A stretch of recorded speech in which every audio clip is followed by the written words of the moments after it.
Up today and there was there was snow on the ground outside my house. Looked aesthetic. Is it December 6th yet? Nope. You gotta go back to sleep. It's not actually December 6th yet. We're not there. We're not there. He's stealing snacks. No, I wasn't. You know what I do is I start the stream and I'm like, okay, I'm gonna make sure I have my water topped up and stuff. Like I do a couple like things last minute. But I went upstairs. I was like, I have a lot of dishes in this sink. I was like, I better clean these up and get these in the dishwasher. So I stalled myself a little bit on doing a couple dishes.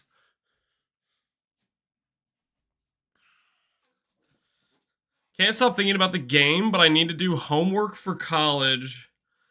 I mean, right now, this is the best time you're going to have to do it, Lucas TI, because the game's not out yet. So you might as well... now's the time where you preload your homework. You try to get stuff done in advance. So that way you can ignore it on launch. Over prepare now, so it doesn't cost you when you actually have the ability to play the game, you know?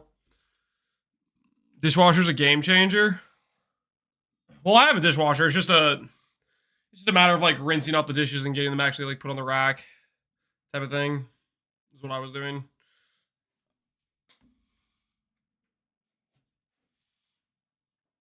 I figured today we'll start off with some chill walking.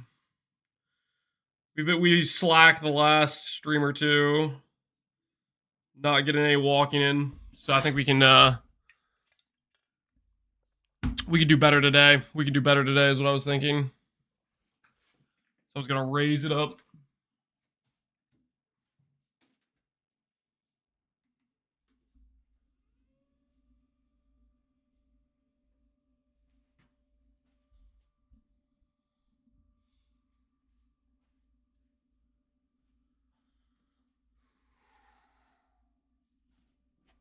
Get our mat out.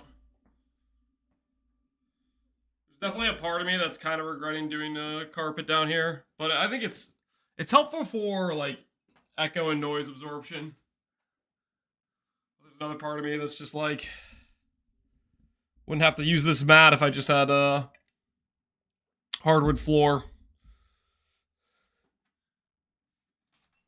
Kept it chill.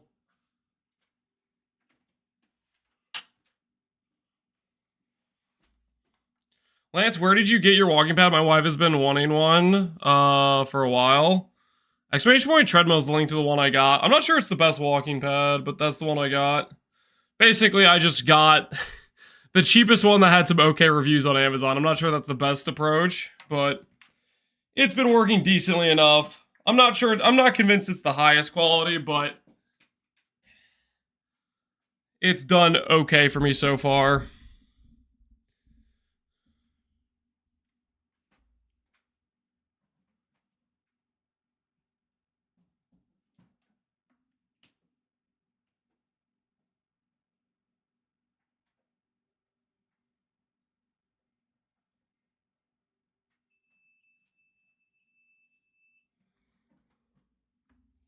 Line this up a bit better.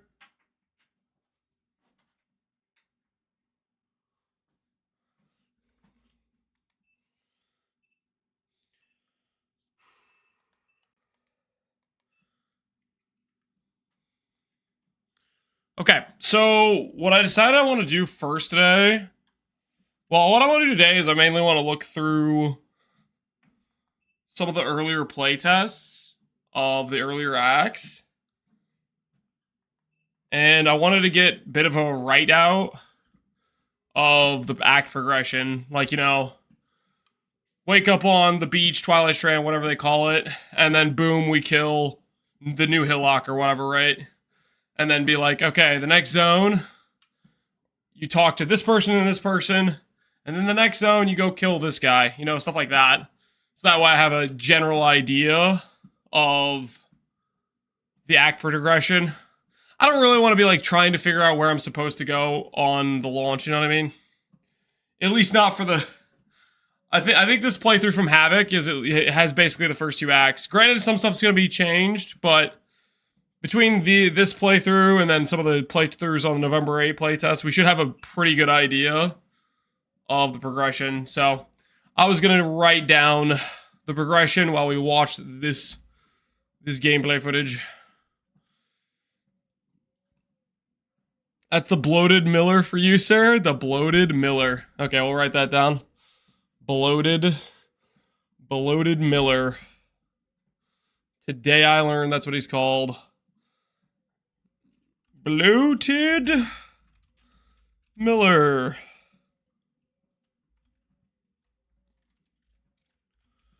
Wake up on Strand. Fight bloated Miller. Ignored Purple? Yo, what's going on, man? How you doing, Purple? How you doing? And I didn't ignore you. I took a bit to see it. Hey, Ninjano, how you doing, man? Hello, hello. I heard the random generation charged a lot more PoE too, but I mean a checklist will help.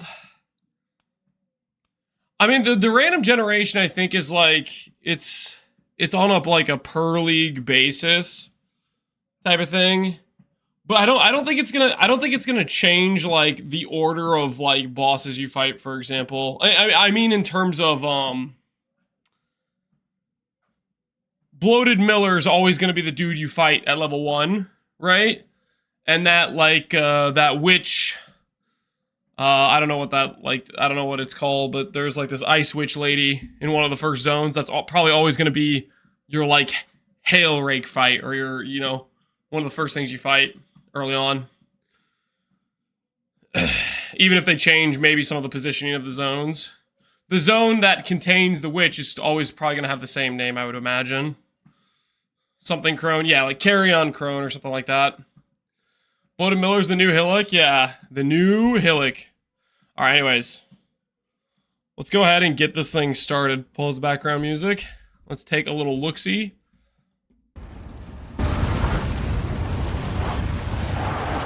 I'll try to find a volume that makes sense. Let me know if I'm making it too loud or too quiet.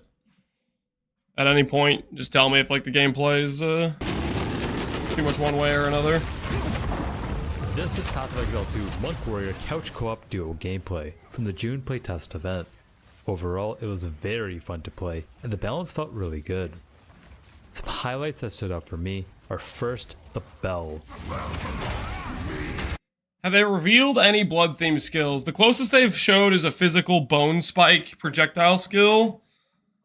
That's the closest to a blood-themed skill we've seen. This guy killed me like 3 times. I was getting wrecked by Executioner. And secondly, the bosses. Like the dreamer.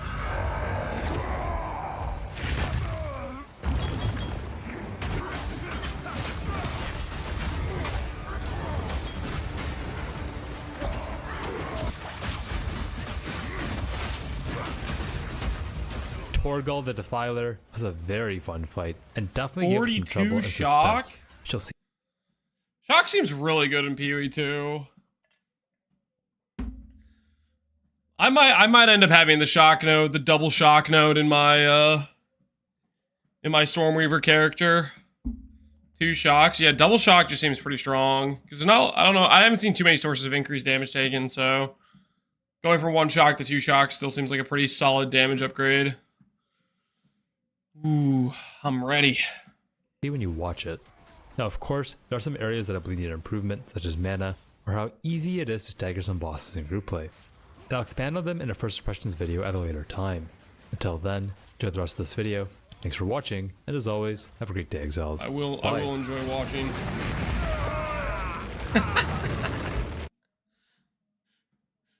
I like how the death text appeared twice.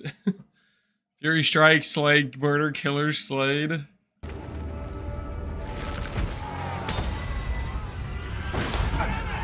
Stop the foundry! He's escaping! They went squish? Yeah, they got squish. Stormweaver can have a shock with any skill, I believe. Yeah, it can have the all damage can shock node. I don't know if that's going to be as important. I feel like it might just make more sense just to have a skill that can shock used to proc your shocks and save an ascendancy point. But who knows? Maybe that node will be worth it. Up in the river. The riverbank. Alright. First note we need to change on the notepad is, it's not called Strand. It's called the Riverbank. It's called the Riverbank. Good to know. Oh, hold on. I'm going to close out of Discord and a few other programs.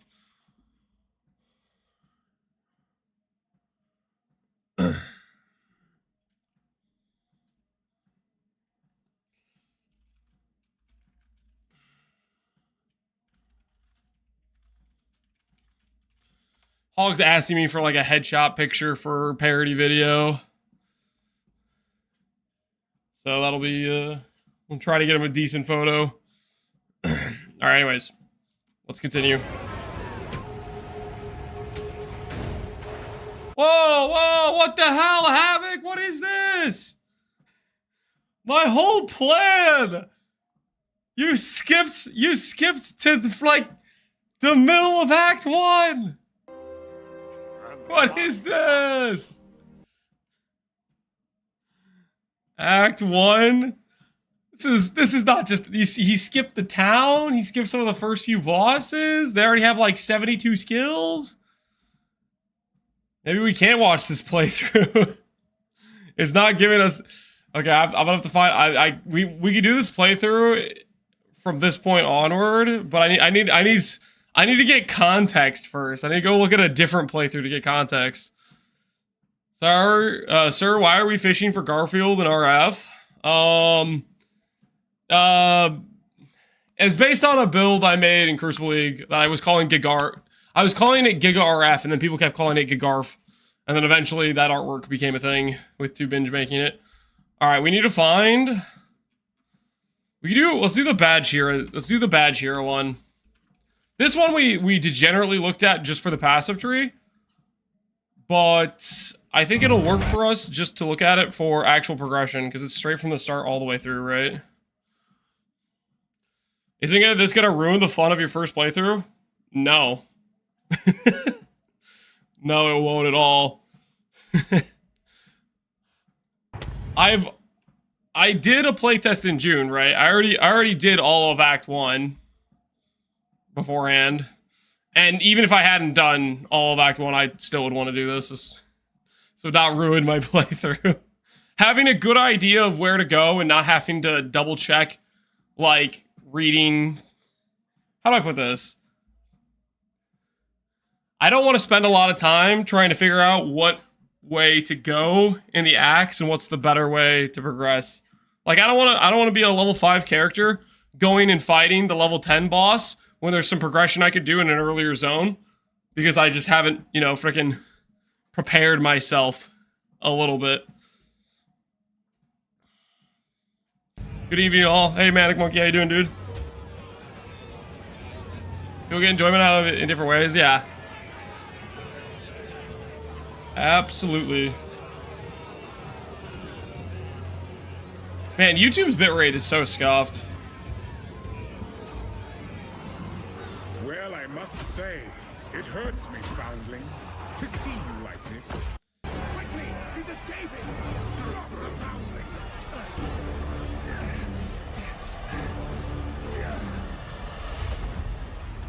Do you feel that Acolyte of Chula should be a better CI build? I think Acolyte of Chayula straight up is just gigabait. I don't have much faith in the Acolyte of Chayula being a good character. Based on the nodes I've seen, it seems pretty scuffed. I think people are 100% Darkness, unless the node behind that makes Darkness able to be reserved. Darkness is just complete garbanzo. And then the Instant Leech, I think, is probably going to be scuffed in terms of it's not going to be that great for sustain. And then the go around and pick up, you know, things on the floor for extra power, that's not that great. There's like 2 unknown nodes.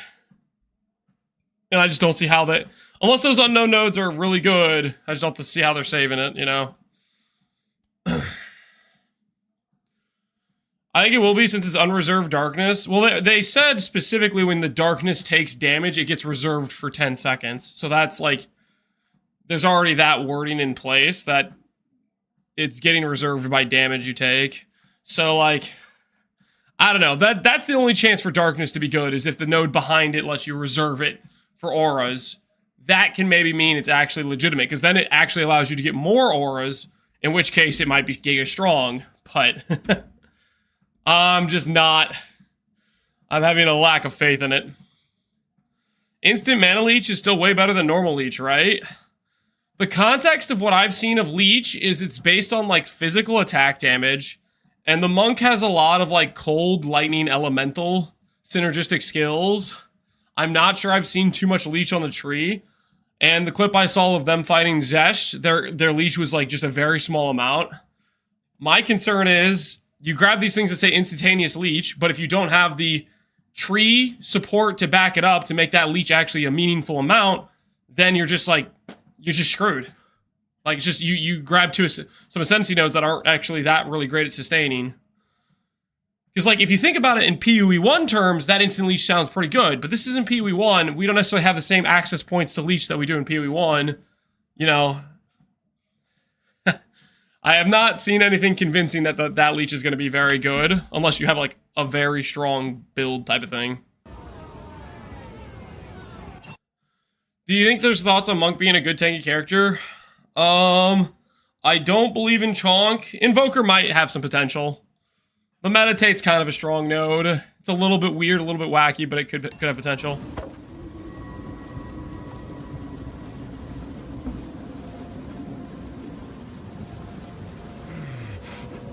Five mana issues ever use Fireball to summon SRS, Essence Harvest?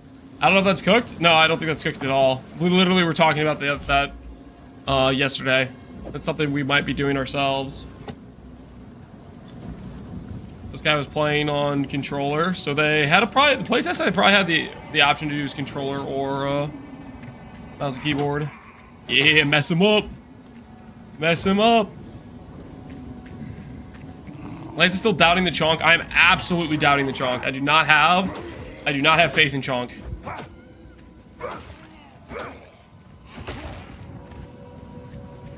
Gamer movement, yeah.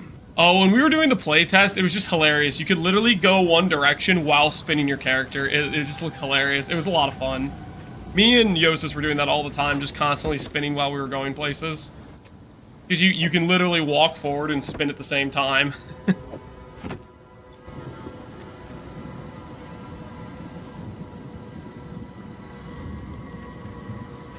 Worship Tegula and suffer? Yeah, it's a bad idea. Feel my wrath. Testing out the block. Captain Walk 9, yep. Trying to get some exercise in, dude. And I'm not stuck in the walking animations. I'm on a treadmill.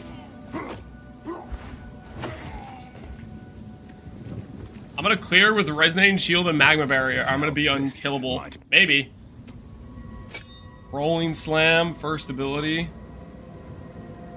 I wonder if they're always gonna give a default. I hope we get to choose what skill we actually get on that first gem, but they might just auto give us a specific skill. Does blocking with shield feel clunkers? I don't think it's gonna feel clunker. To me, it looks really freaking strong. Just what I need. They showcased a character with a shield doing like one of the bosses, and he literally just like he would use it on every boss ability, and he was taking like 0 damage. It looked really strong. It's definitely gonna be something where if you play correctly, it's gonna feel really rewarding. Boom.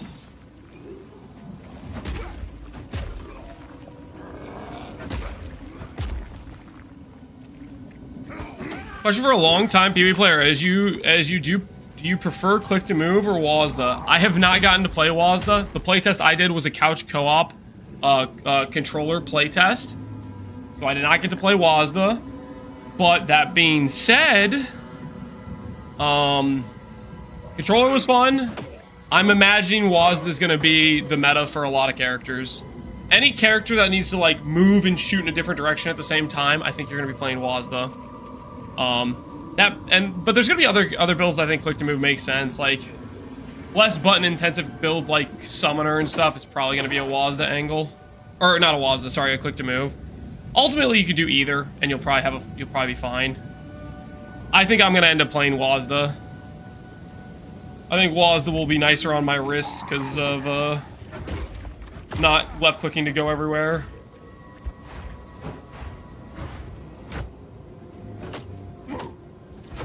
Mess him up. Mess him up. I wonder if he gets enough XP from killing random monsters that he levels before he gets to Illic. I wonder if that's like worth. Is it worth to kill random monsters or just run straight to Hillick? It's probably, you probably just run straight to Hillick, right? You probably don't fight these guys. Oh, holy crap, dude. Those fire spitters are messing him up. Block isn't working too well. They're hitting his feet, man. They're shooting underneath his shield.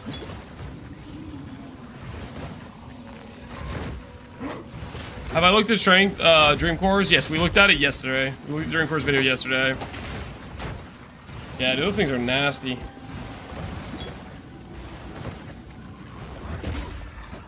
It never seemed to go well when people just ran past mobs. Yeah, because eventually they get like they start crowding up on you. And it definitely looks like, if I'm looking at his XP bar, he's definitely gonna level before he gets a loaded Miller. Like he kills like one more monster and he gets a level. Like, why not do it? Get the extra 10% more damage. Your first point is literally 10% more damage. No new videos today? He might post later. I'm holding out hope that Dreamcore wants to be merciful to us and actually give us all the notables now that he did his, like, his section overview. I'm hoping he's gonna release the tape. Yeah, literally 10% more damage at this point. Gen, 10 strength, armor. Just get the melee damage, dude. Damage early on is just, it's hard to argue against.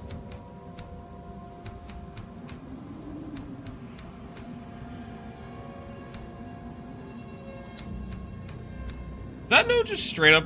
Is that just straight up? I'm gonna distract a little bit. Is that 60% damage against stunned enemies? 20 melee damage, 40 against stunned enemies. Heavy stunned, okay. Dang, that's a when you get that heavy stun, your damage goes, that's a nice little boost. Use whatever GG approves. Yeah, the thing is, like, this guy literally showcased his entire thing going over like a gajillion nodes, so I kind of feel like they would let him post whatever if he wanted to. Wow, that's interesting too. That was 80% armor with equipped body armor. So you click Titan. You click Titan, you put on a 2k armor body armor, you grab that one passive, and you grab the ascendancy point, and you're already at 8k armor without anything else considered. that's kind of a nice node.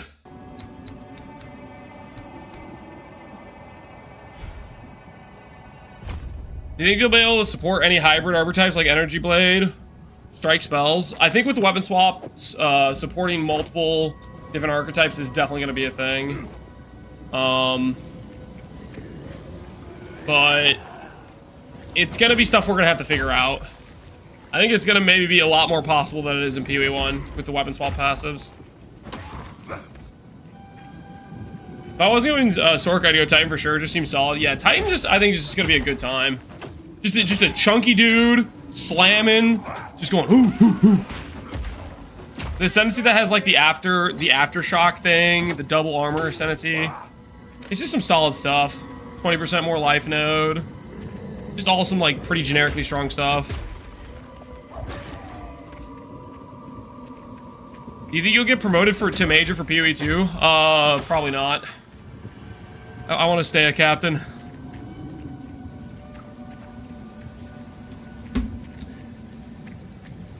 Whose gameplay are we watching? This is Bad Shira's gameplay.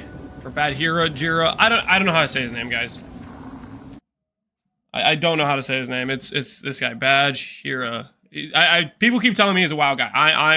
I never was into WoW, so I'm just not familiar with him at all.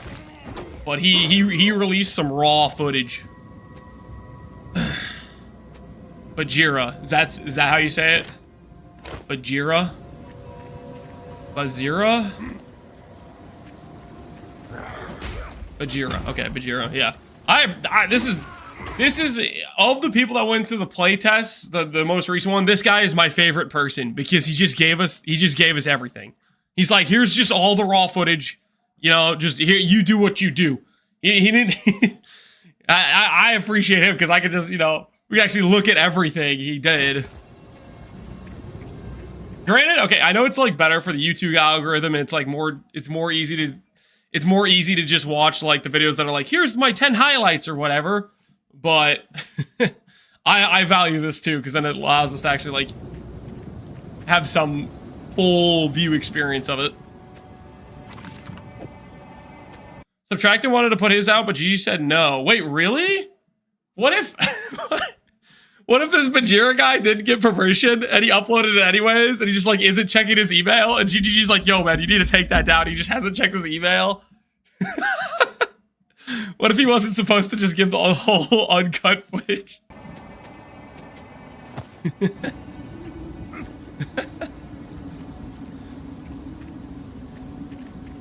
That's really funny. I wonder what they didn't like about... Maybe, you know what? Maybe Jonathan did say in an interview, he did say that they were going to add in extra combo skills for Sork, so maybe they didn't want to show the Sork just being like a one-button Andy, because they're planning to add more support for multi-buttons or something.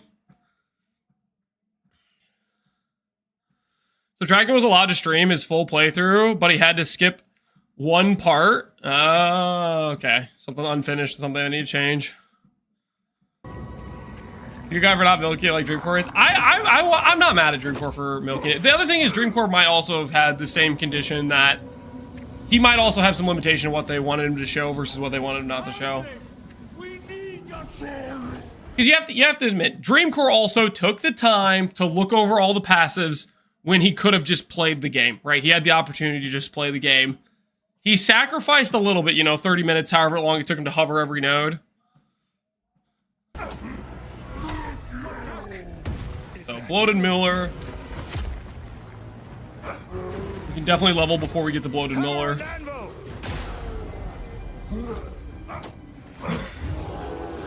I like Dreamcore doing it day by day. Gives yeah, it does give a little dopamine hit.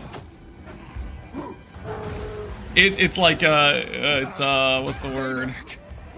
It's spacing it out. It's not thinking of the right word, but pacing. Maybe pacing's the right word. Uber Bloated Miller. I think we've already seen there's going to be a Bloated Miller advanced version in the maps. And that's going to be the case, I think, with all the bosses you fight in the campaign. You'll get to fight a better version of it in the maps. Any info about movement? You mean like movement skills? I think the answer is there's not really movement skills in PoE2, I think.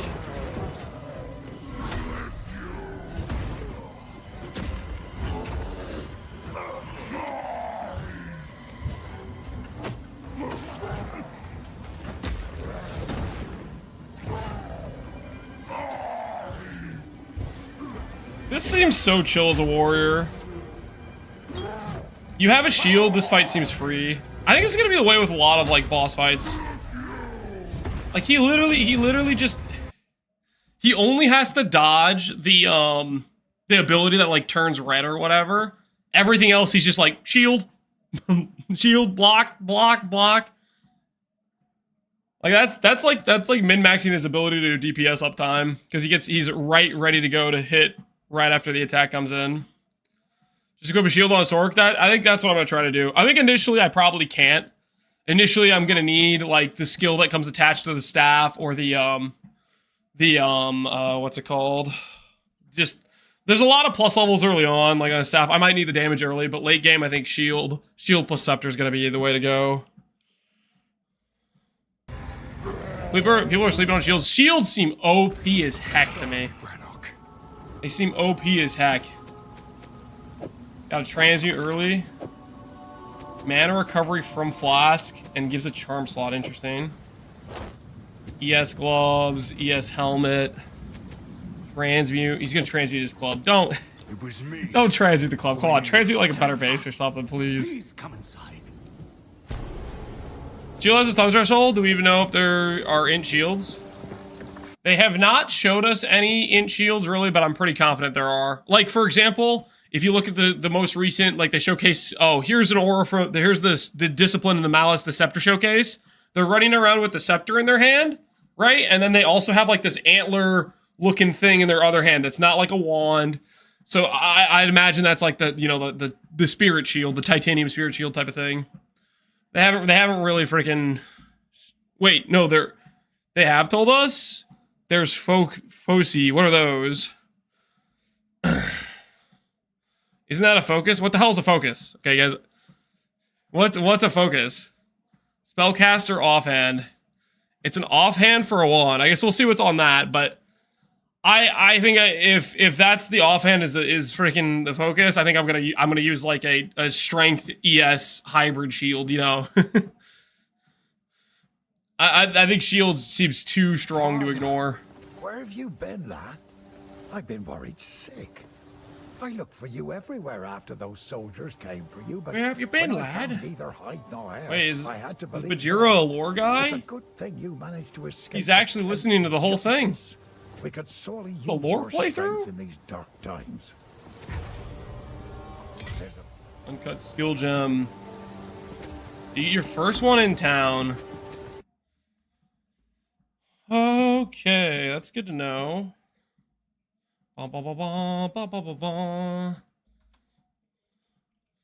First skill gem in town. What's this dude's name? Shoot. I wasn't paying attention. What's his name? Grab the dude. Yo, grab that. 15 to 21. I guess he'd have to give up the shield, though. The shield seems like, I don't know if you want to give that up, but he's probably going to do it. He's going to purchase that. So we definitely have enough gold to buy like 3 things when we first get to the vendor. Like, that's pretty crazy, right? Being able to buy like 3 gear pieces on your first, like that's probably worth, right? To pick up a few, if you see a couple okay gear pieces, it's probably worth to look through. There is no regex search from what I could tell. Got a full clear though. He did enough to level. Did he level twice from that? Did he level again?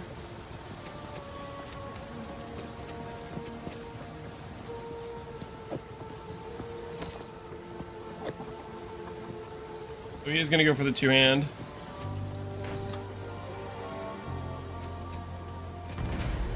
Possible to pre-download? I haven't seen the pre-download yet. So Renly is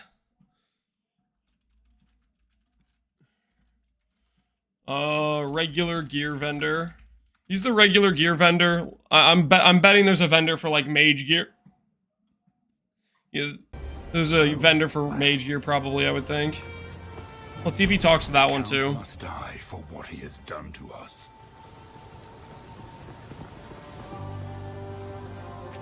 Better keep my strength in check. People are gonna get a swarm to death. That is definitely gonna, like the initial thing for people that I think it's gonna be PoE 1 players that are more getting swarmed to death. To be honest, it's gonna be the people that have the mindset of, oh, I just sprint past everything because the monsters kind of keep up with you, and then you get completely drowned out. You definitely, from my experience, you want to kill as you go. Unless you have like a really overpowered character, I don't think you can go rush. You're just gonna get swarmed and die. Imagine MTX on this screen. Oh, dude, that's actually a good point. That's gonna look sick. I mean, this already looks freaking sick, and he's wearing like, you know, the first gear you pick off the beach. The artwork is so freaking sick. I'm ready. Talk to Una. I'm guessing that's the next vendor. I can't remember.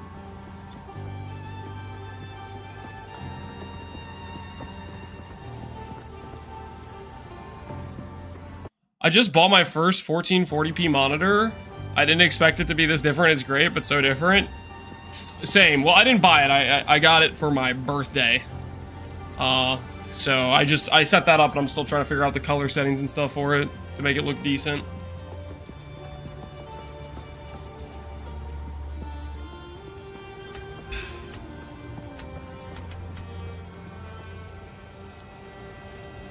The guy is wearing an old rag and some wood, and he's looking great. Don't you think it looks cool? I think it looks cool. Even like it is obviously like potato trash can gear, but he still looks cool. This is not the PoE 1 experience where you get to literally an endgame character, and if you don't have MTX, it looks just terrible. I feel like this is a good example showcasing GGG didn't intentionally make the artwork look bad to force you to buy MTX. It was just when they made the bases originally, they didn't have, I don't know if it was like the skill set or the expertise to make really good looking gear in game, and they just made what they could and they just kept with it, and then they didn't bother with wanting to swap it out because it's like it would take time, right, to redo assets. But for this, they clearly did. They put in the time for the initial assets and stuff. Templar's still gonna have no pants? You think so? I think Templar has pants now. I think pants are in.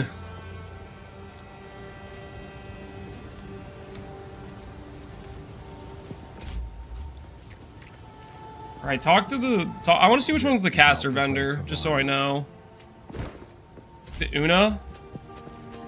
Is Una the caster vendor?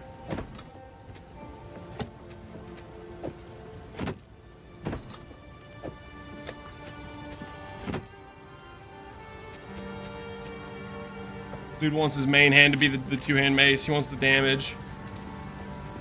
Wait. Was there a... Did the shield block projectiles when it's on your back or anything? I wonder... That's probably not a thing. Right? That would be a thing. That's a big shield covered his back. He looks tankier with it on it. Dude is not sure what he wants. Your violence against this devourer. So Una... We'd be indebted to you. You're alive. I know you and I never met in the village, but Renly He is doing lore stopped playthrough. worrying about you since he arrived here. No brand skills Welcome yet? to the camp of the There's a lot of archetypes that are not in yet that are going to be tied to various classes. If they add brands, it's going to be with Templars. I don't know if they're going to add brands, though. Lost. I am But that would be the thematic You class they must would add it avoid with, the probably. rumors in the village. All this began the night the Count took his most loyal men into the Old Forest. They give us 6 class on early release, and we need to reroll to play any of the other 6 at final release. They will be adding classes during the early release. So far, I think the earliest one they're going to add is going to be Druid, for example. Jonathan seems very keen to add Druid within like the first month or 2 months of the early playtest. So what's going to happen is, as we're going to the actual full release, they'll be progressively adding more content in. And it won't be as like big of a transition. It's not going to be like early access has 6 classes the whole time and then boom, 12 classes on the full release. It's going to be like 6, then 7, then 8 type of thing. Something happened out there. Please, I beg of you. I think either going to be first Druid or Huntress. It sounded like Druid in the interview when he was talking about it to me. Travel. I fear that our land's sickness will only. Yes. So it looks like Una. So Una is the vendor for caster gear, it looks like. So I'll write that down. This is gonna be armor/weapon gear vendor.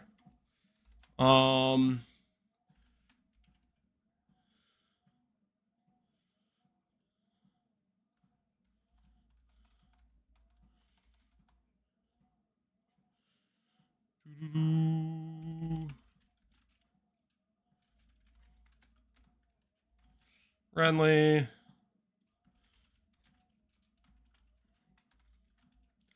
Una is our caster gear /flask vendor /jewelry /flask vendor.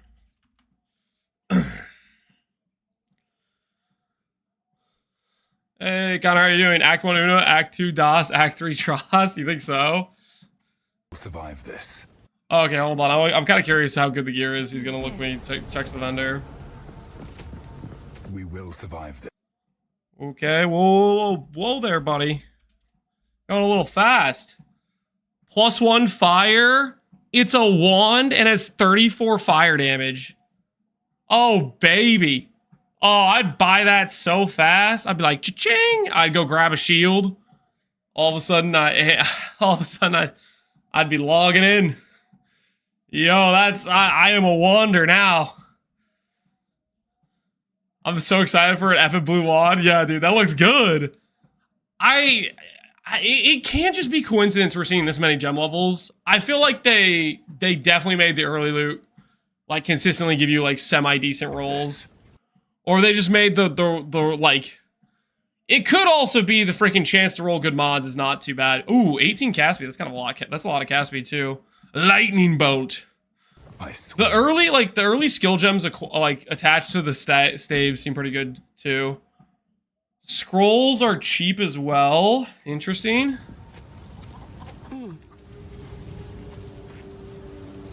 You'd probably finish the axe with that one, maybe. That's not much worse than subtractums. I wonder, can you dual wield wands? Maybe not. You could probably go scepter plus that wand if you wanted to. If you wanted to get some early like skeletons to meet shield for you. Earthquake creates cracks in the ground that slow enemies. I like that they got Evan doing the voiceovers for these. He's a friendly voice. I wouldn't be surprised if +2 gem levels are standard for early maps. Yeah, I mean, if you're seeing +2 in Act 1, then +3 is probably going to be a thing you're finding. Voice documentation, yeah, they have voiceovers, and they have, like, showcase clips of every skill. Holy. While Bone Shatter is equipped... Your beard looks good, thanks. I'm not sure I share the same opinion. It's kind of a scuffed beard, but... It is what it is. Bone Shatter to heavy stun them instantly, and deal a high damage explosion around the target. I hope I have Fireball early on as a caster.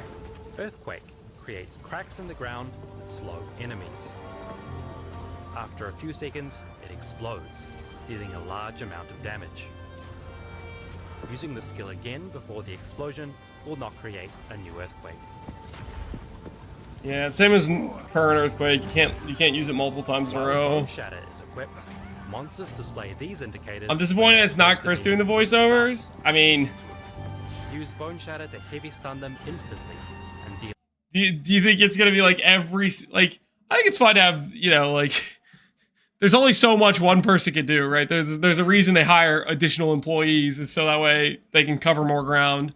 Because this probably took a long freaking time to do, is to record all these voiceovers for every single skill, right? Would you rather Chris be doing this than making some sort of, you know, overarching higher up decision of like philosophy of how we're designing the game, you know? We need the Chris voiceover MTX. That MTX would have to be pretty costly. Monsters display these indicators when they're close to being heavy stunned.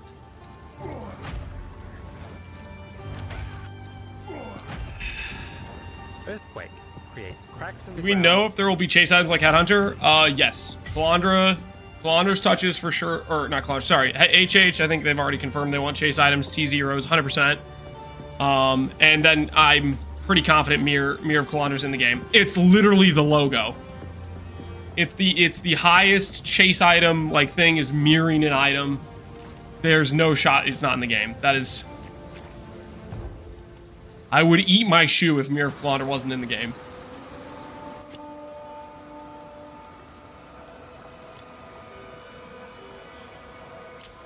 Clip it? You don't need to clip it, because I'm obvious it's 100% going to be that way. Hi, I'm Chris Wilson, and this is Earthquake. No shot. Getting DD'd already. Oh, they're rezzing on him, dude. You gotta take that hag out. Mess him up.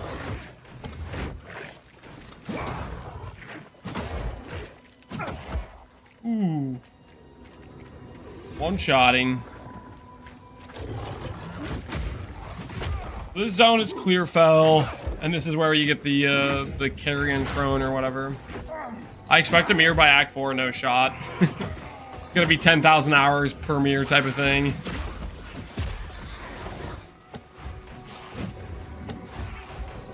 Can you wield a scepter in one hand and a wand in the other hand in PoE1? You can't, so I'm just wondering. I believe that is the case. From what I've been told, scepter is like a offhand special weapon or something. It's different than PoE1, so I'm pretty sure you can do that. I think. Don't quote me on it, but I think you can do that. But like, I feel like we've seen gameplay of that, haven't we? When they showcase various like summoner gameplay, is they're doing like Chaos Bolt in one hand, and then they have their scepter with their skeleton build. Like, I think that is the case. Dude's just going. Dude is just going around one-tapping these things. Is he manually weapon swapping? I didn't see him set up the use this skill with this weapon and then use the other skill. He's manually weapon swapping, I think.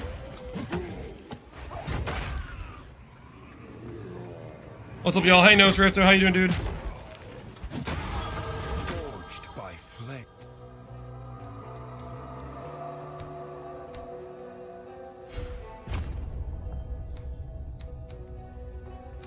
I had an Addy Mayor drop. It felt surreal. It's a crazy experience.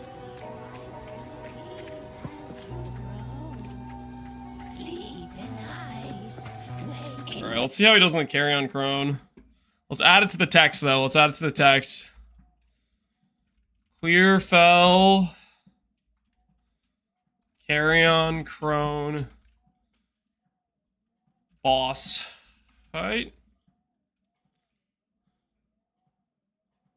I wonder if they get any little... They probably get some, like, thing from this. I kind of forget. Maybe, like, it's 10 cold res or something. Less than 7 days now to PV2. Yep. Dude, he is destroying this boss. He's pulverizing right now.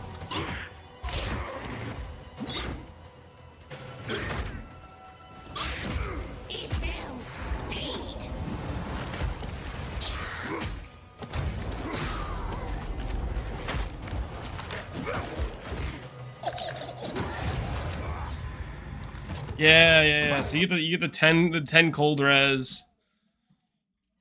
10 cold res.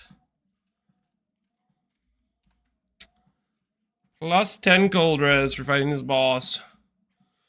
Just watch your Torque video. Which main skill do you think you'll play for maps? Either it's going to be like Fireball, or it could end up being Ball Lightning or Spark. Those are my top probably picks I think about playing. But I'm also considering a lot of the duration-based skills. Potentially, if mana sustain is an issue, use the skills that you have to cast less often, but do more like damage, so to speak.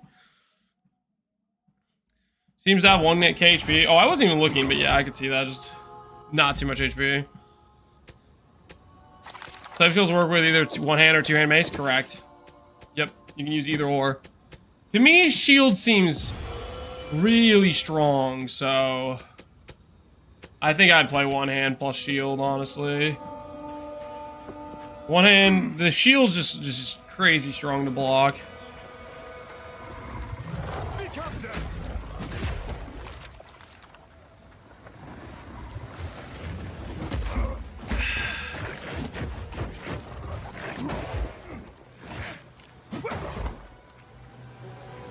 You don't have to go to town to claim quest rewards. Well, that isn't a quest reward.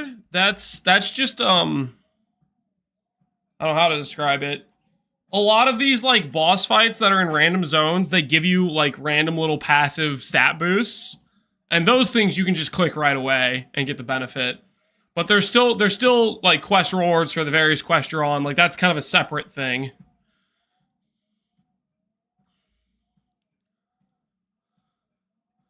So I just posted a bare bones skills viewer on Reddit. Let's see what that looks like. Let's take a look-see here. I'm curious. I'm genuinely curious.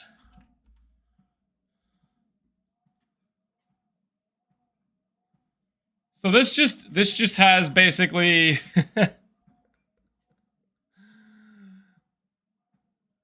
So it's everything that they could find that people hovered over, except it doesn't have things that people have hovered over, right? It's like this stuff Badshirish hovered over, so they should be able to like fill this in. I wonder if there's gonna be people that are gonna start adding to it, type of thing. But yeah, a lot of these notes have been showcased. Where's the link here? I'll link it to you guys. It's missing a ton of stuff we already know. It might just have stuff from like Dreamcore's video, maybe. Let's see, does it have like this block node? No, it doesn't even have the block node. It's missing a ton of things. It's GitHub, submit a PR, and stop being a leech? What do you mean? What do you mean? I'm not a leech. What the hell? For all we know, nodes might be changed. Yeah. I think this sort of thing is going to give you a good idea of, like, if we know a lot of the nodes, you have a good idea of, like, general idea of what the nodes do, and maybe have a rough idea of how you want to path. But yeah. Early access is going to be an interesting time with things changing all the time. I'll favorite it. I'll come back to it later. see if people fill in more or not. Wait for Jesus out there to data mine one of the console patches that were already downloadable. Yeah, so if they can figure out the console patch, that'll be something special. They're already making an interactable tree. Yeah, this is the PvE community. You can't underestimate them. You have a game designed for people who like over complexity, right? It attracts a certain kind of person. Do you guys remember that we had the 1 week temporary event where the tree was like randomized or whatever, and people freaking did a group concerted effort. By day like 3 of the event, we had the entire tree mapped out.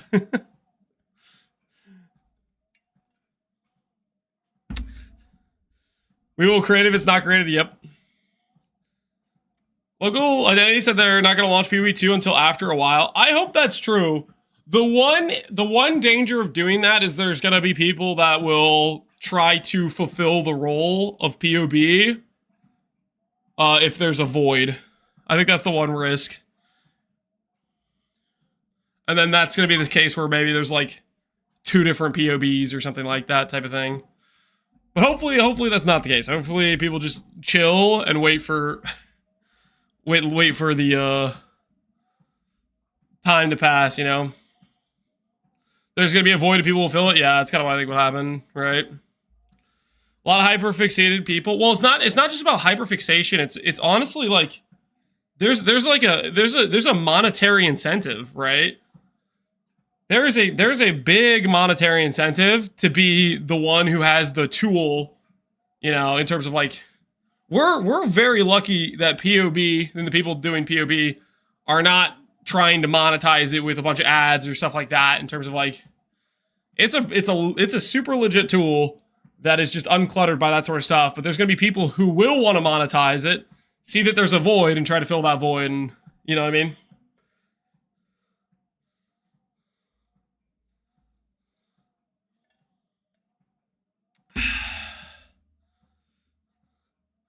Keetoth, what are you trying to link? Do you need me to give you a link permit?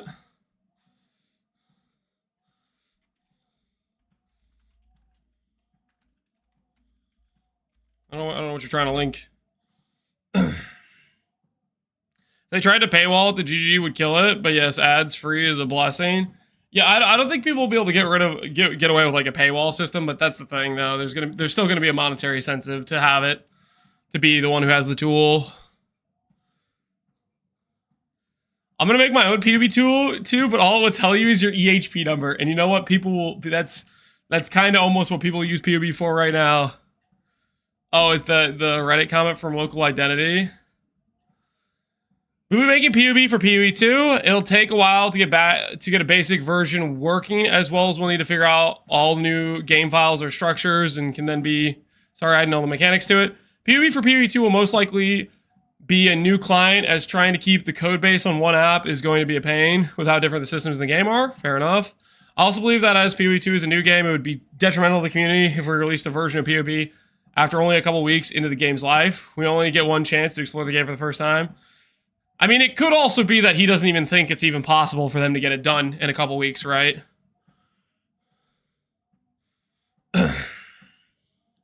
Make a passive tree preview and the only node is Balbella. Yes! Perfection! I'll most likely make a bigger post with my thoughts the next couple of days, so people know what's going on, yeah. I mean, this could be, it could be he also doesn't really want to have people have POB in the first couple of weeks. He wants people to naturally like explore the game or whatever. But at the same time, he could be saying this just because he's not sure how long it's going to take them to make a POB2, and he's leveraging his wager on how long it could take. You know, like it could be both ways, right? To some extent. Microsoft Paint builds Wild West were so back that people who are willing will and should 100% make something else. Connor, yeah, I think there's a good chance if there's a void, people are gonna fill it. Like it's just because I think there's a monetary incentive to do so. Like look what happened with TFT, right? Like TFT literally was like a non-existent thing, and then what happened with, was it Harvest League? I'm trying to remember what league it was. There was basically one league that made TFT basically exist out of nowhere, and then it was this all-encompassing like thing you had to go through for like the next however many leagues it's been since then. Was it Harvest? When it with like Harvest benches? I think it was something like that where it didn't really exist, and then one league it became so important, and then everybody got used to it, and then it was a staple thing. This disease attached to PoE at that point. At 500k, it was like the 4th biggest server on all of Discord. Wait, for real? The TFT Discord server was the 4th biggest server on all of this? That's crazy. Yeah, but that's the thing is, if you give that inch, there is an incentive to take the mile. You know. We'll see how it goes. I'm hoping PUB2 is stays in the hands of people like Local Identity, but I think there's definitely concern for competitors to leech in.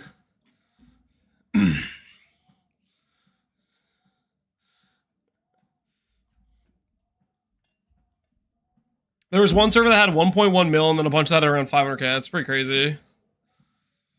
People will make a tree builder parse the skill JSON, but I don't expect much more, Gruthamac. Yeah, we'll see what it ends up looking like. Like, POB is a pretty freaking involved thing. And Local Identity and the boys have a distinct advantage of they've been doing it for the past, you know, however many years, right?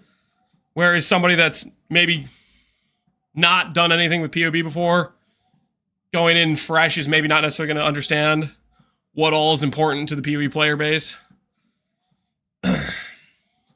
All right, I have to pee real quick. I'll be right back, and then we're going to continue observing this gameplay. I have to pee real quick.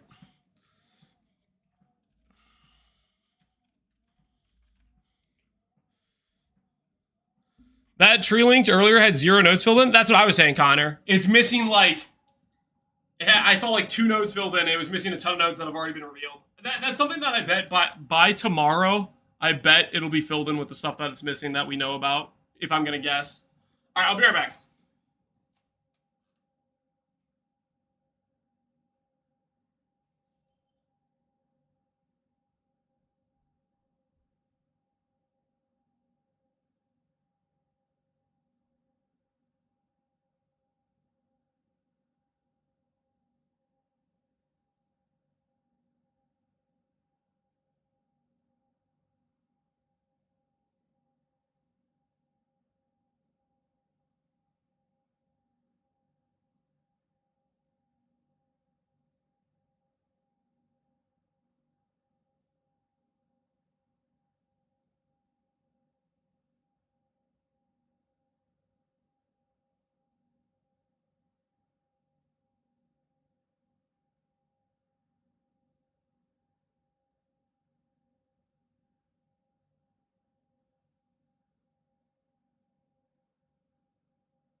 Feel good.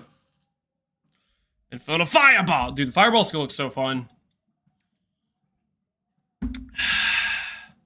Great, bathroom / snacks. There were no snacks acquired.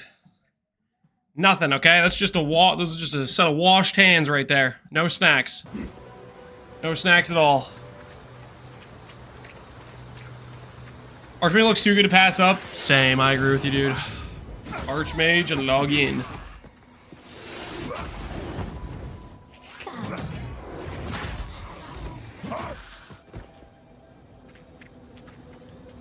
None apart from the ones you ate on the way back. I did not eat any on the way back, guys. Oh, no sir, no sir.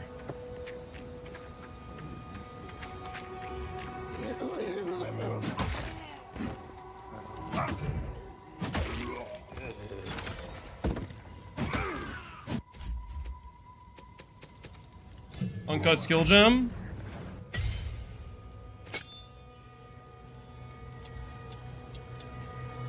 He doesn't even look at the other abilities. He's just like, "Yep, I'll take all the Giga Chad warrior skills." He doesn't even give him a second thought. Just instantly clicked Earthquake, didn't even look. Am I misunderstanding something with Ignite? It's just all upfront damage contributes.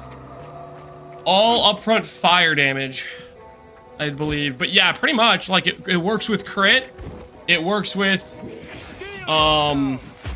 just however hard you hit. It's not based on some exterior factor of scaling. He missed the checkpoint, so you think there's another boss in here? You think there's another boss in this zone? That checkpoint I think was for the Carrion Crow. I think you already fought that. Is there gonna be another Dreamcore video? I don't know. That's just broken. It seems like Ignite is just extra damage. I think fire skills are gonna be the early. I don't know. I think Fireball early on is probably gonna be good DPS. We'll see.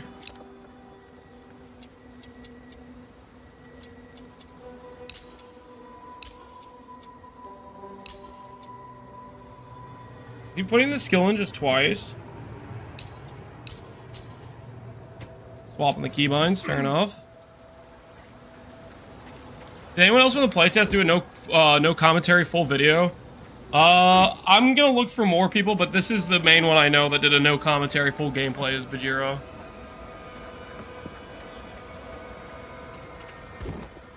I did a math earlier, and in Hammer of the Gods with a very mid Ignite scaling could do 27,000% weapon damage. Hey man, that sounds pretty good. Alweezy's doing an Ignite Hammer of the Gods build. That's what Alweezy was theory crafting doing.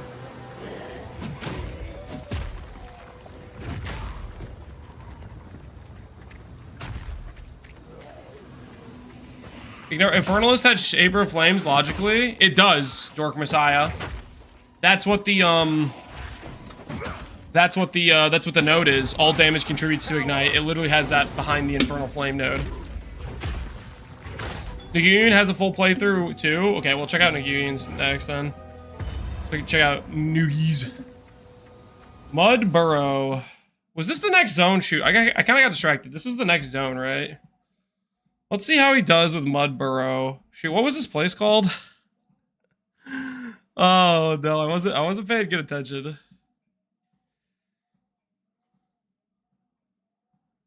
He's in the old forest, right? Or did he not go in the old forest? No, he didn't go in the old forest. So the Mud Burrow is in this zone too, then.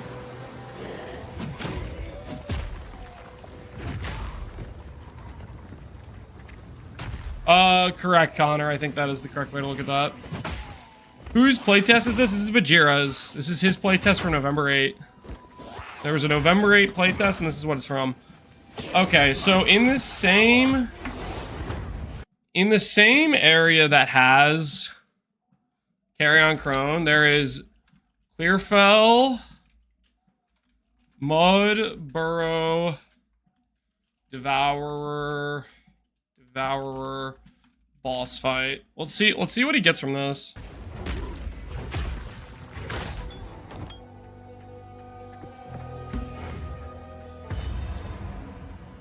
The mud burrow is kind of hard too. I guess it depends how good your DPS is. I wonder if this is the correct thing to do next This lair. in the How playtest, deep does it go? or if you like should chill and wait on this boss because he's kind of hard.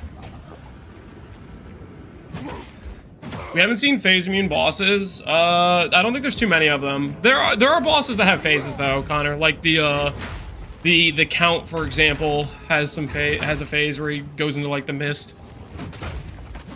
But I don't. If you have enough DPS, you might be able to just bypass it.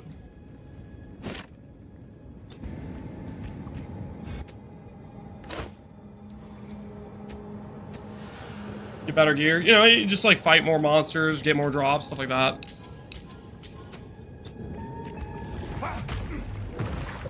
Yeah, local identity says there's gonna be a delay in when he puts POV2 out, which kind of makes sense. Pilfering Ring is on sale. Should I buy it? How easy are you saying? Should I be a Pilfering Ring enjoyer? It is a really neat MTX.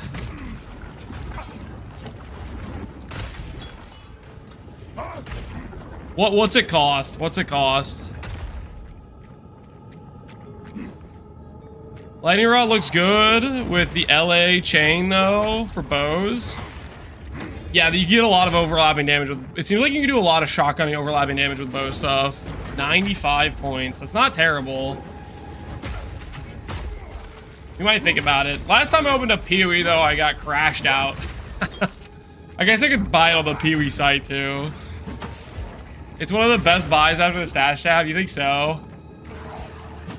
It is pretty cool to know how much of currency you drop throughout the league. It also, you know what another good point is? You know how people are always like, they're like, oh, Lance, you got all that currency because you're lucky because you dropped it all. You know, like how people do that because they don't understand that drops, like the amount of money you make comes from not just divine raw drops. Like that would be a good thing to show people that you said, hey, look, my stash has this many, but I only dropped this many. There were other things I dropped that got me these divines. Like you'd be able to give them the context. Because I feel like that's such an early thing that people just never seem to understand. Is this added passives or converted? I think it's converted. If it's plus 20 passives, it's just nowhere near balanced. If it's plus 20 passives, you're gonna see ES build Witch Hunters. I highly doubt that is 20 flat extra passives.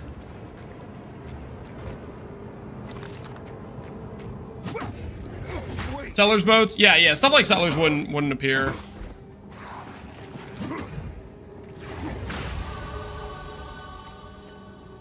Level 4, looking thick. Looking meaty.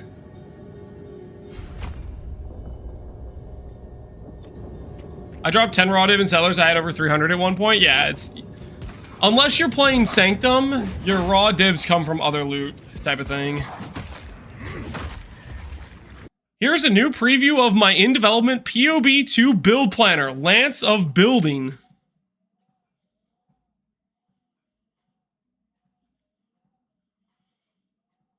Righteous Fire. Dot DPS 21.3. Negative recovery.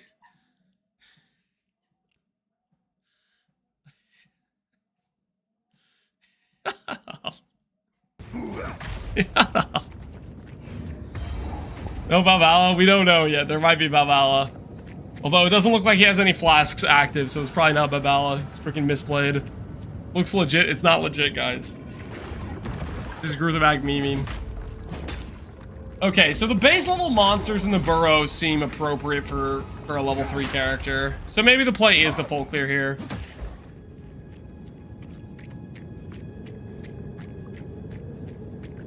Balboa gonna be so good with no flasks giving you all those charm charges? Oh my word. Can you imagine? Holy. Ailments seem like they're a lot harder to find solutions for currently.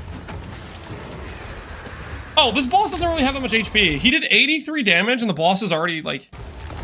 Boss doesn't even have... This boss is maybe 1k HP.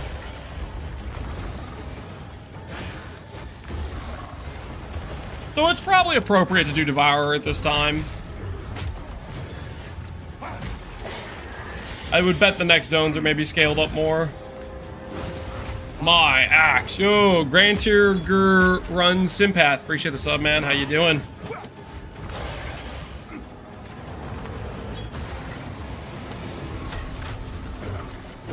Easy for ranged. This boss has a lot of ranged attacks. I don't think it's necessarily easy for ranged. Like, this boss can shoot projectiles that do quite a bit of shotgun damage and stuff. And yeah, and you see how this like tail thing can do damage to you as well. Like, you can be far away and it has like another place to hit you from, type of thing. Turn the worst type into PvP1 into a boss. Isn't this so cool though? I feel like it's pretty cool.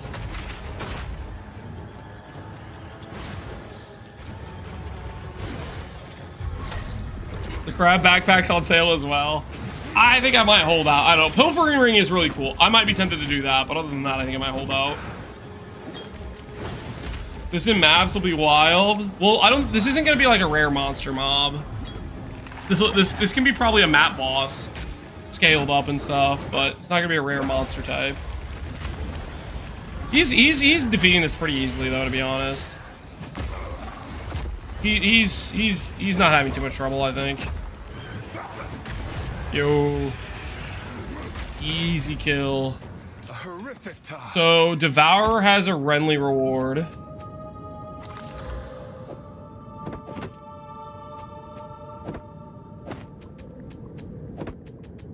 Did he even look at the stats on that thing? You just instantly swap it. Boss fight. Renly reward. I wonder what the Renly reward is.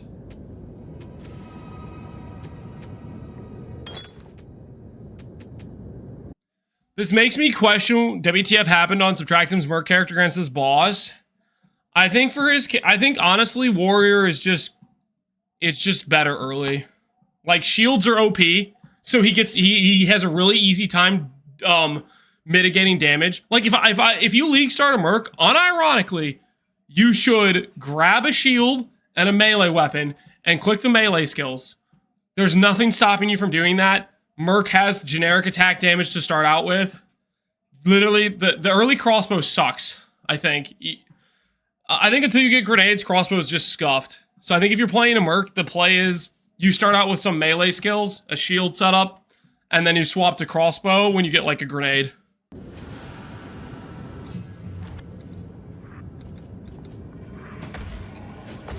Rolling Slam is a series. You play Merc to be a bow guy? There's no negotiating this? What are you talking about, man? Listen, you don't have an optimized run. That's up to you. Play what you want to play, I guess. That's fine. I respect it.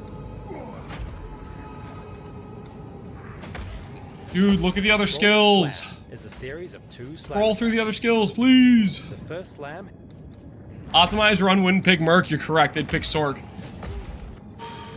Also, Connor, are you prepared to back down from your statements about the monk and the movement thing? I think a couple days have passed. This is your last chance to beg for mercy for me to not make you play monk. Okay, this is your last chance. Okay, do you want to walk back on those statements? It's +1 added, exact same as Leaf Slam. All right, that's it. I'm pulling the plug. I have decided you're playing a monk on League Start. Okay, I'm cashing in my bet I won. You're playing a monk. Okay, it is not. You're acting like it's double speed. It's so freaking not. Have mercy. Nope. Judgment is being served. You have to play monk now. Okay. Chonk equal unkillable with darkness, infinite ES leech, zoom, slam attack. No. No shot. No, he's so coping. It was #1 on the player survey. The player survey had didn't even have the ascendancies. It was missing a lot of the player power. The player survey probably didn't have real ES gear, you know? All right, enjoy your Chonk or... Okay, Invoker might be decent. Chonk, I have no faith in. Invoker might be decent. If you unironically click Chonk, you did this to yourself. If you unironically click Chonk, you did it to yourself, and I wash my hands of it. Monk's gonna be S tier? No shot. Unless the other Invoker nodes are good. Okay, actually, you know what? I will say this. If the second darkness point is you can reserve darkness, I will take everything back. I don't think that's going to be the case at all. But like, if you get 700 reservation space or 600 reservation space to do like actually like a bunch of auras without a scepter, I will take it back. Chonk might be legit in that case. But there's no way. There's no way. There's no freaking shot. Oh, finally! Took down the Devourer, did you? Oh, what Campaign Monk, then Titan rerolled? Exactly, yep. Listen, you could have backed down from your statements, Connor. You could have backed down. Okay, I gave you a chance to have mercy. I gave you a chance to have mercy. I was like, surely there's a way to instant sell this stuff, right?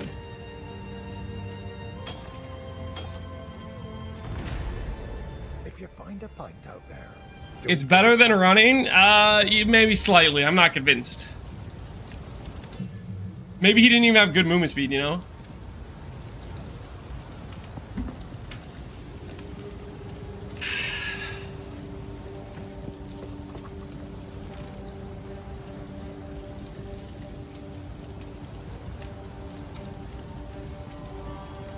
There must be another reservation mechanic for Chong. You're coping. Coping. Fist of War. Unbreakable. Dude, do Fist of War. I want to see what that looks like. Please do Fist of War. Please do Fist of War. I want to see it.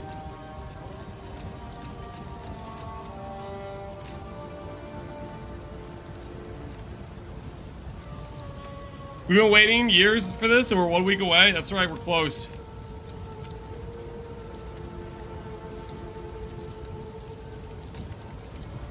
Do Fist of War. Do it. Do it. Don't do pin. Please don't do pin. Please don't do pin. Fist of War, come on. You know it's the right choice. Fist of War, yes! Let's go! How do you decide between shield blocker or evade roll? Evade roll you probably want to do on big slams that have the signal that says this is unblockable. Block, I think you do for basically everything else. Block just seems superior. When you block, you have a much quicker time frame in which you get to start attacking the enemy again.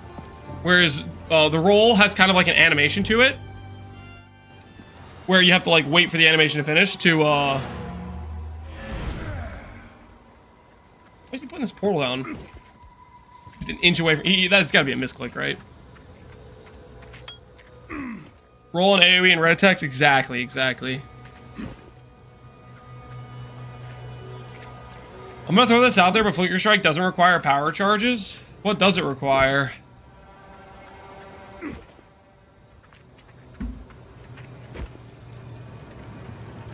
How does he not check what ancestrally boosted means? I don't know.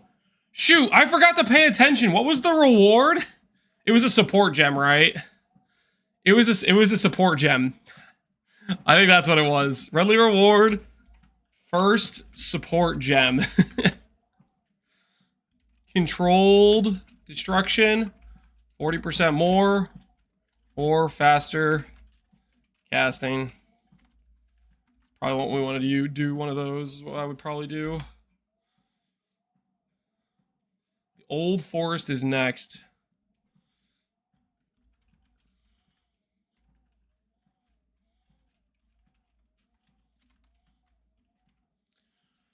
Old Forest is next.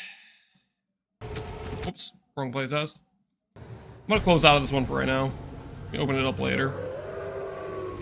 The Growlwood has changed, not for the better. Foul beast! Does Dex give evasion? No. It gives only accuracy. Get this, get this, get this. It gives 5 accuracy per Dex. PoE 1, Dex gives 4 accuracy, and it's way weaker than the other attributes. PoE 2, or PoE 1, int gives 1 mana per 2 int. PoE 2, it gives 2 mana per 1 int. It's just so funny. It is. In hindsight, of my 6 choices, this was the absolute worst choice. Remember when you asked me what I wanted to play and I wouldn't tell? I gave you so many opportunities to say, no, Lance, I don't want to play Monk. I literally asked you multiple times. You did this to yourself.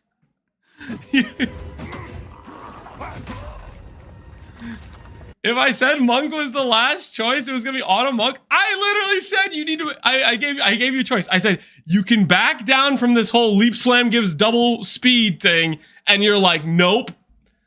And I literally said if you commit to this, I'm gonna make you do Monk. You could have just lied. You could have said, Lance, you're right, and you would have been saved. It does if you have a tag. He got defeated by his own pride. You hate to see it. You hate to see it. Are you begging for mercy right now? Is that you want me to change my mind? Is that what's happening?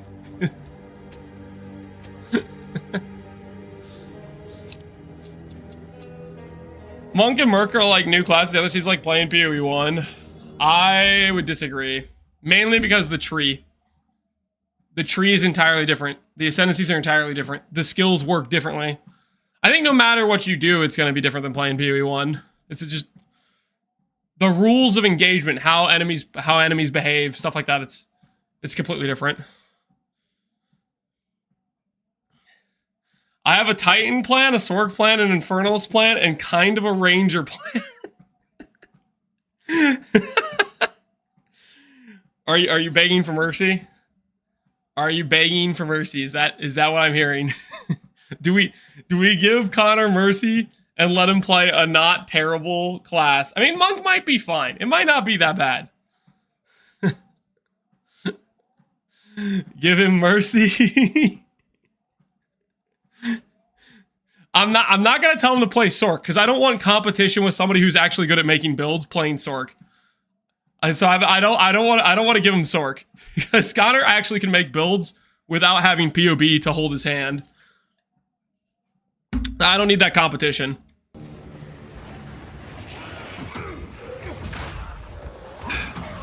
Make him play a non-mana build. Yeah, the Monk was the closest I wanted to give him to being able to have access to the int ES side of the tree. Make him play RM Monk. Oh, you're about that. How about this, Connor? I'll give you a second choice. The second choice will be Warrior. Oh. I'll give you the mercy choice. You could go Warrior. I'm gonna keep you away from the witch int area though.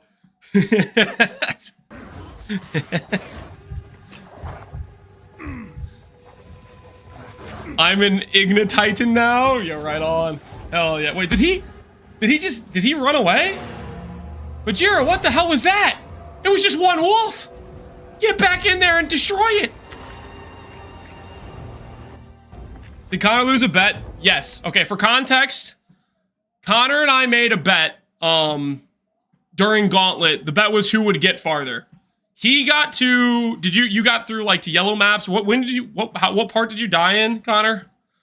You died to like some strongbox like shotgun thing or something. I can't remember what it was.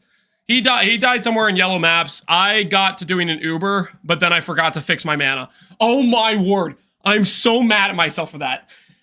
I literally got through it like, I don't know, 70 hours of gameplay of mostly not being stupid to freaking fumble at the finish line. I'm so mad at myself. So stupid. You got rolled by alterations. I did get mentally defeated by alterations, and that's part of why I forgot to do the mana. But it's still just holy misplay. You had 3 kills on the table? I think I had all 5 kills on the table. Was it 5 or was it 6? I'm pretty sure I had all 5 kills on the table.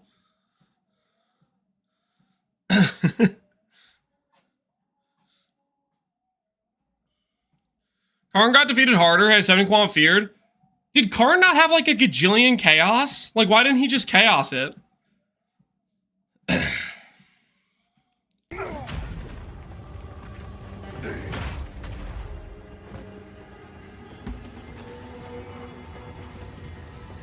He didn't risk the in-hole. He should have, though. Like, I think he had a ton of chaos in his bank. He should have just kept chaos spamming.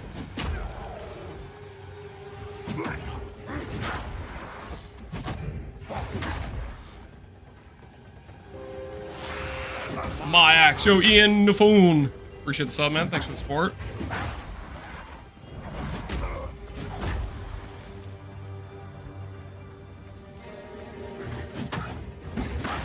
No, literally, the only way I die to Uber Elder was literally that slam attack if I don't Immortal Call. If I just fix my mana, it's so easy to Immortal Call that. Because my Immortal Call lasts over 2 seconds, and that attack happens within basically a second. So I have a whole freaking second to react and press the instant cast if I actually fix my mana beforehand. And it was so easy. It was a 3-point respec. It was a literal 3-point respec.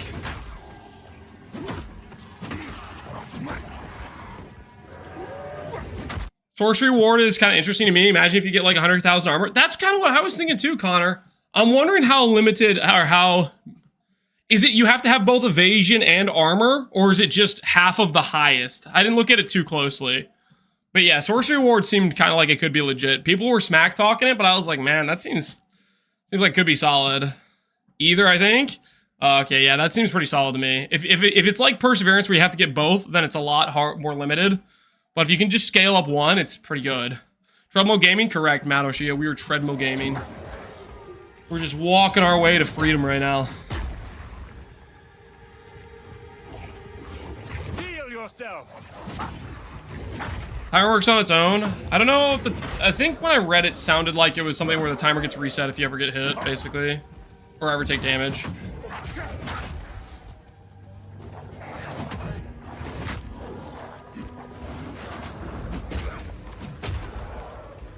Yo, that combo kill, though.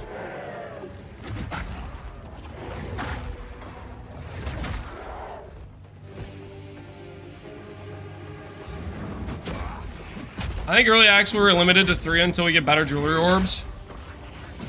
The baseline is a 4-link for everything, and then there's a lesser jeweler orb and a greater jeweler orb. And the lesser lets you make a 4-link a 5-link, and a greater makes a 5-link a 6-link, I think. CI Jug with 100k armor and Sorcery Ward Aegis? Yeah. There could be some interesting stuff there, but I wonder how hard it is going to be to scale something like that.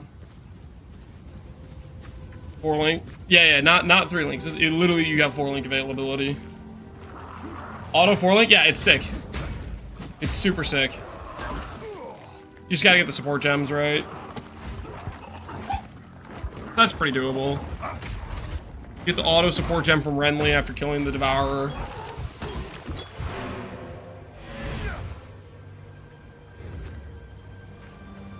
All that talk about Monk being crap and I want to league start a Monk? Dude, do it, man. I think it's kind of scuffed, but don't let that stop you. Any beta testers in the chat? If there are, they're probably under NDA. I would guess.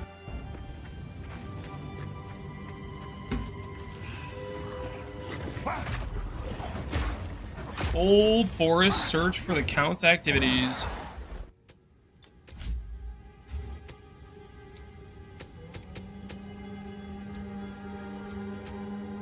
I think Monk has to go accuracy for speed and play Flicker or Falling Thunder. Oh, like going into it? Yeah, maybe. I don't know, dude. Feels like it's gonna be kind of scuffed tank-wise. What's your opinion on Witch Hunter? Of the crossbow ascendancies, it's one of the best options. It just seems like it's generically good for a starter. You have Explode for clear, you have some generic damage. Sorcery Ward could be kind of strong, but who really knows? Okay, hold on. The Grim Tangle. Now, is this something we actually need to go into, or is Grim Tangle bait? There'll be no passage. Grim Tangle is bait, but it's for a waypoint for later. Let me write that down. Grim Tangle for waypoint. Use later.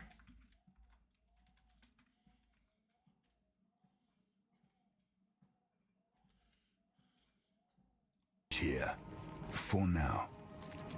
Going Witch Hunter for America? Yo, have some fun, man. I think Witch Hunter's gonna be pretty popular. It's one of the ascendancies we actually know, and it seems generically like got some decent stuff on there. I think it's gonna start trash and then get Giga buff next batch. Oh, it could be. There's gonna be so much freaking. I'm so excited for it. Just like there's gonna be nerfs, buffs, just things are gonna be going up and down. It's gonna be a good time. You get the quest from it? Yeah, I think that's worth doing. I don't think you need that to like start the quest for it though. Probably not.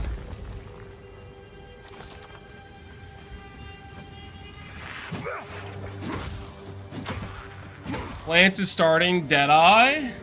No. I'm starting Sork. Yo, Arrow, what's good, man? Yo, how you doing, Arrow? What are you starting? What are you logging into for your first character? You decided or still like not really sure? I'm logging into Sork. Connor's logging into Titan after he begged for mercy to not start as a monk. I'm gonna do Poison Bow Pathfinder. Poison Bow Pathfinder from like the League Star test did seem really good. There's a new Dreamcore video. Hold. Is he finally giving us all the details? Every keystone location and mechanics. Okay, all right. There are all He's stalling again, but we'll look at it. He's stalling again, but I'll look at it. All right. Surely next video is gonna be like every notable. Surely next video is gonna be every notable. We'll briefly pause. We'll briefly pause on the gameplay video to look at the keystones. Let's just see if there's stuff we don't know yet. I'm not gonna listen to his dialogue. Resolute technique is literally the same. It's in the Marauder area. Super freaking good. Just grab it early. That seems pretty straightforward. Blood magic is honestly legit now. Because just solves mana and you don't have the opportunity cost of losing reservation. GG approved the Dreamcore drip feed? Yeah, I think so. Blood Magic is totally valid. Yeah, it's a very... It had some reasons to be used in PoE 1, but it was way more niche. Now it's literally just, if you're near it, click it. Pretty much. This game's gonna be solved before it comes out. Not even close. Quite not even close. People will have ideas. They'll have like, oh, I want to do this. I think this will be good. But there's going to be a large... like almost 100% chance what I or a lot of other players think is good isn't even necessarily the top 5 best things people can do. PoE1 isn't even solved yet, and PoE1's been out for how many years? There are too many variables. People are going to find things that are like decent or strong. People are not going to find the best thing. Instead of mana, it doesn't grant 10% more life like it does in PoE 1. This one is... We can't double convert. I think the conversion only happens once. And that's how they can have, like, gain damage of every type and, like, conversions in backwards directions and stuff.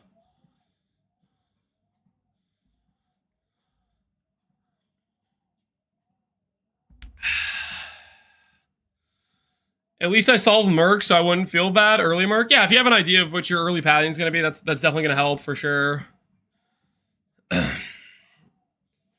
The thing is, too, it's also, like, even the stuff people find that's good or broken, because there's probably going to be, like, some bugged interactions. There's probably going to be stuff that just is, like, has another 0 that it shouldn't have. Stuff like that.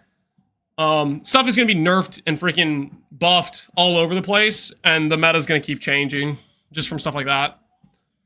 very interesting considering that all characters will do so many different things if you're not looking at one-tapping end bosses. The thing is, you probably can make builds that one-tap endgame bosses that aren't even what content creators are doing. now have their entire mana pool, as reservations now use spirit instead of mana. It's hard to say exactly how useful blood magic will be without knowing how difficult... Okay, blood magic, yeah, we know. Alright, Avatar of Fire. 75% damage converted to fire, deal no non-fire damage. I mean, that's pretty solid. Get all your damage into one type. If you can get a little bit of conversion somewhere, that seems solid. Avatar of Fire seems like maybe probably just a good time. Avatar is so bad. Nonsense, no. I think that's gonna have some decent use cases. Where is it located? It's on the outside of the warrior area, next to the mace nodes and armor nodes. There's some good nodes up here. Close to the Resolute Technique, close to Blood Magic. New infinite axes. Giant's Blood, Avatar Fire's close to, is the dual wield mace. I'm gonna use it. Yeah, Avatar Fire seems really solid. Giant's Blood, cool. Unwavering Stance. Your stun threshold is doubled. You cannot dodge roll. That's probably fine, honestly. If you have block's already so good, and you can walk out of most one-shot abilities anyways. Like, dodge roll isn't necessarily that much faster than just walking. It's faster for the first, like, half portion of it, but then it slows down to be the same speed as if you just walked anyways. Stun immunity's left the chant. Yeah, I think they're making it harder to deal with ailments and stun and stuff like that. The people that don't want to dodge roll, yeah, in which case this is all upside. Seems solid. Bulwark. This is for the RF builds that are just perma dodge rolling. I don't know about that one. Converts all evasion to armor. Okay, so this is the sorcery ward angle, isn't it? The sorcery ward character clicks this because they're just trying to get a giga sorcery ward barrier. I think the sorcery ward builds will be some of the tankier characters because of the scaling here. If it really is the case where it's whichever one's the highest and it doesn't matter if you have evasion or not.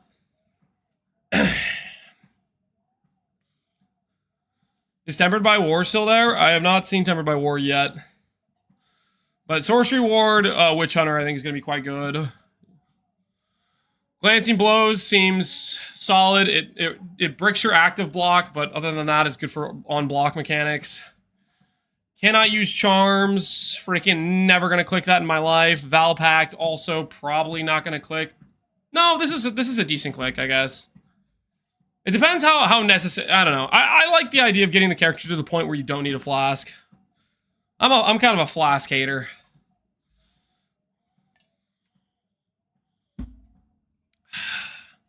Are any of these new? I don't know. We're going through all of them. Elemental Equilibrium, I think we've seen before. Hits fire damage, remove fire exposure, inflict lightning exposure. I don't know about that. Heartstopper we've seen. Acrobatics we've seen. This actually looks like stuff that was included in every single one of his videos already. I don't know if this is new or not. He's just going over them. Eternal Youth could be the early answer to Demon Form, to be honest. If it's a lose life per second instead of a take damage situation. EE will be great, you think so? Hits the deal cold, remove cold exposure, and inflict fire exposure. Hits the deal lightning damage, remove lightning exposure, inflict cold. I don't know. That seems kind of annoying because you have to keep rotating between skills. There's probably some use cases for it though. Maybe if Hex Blast still does what it does before with the resistance stuff. Use it on a Hex Blast build, but then you're in the middle of nowhere. Gain charge instead of other charge. Probably has some use cases. If you would gain a charge, allies in your presence gain a charge. Got a charge generator for party play, okay. Eldritch Battery, does he say... Snap said this has changed. How does Snap know this is different? What is Snap's source? What is his source? Convert all of your energy shield. Friends? Does he have somebody who works at GGG? He's got an inside guy? Like...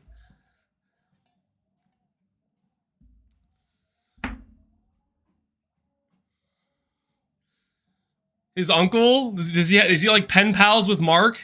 You know, the party players got to stick together. They're both party play. They freaking write each other emails every day about party play. My uncle works for Jagax. Whispers of Doom, literally the best keystone on the entire tree. Hello!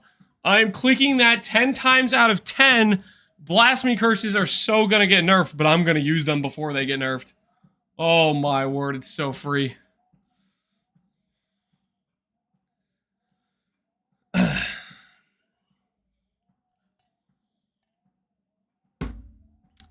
How is Ancestral Bond going to be good when you get like 180 to 200 spirit without scepters? You use scepters.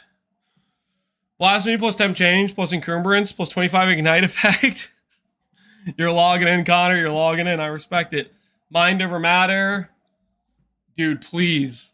Please let Arcane Surge actually be base 10% mana regen. Please let that be real. Our character has a chance for greatness if that's real. If that's real, I might unironically. Ooh, I'm gonna be so happy. Did you see the maybe fake sorceress? Yeah, the 1k arcane surge effect for 15 mana and the 10% base mana regen and 10% more cast speed. If it's real, that is correct. If it's real, but it's also probably fake. All right, so yeah, all this stuff we've literally just seen before. All right, this is just no new information. Unfortunate. No new intel.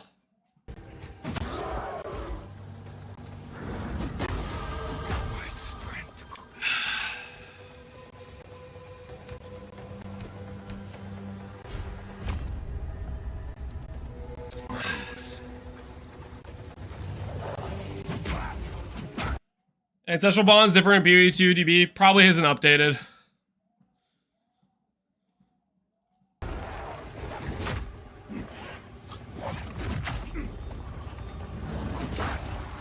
Making Ascendancy nodes?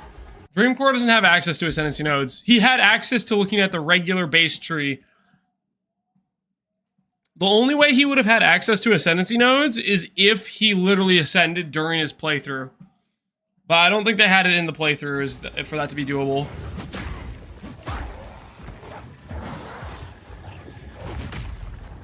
No Ghost Reaver? No Ghost Reaver on the November 8th playtest. They could still put it in. You gotta remember, guys, a month is a long time. From when this playtest happened, there's a good chance a lot of stuff changed. You know? We don't know. Keystones, it's all the same info. Okay, so our next fight, Old Forest, is the Bramble dude. See how this fight looks.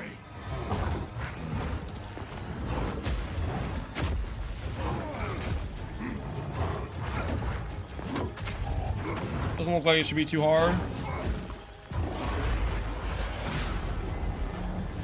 Holy! He's shredding. He's absolutely shredding.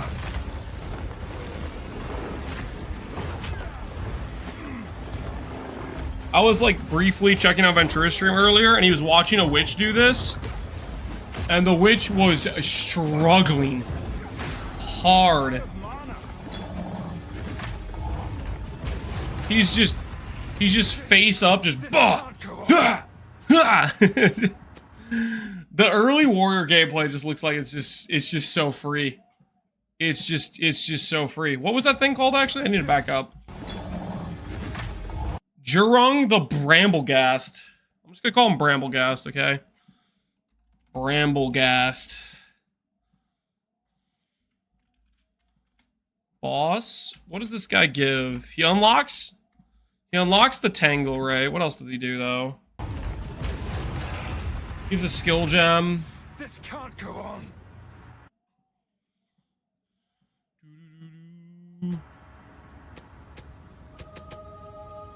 Skill gem plus unlocks. Earthquake. Grim Tangle. I'm pretty sure that's what he does. He unlocks that zone down there.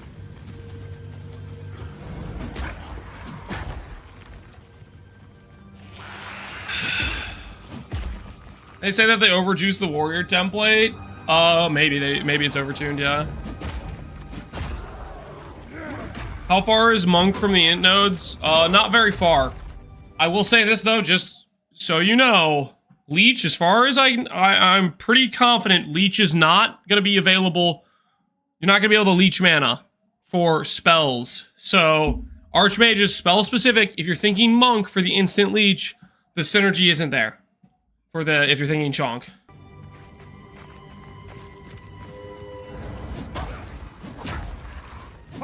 Give me the Templar? Hell yeah, that's what I want. We're gonna get Druid first, though.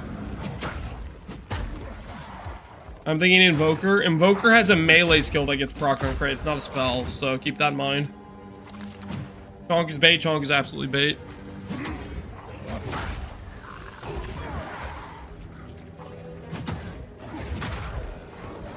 Is there a Mana Forge support? I don't know.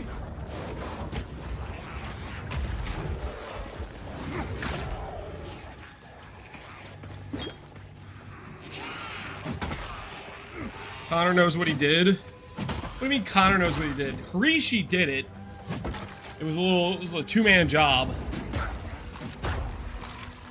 Unbound Avatar probably works with spells? Probably. Probably hard to get Leech. Yeah, I've only seen Fizz attacks Leech, to be honest.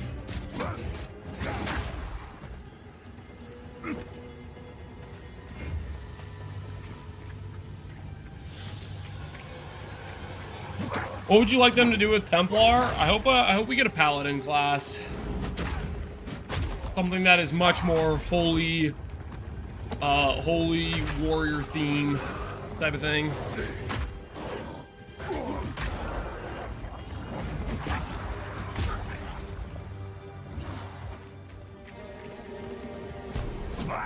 You swap between weapons and wands. The Tree of Souls.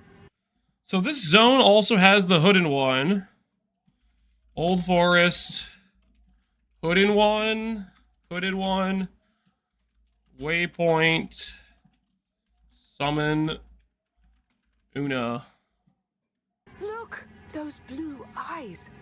A battle cleric, yeah. To release that Oh, yeah, that's a good point. Dark Templar, like a Death Knight or something like that. Something like that. Some dude who freaking betrayed the order because he didn't believe in it or something. You know, that's that side of thing. I'll wait here. That'd be pretty cool. The tree will protect me. Is the Hooded one Sin? We don't know, but he reminds me of Sin or Innocence. He sounds like Innocence. He looks like he has blue eyes like Sin. They talk to him like he's an immortal being, which means he's like kind of a god, which would suggest one of those two.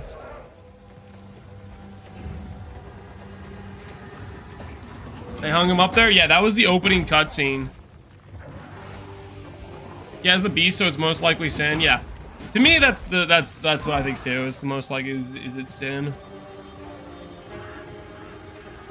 We need Chonkadin? Shut up. Chonkadin.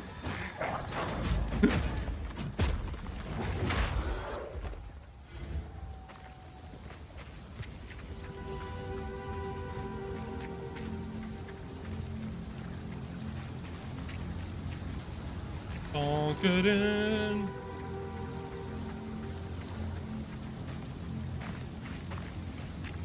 Needs a short neck ascendancy or a legacy neck ascendancy, because they're going to shorten his neck initially.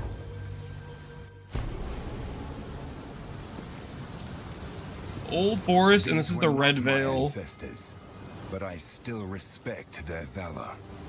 The Red Veil attached to Old Forest.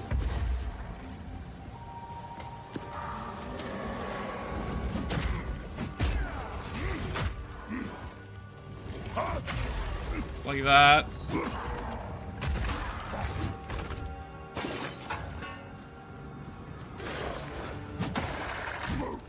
Will Templar be the same dude? No, he's gonna look different.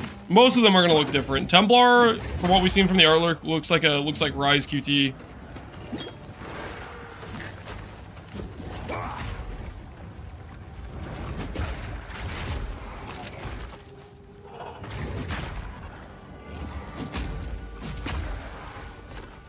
Being called Sin is crazy how lore-wise he seems to be one of the only good ones.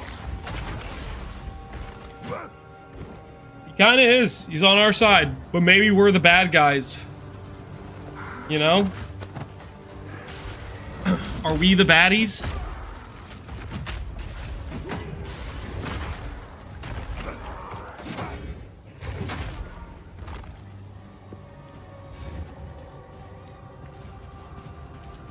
Sin is not good. He is tragic, murdered by brother, so he could say he killed the evil one.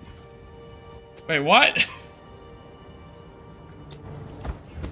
The builds I plan to play in PoE 2. Chonkrior, Chonktress, Chonksaurus, Chonkcenary, Chonkid, Chonkger, Chonkitch, Chonkduelist, Chonkassassin, Chonklar. Shut up. Dude, none of you guys hyping up Chonk are probably even playing Chonk. I think you guys are all just memeing. Just lying. Just making it up. Oi.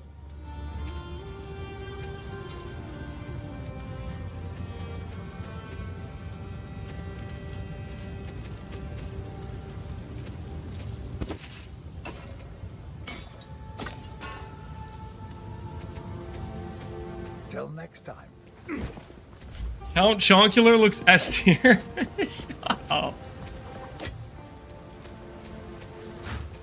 Did he use the currency? Let's see it. Virez. Absolutely scammed.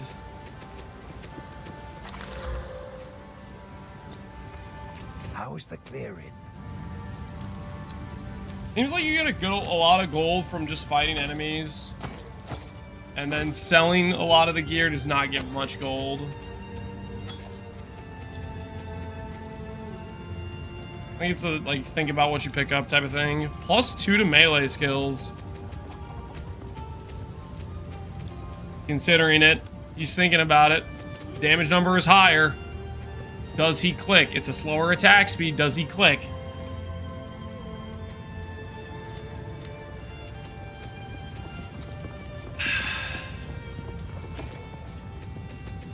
Friendly sounds like Niles from Heist. Maybe it's the same dude.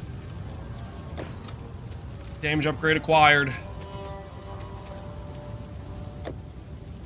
Whose playthrough this? This is Bajira's playthrough. He's got basically an uncut, like 4 hours of gameplay that we're looking at. We're using it to map out basically like Act 1, essentially, is what we're doing. Mapping it out. You buy wisdom with gold? Yes. From what I could tell, wisdom scrolls are 25 gold each, so you can buy a ton of wisdoms for not too much, you know. Like, he has 1,000 gold, he could go buy 50 wisdom scrolls if he wanted to. He wouldn't need that many, but he could. And there are no portal scrolls.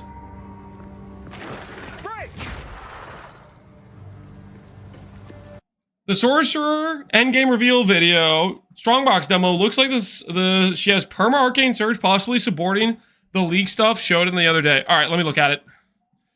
Let me check this. Let me check these facts you're telling me about right now. You might be right. I'm curious. UE2 content reveal. Ba, ba, ba. For the crossbow.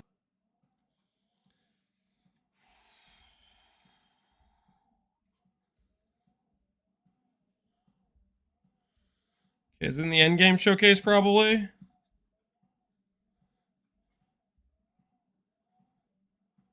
You will get a powerful temporary buff. Some of the buffs make you faster, others rain light. Does that feed? These are ancient too as you play maps. One such Do you think that's Arcane Surge in the top corner right there? The Arcane Surge leak? Oh, some dude had like a Word doc type of thing open that had some stuff about Sorceress. Keep going. It definitely isn't the same as PoE 1. Alright, here's the strong box. Let's look at the strong box. always a trap. Monsters going up to this, there is this buff icon. Blue circle going around. That does look like Arcane Surge.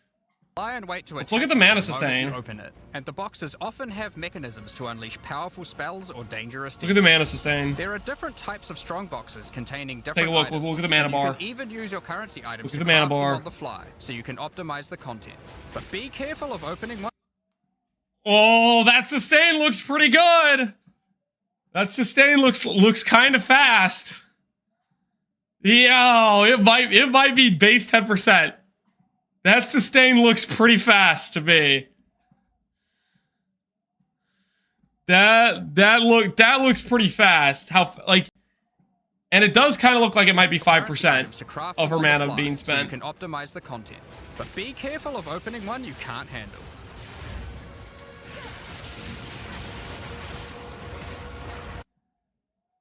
That looks 5 flat regen on 50 total mana. I mean, yeah, I guess it could be something weird like that, like some flat regen on a really small mana pool, but they're showcasing an endgame character.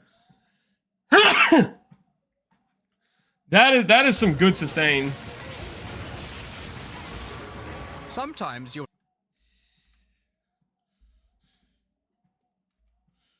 craft them on the fly, so you can optimize the content. But be careful of Dude, I'm opening so one you excited can't about handle. sword gameplay. That's looking hella good. Sometimes you'll discover monsters frozen in essences, solidified crystalline corruption. These dangerous monsters. Sub was saying mana isn't an issue at all. Correct, but the difference between what Sub's gameplay looked like and what you just saw is substantial, very substantial. Here, I'll show you this. Here, let me pull up Subtractum's gameplay just so you can see the difference, because that mana per second looked like it could have been 10% mana per second, which is a pretty large amount. For context, does PoE2 wiki know? See if it knows. I wonder if it knows the base mana regenerate. I don't know if anyone's like clicked on mana and like clicked on the special term. It does not know the base mana regenerate. Let's pull up Subtractum's video, and we can show you the context. So he has about like what is roughly, let's say 35% mana regenerate. This node is 25% mana regenerate. This is 10% mana regenerate. Let's find where he's actually spending mana on some skills, just for context. I was very excited. I was very encouraged. Luke. Okay. Okay. So if he had the same level of mana regen rate that this video we just watched was, he would literally be full within 1 second. Just to 1,000, confirm that it 2,1,000, 3,1,000. Like you can see, his mana is ticking. It's ticking like 1, 2, 3. He has literally like 1 mana per second right now, based on his 98 pool. Like look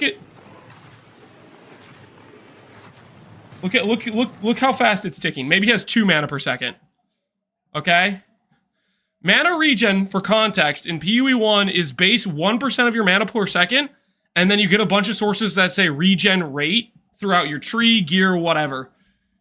If this looks like it's maybe base 1% like it is in PoE1,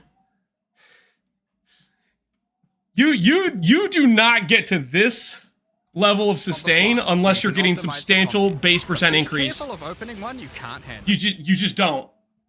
You don't. That is some fast freaking sustain. That is it might be base. I think it might be base mana percent. Because there's not that much regenerate on the tree. There really isn't. Or at least, well, okay. To be fair, freaking Dreamcore has all the nodes. He didn't hover over any mana nodes. He didn't show us like any of the regenerate nodes. He didn't think those were important. You know, freaking give us the whole tree. Some of those nodes might be important to us. They're like, for all we know, there could be base mana percent regen on the actual tree. But this implies that leak might be real, because that does look like permanent arcane surge, and that does look like hella good regen. Mana nodes matter? They do freaking matter. Why is Dreamcore the only one? Because he's the only one that hovered over the entire tree. The other people at the playtest were like a bunch of journalists. I think there were only like a few PoE guys there, is what I heard. And he was one of the only ones that thought to look at the whole tree. That's not the only valuable thing, right? Like, Havoc looked at all the skill gems, that's a valuable thing you could do. Dreamcore looked at all the passives, that's a valuable thing you could do. Somebody could have gone through all the different key terms, that would have been really freaking useful. You know, there's a lot of key terms, we have no idea what they freaking mean, but they have that, like, cool guide menu where you can pull them all out. I think MP showcased some of the freaking key terms in his video, but he had to take down his video, I think, because it had the crafting bench in it.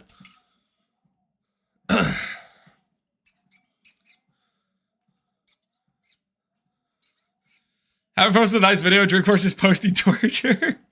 Dreamcore, I think there's people that like the way Dreamcore's doing it, and there's people that like the way Havoc's doing it. And I think the distinction is, are you a try hard Andy? Like for example, me, I like the way Havoc did it because I just want the freaking information. I don't want him to like I don't want him to read me the node. I want to read the node, you know? So the way Havoc did it is the way I might like. But there's another person that wants, that doesn't know PoE, that wants the context of what Dreamcore is giving and being like, this is good because this, you know, like actually explaining something. Like, I think both things are important, but dude, I want those nodes, man. I want those nodes. I need to get water. I'll be right back. Hold on. I need to refill the water. Hydration's important. I need it, or I will die of thirst. Water.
Water has been acquired.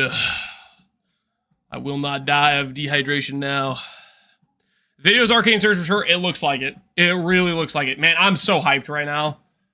I'm so hyped for so you can optimize the content, but be for careful of Sorceress, opening one you dude. can't handle. That sustain looking hot. Oh, I want to click Sorceress so bad, dude. Or Archmaging it up, dude.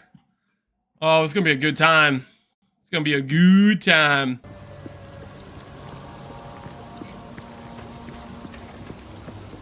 Was there ever confirmation or denial? We haven't heard anything from GGG. They didn't say anything. But that, you guys are totally right. That does look like a permanent Arcane Surge, and it does look like hella good regen. Isn't the Sork picking those remnants off the floor? There's probably also remnants there as well. I think there was some instant like, there were parts where the mana jumped, which might have been mana remnants, but aside from that, the actual, like, steady, you can, like, you know, like how you can, like, see a degen, and you're like, that's a fast degen? Well, the regen clearly looked fast, outside of the flat amounts that was getting put onto it. We watched the Dreamcore, there's no new information in the Dreamcore video. It's all keystones we've already seen. From his earlier videos, funny enough. Because his video featured keystones previously. So it's just if you haven't seen or you forgot what keystones were there, It's going over the ones that he showcased previously in each of the separate videos. Basically, it just gives you the keystones in one place if you're like looking for them. It's definitely Mana Remnants. Mana Remnants is a flat instant, like it's you can see it chunk when you see the Mana Remnants. But that doesn't For the crossbow, you will find. Here, I'll find the clip again. That doesn't necessarily include the strongbox footage. Strongbox before this? No, Strongbox was after.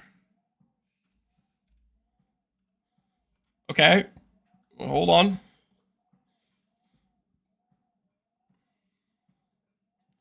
Okay, so you see, he cast the skill, right? He cast the skill. There is no...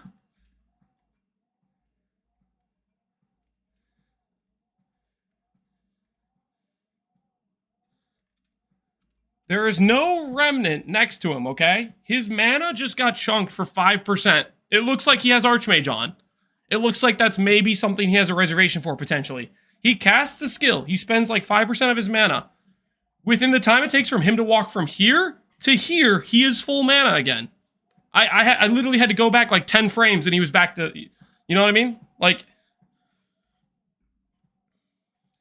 You see how fast he gets full? He didn't pick up a Mana Remnant. That's just straight regen. There's Mana Remnants in there. You can see when he picks up the Mana Remnants. I think it's like chunking a little bit, but the actual regen that's occurring is very fast.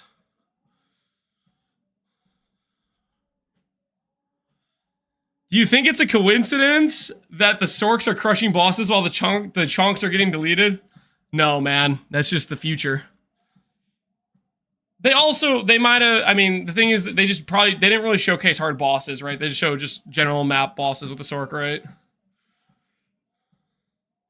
I guess, like, he technically could be clicking the Mana Flask, but I don't see him clicking that at all. And why would you click it if you're already at 90% mana, right? Can Mana Remnants overcharge? I would think so. I think the overcharge is part of the mechanics.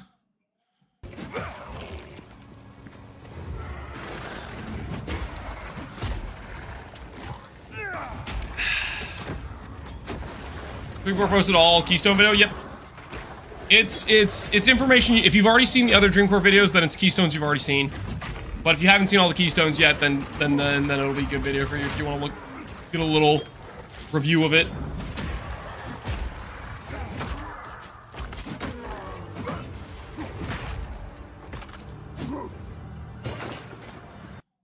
If Sork gets that much mana regen, Mom's a must.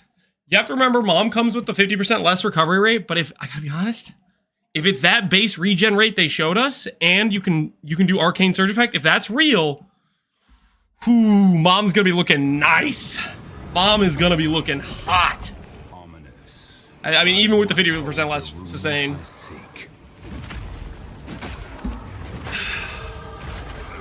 Hot Mom, yeah. Hot mind over matter. Listen to your words, Cap. Guys, you know what I'm talking about. We're all talking about mana here. Guys, don't try to take this out of context and be weird about it.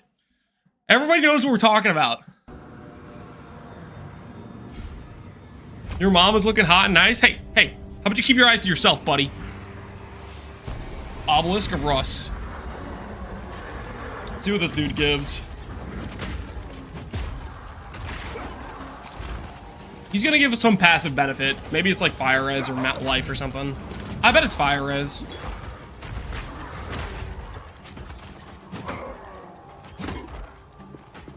Gung also talks about Hot Moms. Not the same thing. Okay, not the same thing. Ruined Girdle. Ruined Girdle quest. Show quest. He's gonna press X on that. Collect 2 remaining runes of power. The roots are impassable now. Okay. So we go over to our notes section. Rust King. Boss. Fight. Rune of Power. Wait, no. He didn't do the Rust King yet. It's 3 Rust Pillar things I think, and then Rust King. I think you collect the 3 things and then you get to fight the Rust King. After all this time.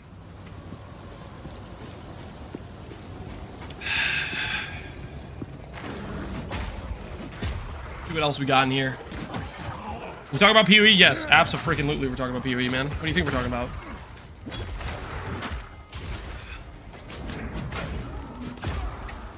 After 1v1ing me in COD, you're gonna call me the Rust King.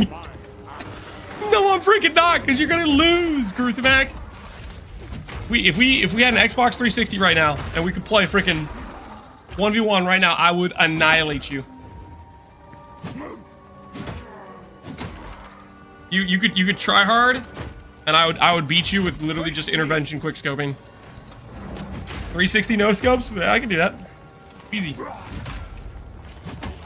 Lance, you're like 80. You can't play FPS. I'll have you know. Okay, well, I was good at FPS back when it was... That was like my main thing I played in my high school years, was like COD, essentially. I went through and like got nukes with like every single weapon type in the game. It was good. It was a fun game. MW2. Good friggin' time.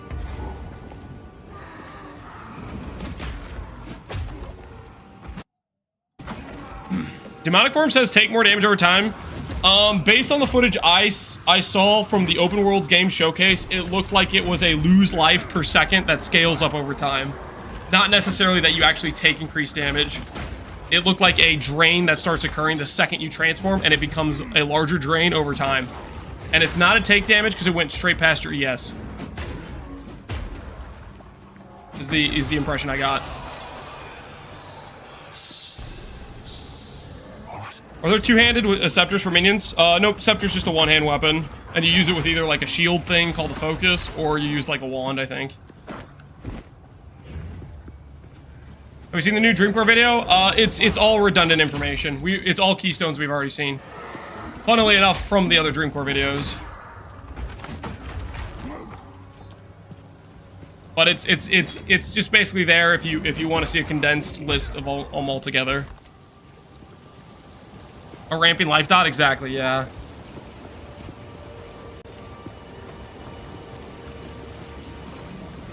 Can you dual wield wands? I don't know.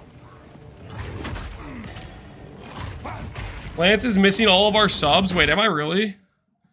Oh my word, I'm a bad person. Are the alerts not playing? Here, I'll replay them. Captain Skykiller. Gaming. Vice. I'm totally blind. Thanks for the subs, dude. Much appreciated, guys. I'm definitely blind. Wait, did it not play the other one? There we go, Gaming Vice. Appreciate you. And Enofan, you subbed earlier too. Oh my word, I did miss a lot of subs. Over the past hour, they were like... Were the alerts not playing, or am I just deaf? I don't think I noticed, but... I'm sorry, guys. I'm sorry. I'm just deaf, yeah. Thank you. I appreciate the subs. It helps a lot. Allows us to keep streaming. Why no members on YouTube? Okay, I gotta be honest, I don't know what members are. This is a bit of a caught moment. What is a member? Rose, I missed your sub too. Oh no, Rose, I'm sorry. It wasn't on purpose, I swear. It's a sub on YouTube, basically. It's slang for male genitalia. Shut up, Gruthamac. It's a sub bump for YouTube. Okay. Is that something I have to set up on YouTube? I didn't know that was a thing. It's paid membership, but the thing... Okay. Is that something I have to set up? I have to like manually set up some member system. Members are like subs, but for YouTube. Okay. They're hot moms, I think. Shut up. Okay, I'll look it up after the stream. I don't know what that is, or I wasn't really familiar with it, so I'll look into it. I'm guessing it's probably something I have to set up, maybe. So I apologize for the YouTube enjoyers. I'll try to figure that out after the stream. What I wish is I could combine the chat somehow so you guys could see each other's messages, but that doesn't seem to be a plausible thing I can do. I almost subbed on Twitch, but I hate that site so much. Yeah, there's definitely people that are not Twitch enjoyers.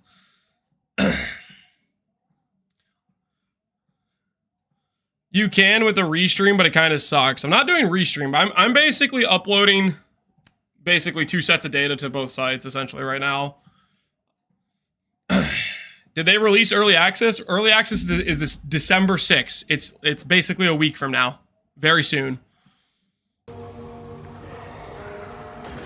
Following along, right on, Gaming Vice. It's gonna be a good time.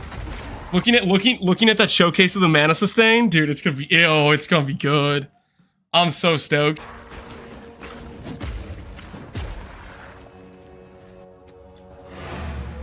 EA releases on the 6th.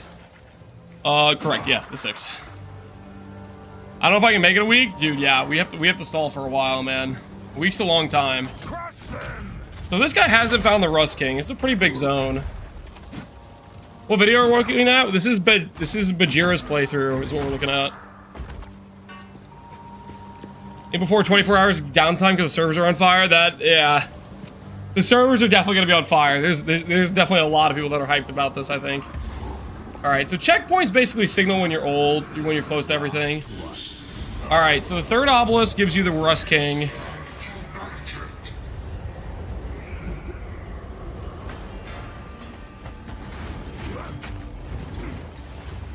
I like how this guy is literally just first trying every boss without like any difficulty. This guy's a gamer for sure. Also, he's a warrior.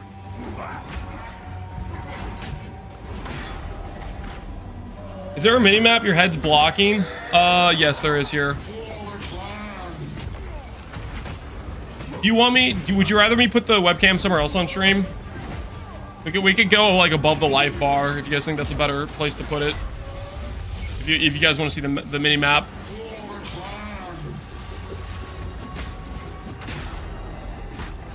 Rusky looks so cool. There's so many cool-looking bosses, for sure. Oh, he was cornered there. All right, and that's a positive benefit thing. He got... what did he get from this? What's the quest item? Put your head on the head of the character. Okay, I don't know about that. Between the mana and the toolbar. I'm gonna have to look where that is. So you think like right here? You think like that? I don't know, because that blocks like this stuff. We could do here. Here's kind of a classic spot. But the thing is, I keep swapping between like watching videos and stuff. Like that. All right, let's try that.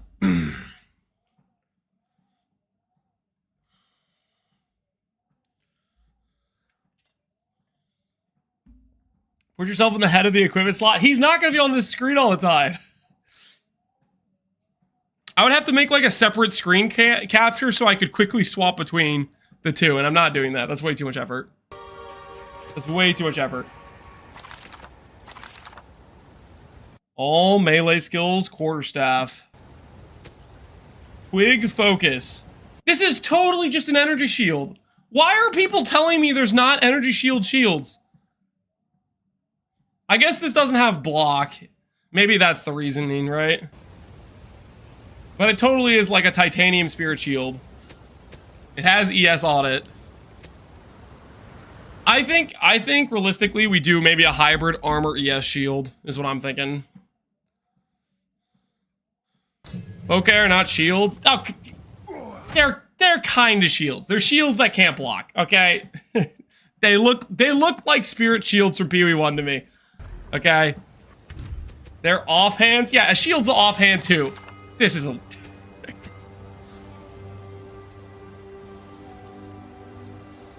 So not shields? It's basically a shield, guys. Offhand? Okay, this conversation. Whatever. I'm gonna call it an energy shield, okay? You can't stop me. Wait, did he not get a quest thingy? He did. Was this the quest thing he had before? No, it's just 3 things. Yeah, he gets the 3 things. Okay. There is nothing left to defend. What does it shield? Your life pool with energy shield.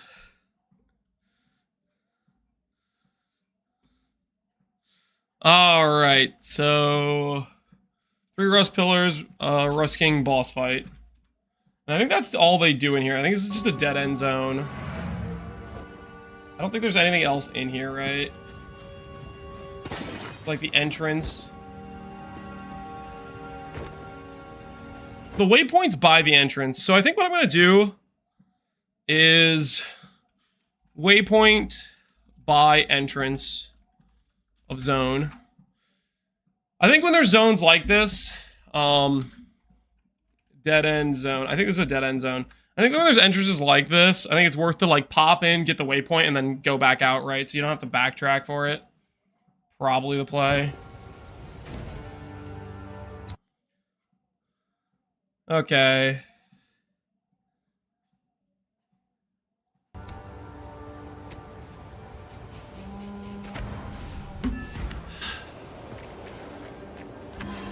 Was there a passive benefit for the boss? Not yet. You might get one from Renly, though. But I would ask what you need these.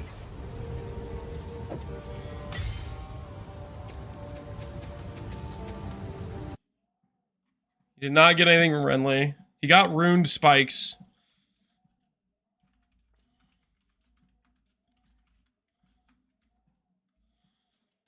Clearfell.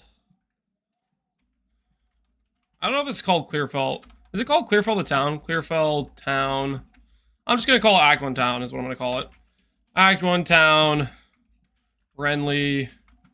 Rune spike. Quest item. We'll put it like that. It's fine work, Father.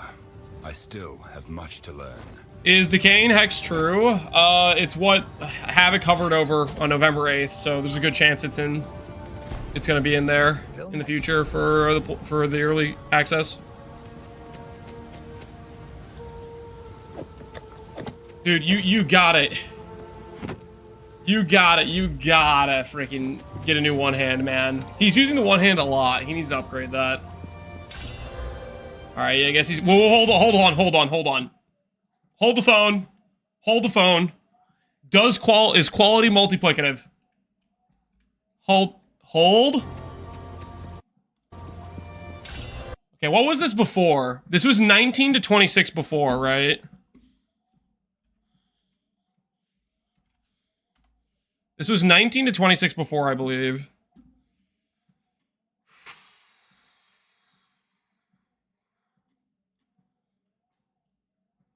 $22.8 would be a round down. Now let's do... I have to go back and check the base menu fizz so I can compare. Let me compare. This is all the way at end. When does he buy this mace? I need to find when he actually bought the mace. Because I want to look at the baseline value. And 26, yeah, we can look at the 26 too. That's a good point. 26 times 1.2, 31.2. That lines up. I think that implies it's multiplicative. It makes no sense to not be multiplicative. It's just previously, the way, like, they changed quality recently in PoE 1. Normally this would have been additive with the percent fizz. But the thing is, if it was additive, you probably wouldn't get to 30. You wouldn't get to 31 since it's close to the breakpoint. So I think it is multiplicative. I could go back and look for the footage, but I think this is enough. I would guess they would have it multiplicative, but this is a little confirmation for me.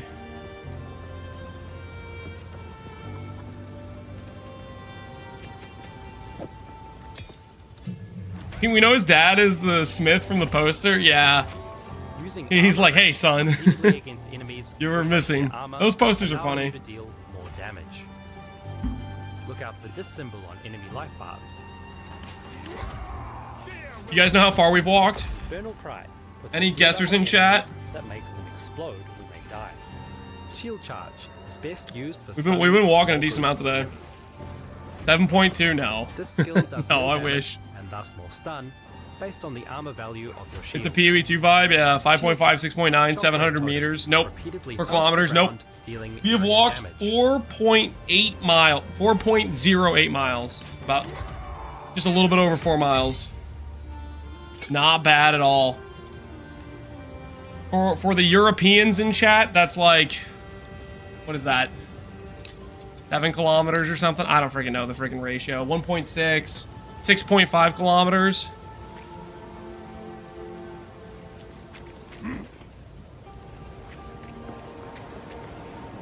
8 more and you'll be done. I'm working on it.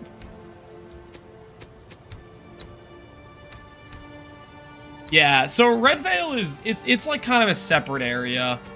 It's a dead end area, so I think that's correct. So the rune spikes are how we help this guy out, basically. Those blue eyes. How we help. Oh, yeah. I remember this. Yeah. So we put the rune spikes into place to help the dude. I remember.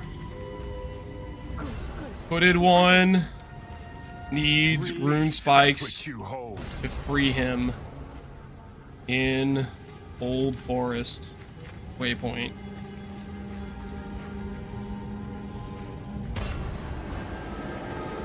Yeah, let's go. I'd leave him up there. Well, you'd never finish Act 1, okay? And also, that's messed up, dude. But this wound. Europeans, you mean the entire rest of the world? Okay, yes, true. The reason I specifically reference Europeans is because usually they're the ones that are all high and mighty about it, okay? They're always like, oh, but I am refined. I use the metric system. They act like they're better than everyone. It's so messed up. Okay, it's not messed up. The metric system is it makes way more sense, okay?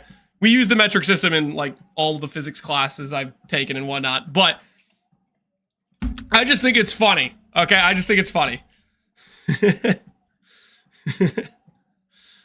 The truth hurts. Here in Canada, we have the most messed up systems. We use both. I mean, we kind of use, or at least, I mean, a lot of my classes use the metric system, so I feel like I've been exposed to both a decent amount. Metric system in Freedom Land? Yeah, believe it or not, most of my, like, physics classes use metric units on most, like, the problems we had. And most of my, like, calculus classes use the metric system for most of the problems. They'd be like, so-and-so object is 5 kg. I'd be like, what the hell is this?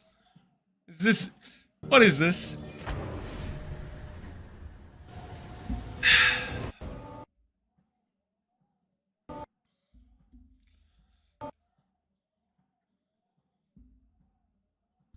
Actual numbers in calculus class? You know, like if they wanted to make a... How do you put this? You a lot of times, I don't know, it would depend on the professor, honestly. But one of the professors I had, a lot of the problems, he liked to have like a real world representation that you could like attach to in your mind, if that makes sense. You know what I'm saying? Okay. Yo, dude, he's jacked. Look at that bicep. Holy. Yo, I don't know who this guy is, but I gotta pay some respects, dude. That's look at that freaking tone. The definition. His bodybuilding, he's looking good. Lance is Myron, I am, dude. Gotta pay some respects.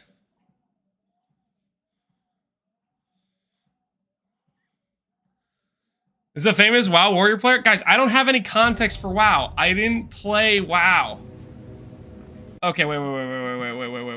Hold on. Whoa. Are we time skipping again? Where did you end? How did you get here?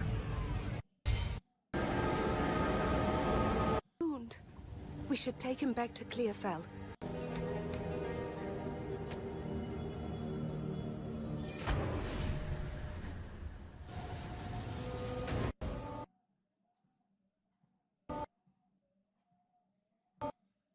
Okay, so it ends there, and then he teleports to this next place. So there's a bit of a skip that occurs.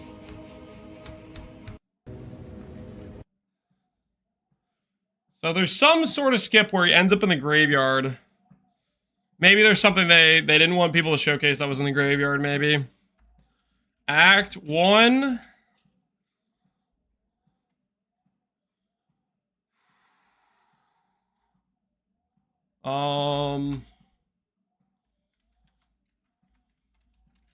Graveyard. Next. Might have been things in in between, I don't know.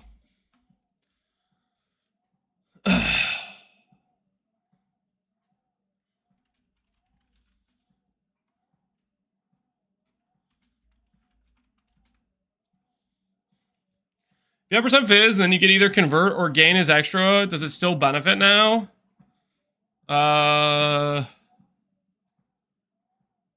No, I don't think so. I think the new change to conversion systems is you no longer are like double dipping or whatever. I think it's now it's applied based on what you have after the conversion, maybe. But don't hold me to that. Is his level XP same or close? Ooh, that's a good point. He looks like he just leveled. Let's compare to his earlier footage real quick. Go back one more time, just to verify. When he finished here, he was about to level. So whatever he did like, you know, what, 20% of his XP? 25% of his XP? So he fought some monsters in between this and the next one, this. I mean, it could have been him just going to the waypoint or whatever. The thing is, there also could have been an issue with recording. He might just not have noticed that he, like, filled up. He needed to, like, start a new recording. I remember there's some, like, weird stuff with recording the footage where sometimes you needed to restart it, or you could accidentally, like, stop the recording if you hit the wrong key on a controller. Wrong button or whatever. Didn't approve the part. I think it's more likely he accidentally hit a keybind that stopped the recording and he had to restart it. That happened to me and Yosis in our playthrough. It was pretty easy to accidentally stop the recording. And it wasn't very, like, you had to manually go back and check to make sure you're recording. So it's like, if you accidentally hit the keybind, didn't realize, then go back and check later, you could lose, like, you know, however long of footage. So I think that's actually probably more likely. I don't know why that. I don't think there would have been anything in between what he did here and this that he would have cut out. Because I think it was probably just going to town and starting the zone. There seems to be no LE equilibrium or precise technique. Crit seems like an automatic now. What do you mean? Crit, Connor, crit I think is going to be way different than what people are expecting. I am not seeing diddly freaking squat for percent crit chance scaling. Like, the base crit on items is better, but outside that, I'm seeing very little percent crit chance on the tree. Crit, I think they're trying to move it to a place of it's just more of a, you set up and then you proc it, or I don't think it's going to be builds are running around with 100% crit chance. Do crits roll individually or per use now? That I'm not sure about. I have no idea. Like, if you shoot out an Eye of Winter, does it roll once, or does it roll on every individual hit it does throughout the thing? I don't know.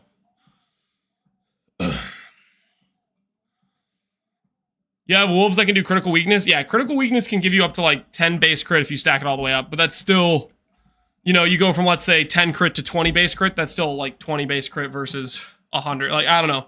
Crit chance looks a lot. Percent crit, increased crit chance seems way rarer. I'm gonna pee real quick and then we're gonna continue the VOD investigation. What are your thoughts on life nodes being mostly absent from the tree, from the strength areas, for melee especially?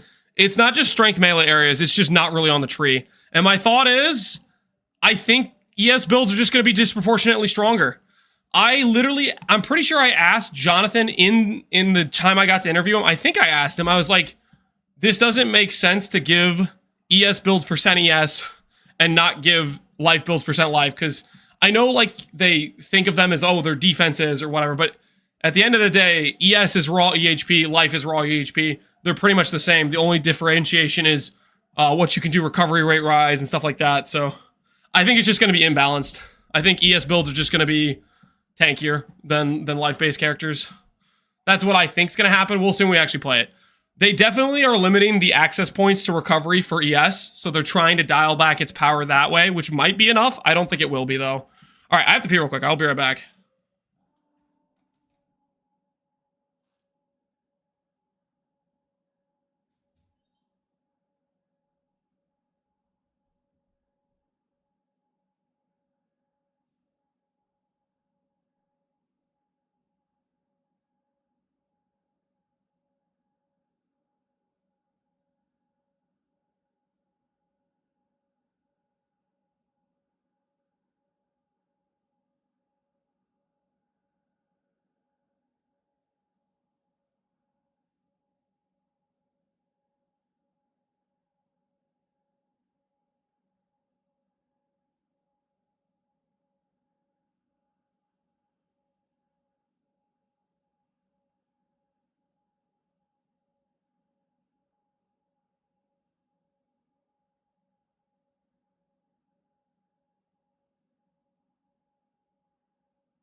Okay.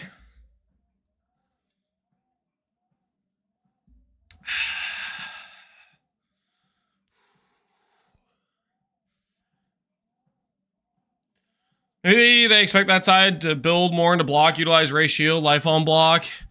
The thing is, there's a lot of things that are going to be non-blockable mechanics, and there's no reason you can't block with an ES character. Like, my point is, there's nothing that's stopping an ES character from getting block as well. There's nothing stopping them from being able to get armor or evasion. Like, they'll have access points to those as well. So that's the way I look at it. Is you can put mitigation layers on an ES character the same as you can put on his life build. But the differentiating factor is ES builds can spend 20 nodes getting 400% increased ES. What do life builds get to do? They spend 20 nodes getting like 5 max res? I don't know. I'm like 40% chance gonna go ES as a Titan the way it looks right now. Yeah, it does kind of look that way, doesn't it? All right, we'll go Mausoleum. So write that down. This place has not been abandoned. Graveyard into Mausoleum.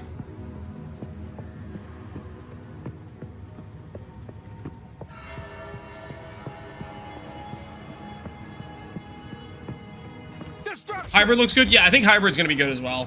I would agree with that. I will say this about life characters. 5k life might be kind of hard to hit. I know they showcased a build with 3.7k HP, but they showcased it in Sanctum, right? In Sanctum, there's relics that give percent life. I mean, that character might not have actually had even 3.7k life. It might have had like 3.2 and then had like 20% life. It wasn't... that it doesn't normally have, you know? Are we going to reliably generate charges in boss fights? There's a few different things that can generate charges, but we'll see. There's going to be other stuff from uniques and stuff, probably. An Act 4 character had 900 life, an Act 23 a level 23 character had 500. Yeah. But the thing is, the amount of life they have is completely gear dependent. At those stages, at those levels, right? The monk had 2.2. Was that the endgame monk? Was that the one that was like level 95? Break strings with 200 life. Break strings, I think, are going to get to like 170, 180 life type of thing. They never showed that one? Yeah. Why would they remove life from the tree if they kept PoE 1 balanced? They didn't keep PoE 1 balanced. My guess is life-based characters will probably be viable for most content just fine. The endgame bosses, they're going to get one shot. And then ES-based characters, I think, are not going to be balanced, and they're going to be able to do the fights easily. That's what I think is going to happen. I think life-based kill characters will need to play really well to do endgame fights, and ES characters get to be bad at the game and still win. That's what I think is going to happen. I think they balanced around the life-based characters. I don't think they are correctly assessing how strong ES builds can be, and thus ES builds will just be unbalanced.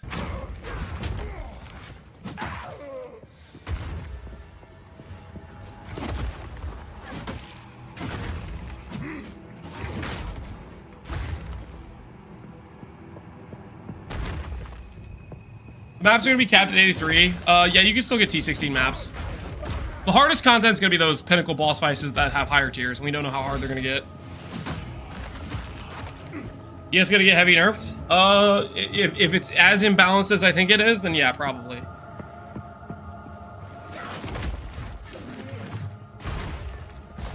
Login Titan. I think of the life-based characters, Titan seems like one of the easier go-tos. Hybrid also seems good too, to be honest. I hope Ziz asks if spell leech mana.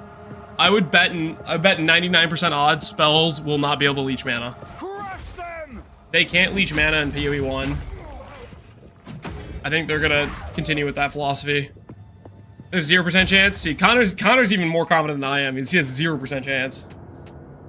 Hybrid might be a play. I think Hybrid will be good. Is Ziz's today? Maybe.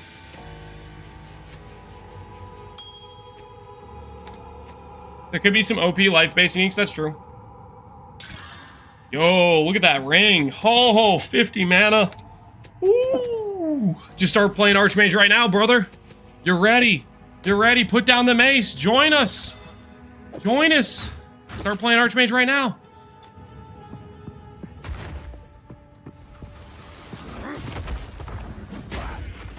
If they leech mana, the chalk is gonna be unbeatable. Not more chalk propaganda. No shot. Is that chest blue? I've no more. Is that telling you that there's gonna be a blue item in the chest? That's kind of neat.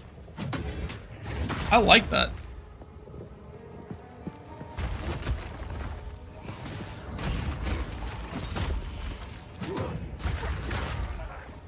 This interview's on the 3rd. Okay, so it's next week. It's like Monday next week or Tuesday or something. Not bad.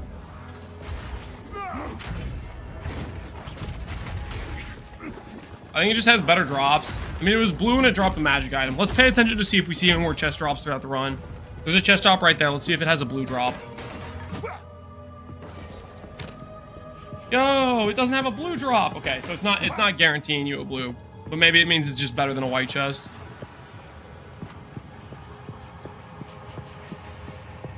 I think there's already a blue box that didn't have blue items. Well, yeah. Well, now we know.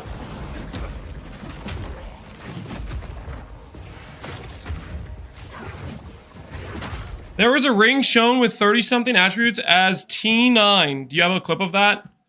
30 flat is the top roll for a T7 attribute on gloves. I think there's a good chance that T9 is the highest roll. In PoE 1, the highest tier you can get for strength, there's 9 tiers of strength in PoE 1. I would find it very unlikely that they cut the availability of attributes in half in PoE 2 on your passive travel, and they don't reduce the amount of attributes you can get on gear.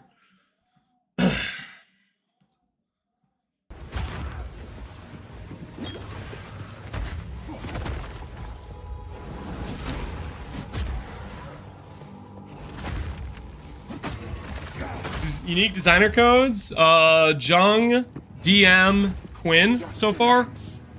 Maybe Dat mods.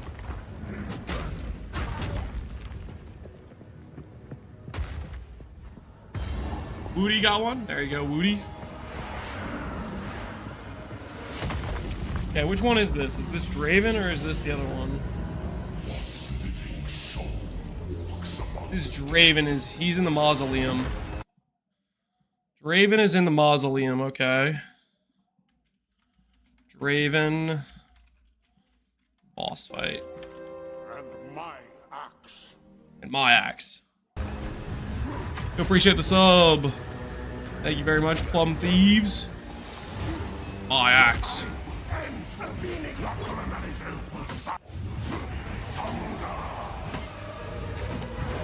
Draven from League of Legends? I kind of doubt it.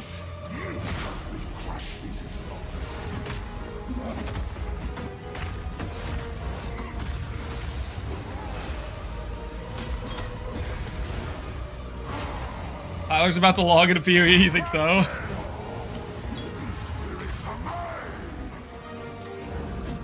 Just play LOL one more time.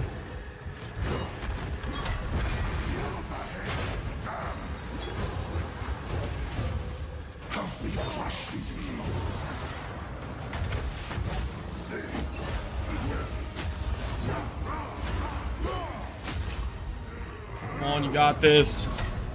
He's out of life loss. He's in danger. This might be the first time he dies. Draven's a pretty hard fight in the early acts.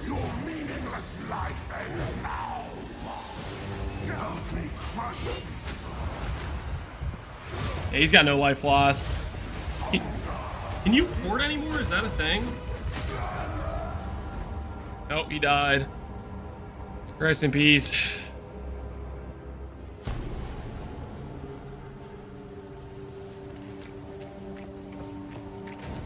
Oh, he went go back to town too.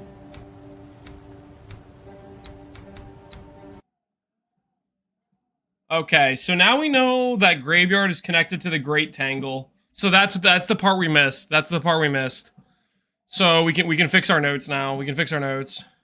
So in order to get to Graveyard, he had to go to Tangle Blockage. What was that zone called? It was called, Grim Tangle is what the zone was called. Grim Tangle waypoints. And then from there, I think that the Grim Tangle goes to Graveyard.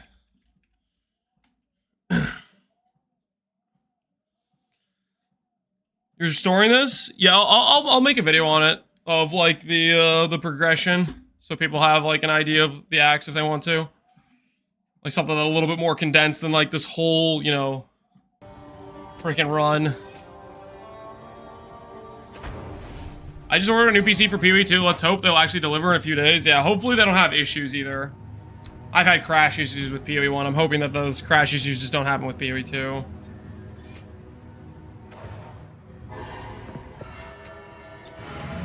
I get a Google Doc. I'll probably just make a video on it and have like a paste link for it. Yeah, so he's resetting the zone. He's going back through. So when you die to a boss, you have to make sure you do reset a checkpoint if you don't want to have to rerun the zone. Holy gold! What is this? Wait, back it up! Ooh. Ooh, little treasure trove? I've no more room. I'll mark that down on my little thing. Mausoleum. Gold treasure trove near random checkpoint. / Draven boss fight. All right, let's put that. This goal was ethically sourced and not grave robbed. Yeah, 50 gold. Well, it's not just the 50 gold, guys. There was 2 chests down there as well. Like getting decent items early on is going to make or break how easy it is for you to kill a boss. Like for example, if he clicked those chest pieces and he got a weapon upgrade, that could substantially increase how easy it is for him to do a fight. Like gearing early on, if you get extra loot, freaking worth it.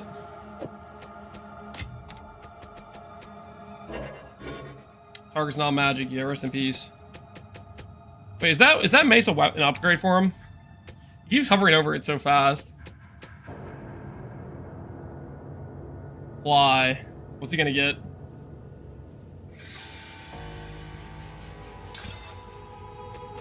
Yo, strength. He just got like 10% more life. That's value right there.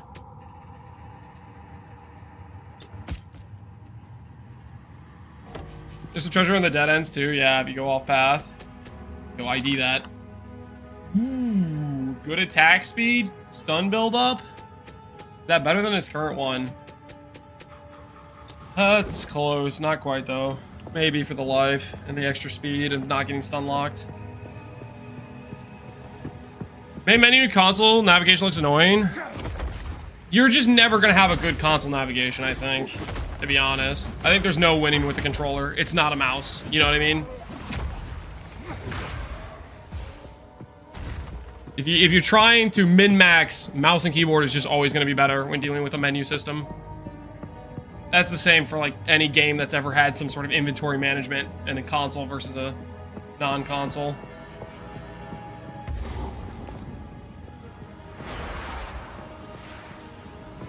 I can buy a fishing rod from Faustus? Yes, you can.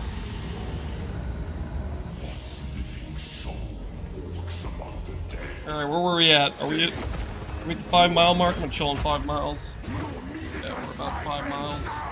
We're gonna chill there for walking for now, guys. Let's see if he closes out the fight this time.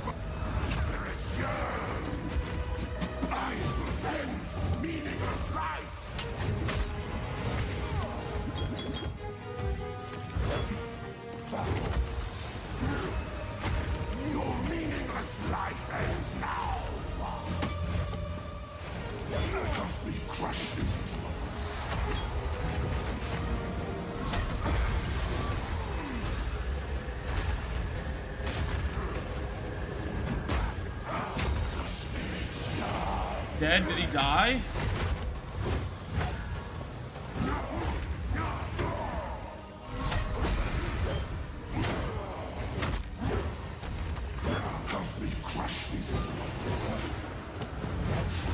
You wasted a lot of time within. I missed the part.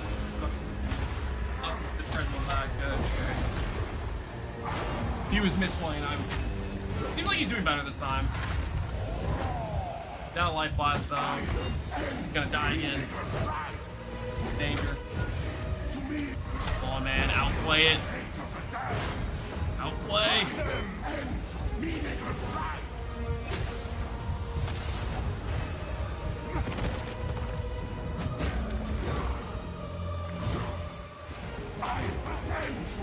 Does this boss chill for a second? No, this is one of the harder bosses in Act 1. The Draven and the other one, they're kind of hard. They don't play no games, so rest in peace.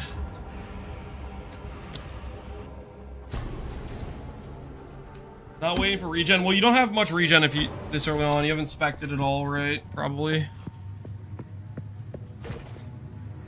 Is this a flaskless run? No, he has 6 life flasks.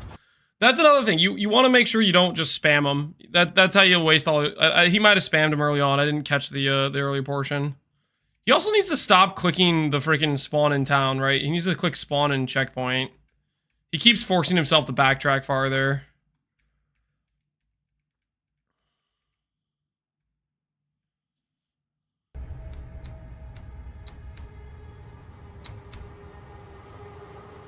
Armor, regen, yeah, that's a pretty good note early. He spammed like 3, yeah, so he, most likely all the fights he lost so far, he probably just lost because he wasted his flask, like he hit it multiple times in a row. And that's probably one of the biggest, like, benefits of them making the flask only like 1 flask. Like, I know I have the problem where if I have like 3 different life flasks, I will literally click each of them like once, even though that doesn't give me additional benefit, it just wastes charges. Untiring Light looks nice, yeah it does.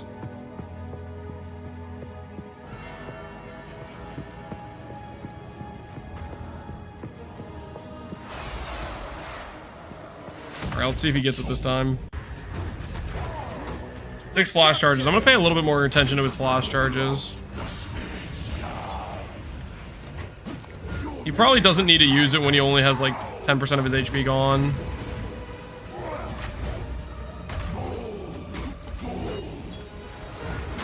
Like, this could have been his first flask use, probably. If he uses another one right now.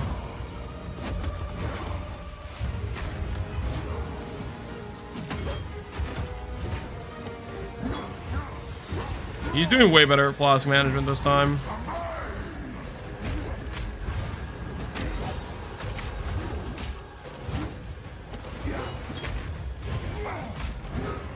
Way better at flask management. Heal seems OP early on. It totally... Oh my word! Yo, whoa, what the hell was that? Dude, he just got destroyed. Oh.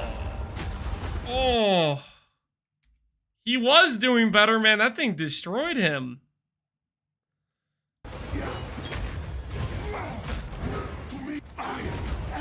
You know, maybe he was correct to full heal on, you know, 20% HP loss. I was like, you shouldn't full heal here, but apparently he can't get one shot at this. I bet that was a crit. I bet he got crit, to be honest. I bet he got crit. He got the 5% chance to get crit, and the dude deal double damage.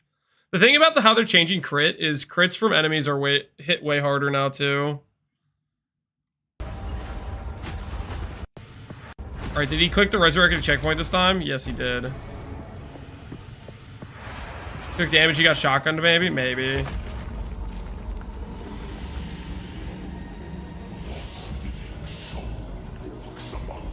Alright, come on, Bajiro. Redeem yourself.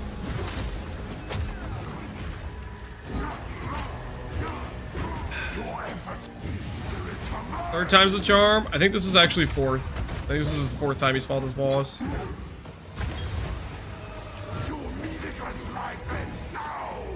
Yeah, Draven's got no chill. Oh, he's stunned. He's stunned. Do some damage. Do some damage. Holy damage window.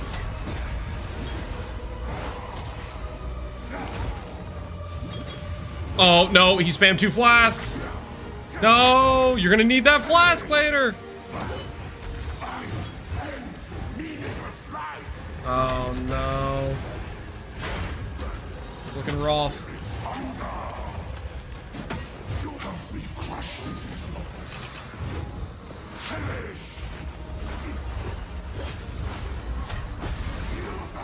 I think he's doing himself a disservice by manually weapon swapping. I think he should have prioritized a good one hand, and then he would be so easier for him to swap between blocking and not blocking.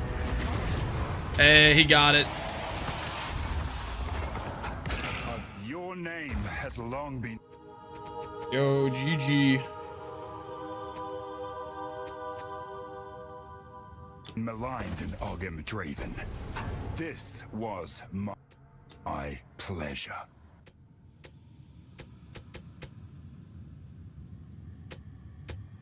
First try, not bad. Well played. Graveyard. That's one of the hardest boss fights in Act 1, I think. Is these ghost people dudes. They got a lot of AoEs and stuff.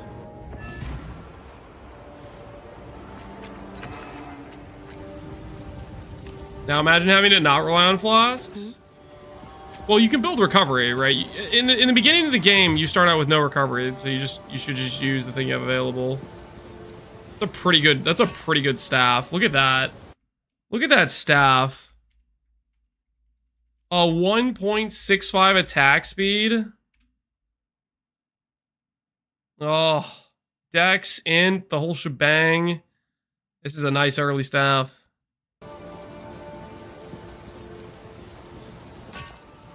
You wanted the one Regal Shard? Yep, you did. This is not the place. How's the clearing? So I think it's probably a lot better to sell to the salvage yard than to sell to the vendor. Well, 300 gold's kind of a lot. No, you probably do 300 gold early on. If the rare gives you 300 gold, that's kind of good. Dude, you see that one-handed mace? Look, it's metal. Dude, get the one-handed mace. No, get the one-handed mace. Look, it's metal. Dude, it's right here. Hold on, my face is covering it. Get the mace. It's one hand, it's metal, it probably hits harder. Get the mace, please. You need a one-handed weapon so badly, please. I'm begging you. He's not gonna get it.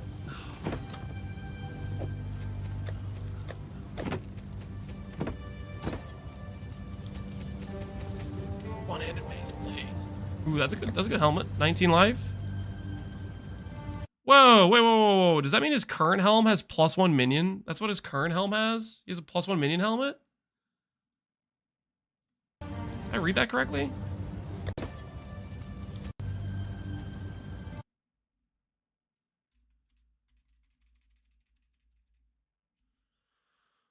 +1 level to all minion skills, rusted great helm, and 21 mana. That's a crazy early item, is it not? Legit. Is there a link to this video? Sure, I can link the video. Here, you guys, hold on.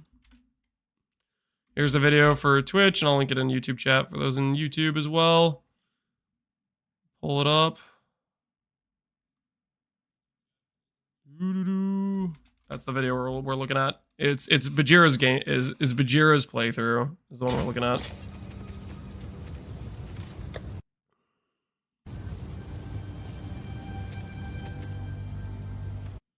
By the way, this is the guy who didn't want PoE to come out prior to release because he didn't want to spoil Discovery. No, I think you're thinking of Local Identity. This guy, I don't know about this guy, Bajira. Those are two different people. Yeah, look at that. 11 to 17. Look at that attack rate. 1.55. His current weapons have like 1.1. Dude, use it, please. I'm begging you. Oh, no. He's got two-hand mace brain. Bigger number, hit harder. Till next time.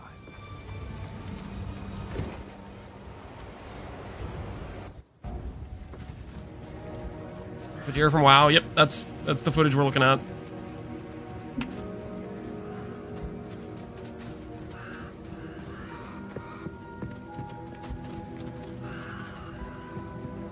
swap back to a long sleeve shirt.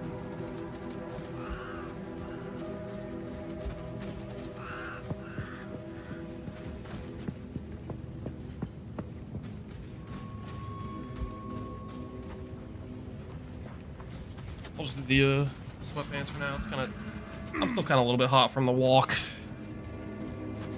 He's an avid PoE enjoyer. Yeah, he seems pretty good.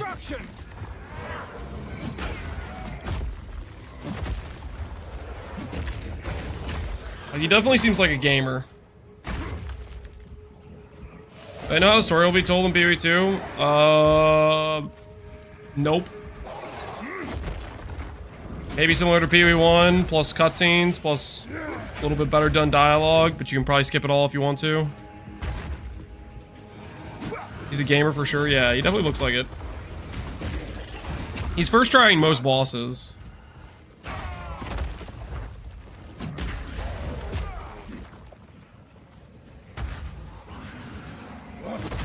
What class do you think going? I'm gonna go Sorceress Stormweaver most likely.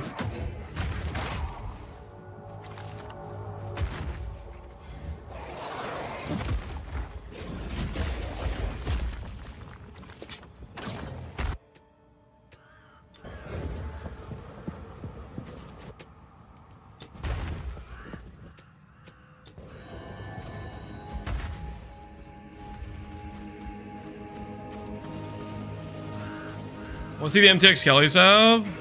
There's gonna be some real cool MTX for some of these abilities. I bet there won't be in right away. I bet they're prioritizing probably just finishing the game more than they're prioritizing MTX right now. Well, that's not necessarily true. I mean, the art team, it just depends what they have to make asset-wise. There could be like hold-ups on other things that aren't art, and then they'd have time to do MTX. Yeah, see, Grimtangle. So they definitely came from the Grimtangle, so we got that correct. He needs to go to the tomb, right?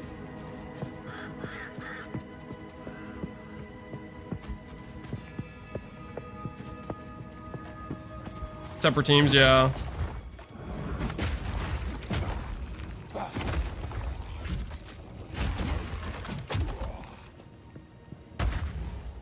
Go to the tomb. Just keeps running past it.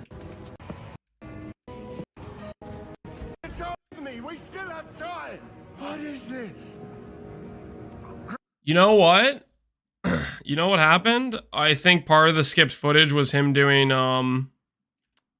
tomb. I think that was part of the skipped footage. I think because okay, basically there's 2 fights you have to do before this before you Lachlan. And the other one is the whichever one you do first is easier, than the second fight is harder. And I forget what the other one is called. Boss fight, Ghost Lady. I forget what it's called, but he doesn't have it in this clip. But it's whatever the other one is. Basically, the fight you do second ends up being harder because of that. Can't wait to find out all the environmental tells. There's one in Lunaris, I noticed. I hadn't heard anyone talk about. There's probably quite a few of those throughout the campaign. We'll see what they are later on. Get 1/2 key. Get 1/2 key. And then you do Graveyard, Lachlan, boss fight. That's the next thing.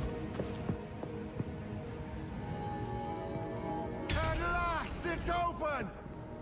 Does the Sork have any power charge explosion stuff? I don't believe I've seen any, but there might be. They'll probably keep adding support for power charges and charges in general as time goes on. What is this? Graves, Isabel, Torko, Callum, the family of Count Lachlan of Ogham. My family. This doesn't make any sense. They're dead. Those bastard Eternals. I must make them pay! I must make them suffer!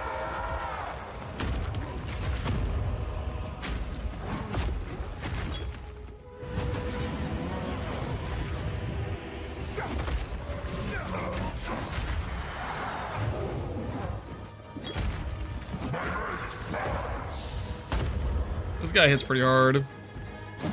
This is slam attacks.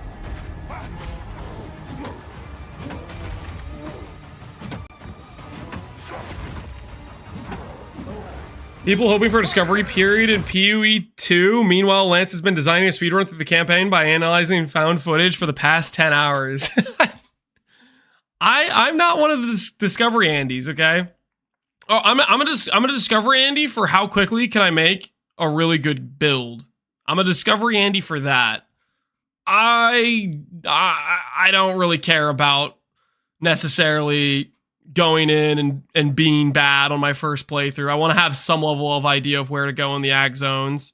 I'm just trying to diminish the amount of times I end up at a certain point in the campaign and I go, oh, where am I supposed to go? And then walk in circles, you know? Like, I just don't want to waste a bunch of time on League launch because, like, that's just not a good look, you know? Do we know important changes are? For example, endurance for Ranger. I know how necessary speccing for charges through skill support is. Charges don't give any passive benefit. For right now, from what I could tell, charges are merely for certain skills that get enhanced by them. Certain skills like Falling Thunder does like double, triple damage when it's used with charges, for example. I remember the Lance Gauntlet speedrun. I wouldn't worry. Hey man, at least I got through it.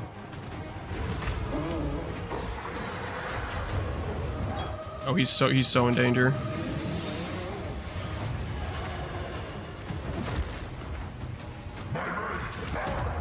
Ooh. Ooh.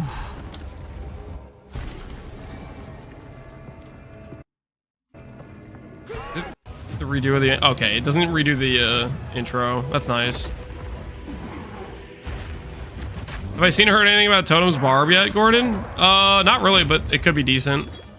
I think that's something that they summon an extra minion while you do them. Maybe they're decent. There's the Spirit Reservation stuff. I don't know what to expect. Being good is directly tied to Lance's income. I mean, it's not just necessarily being good. You can also just be entertaining or do interesting things. But I would prefer to be good.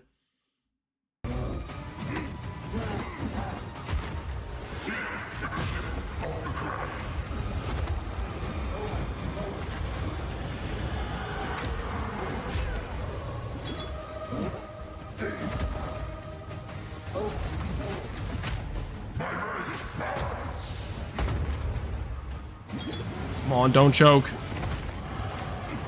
Don't choke, you got this.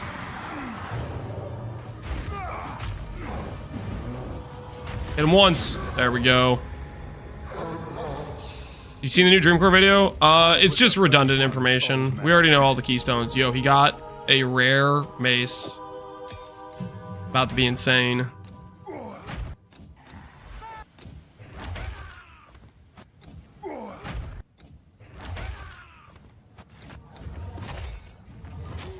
I wonder why Infernal Cry's grayed out. I guess he might already have that. Will break their armor, allowing you to deal more damage.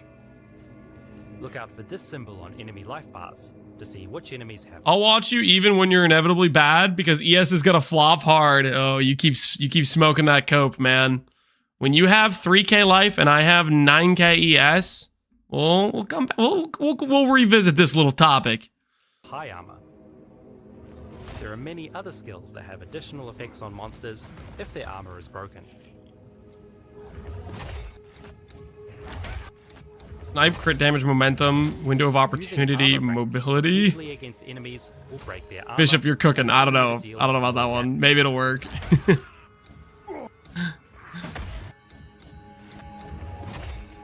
Snipe's the really like slow down channel thing, right? Against enemies will break their armor, allowing you to deal more damage.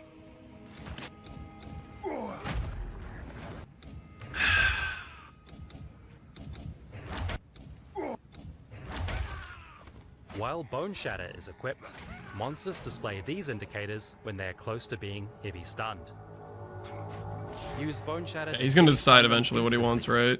And deal a high.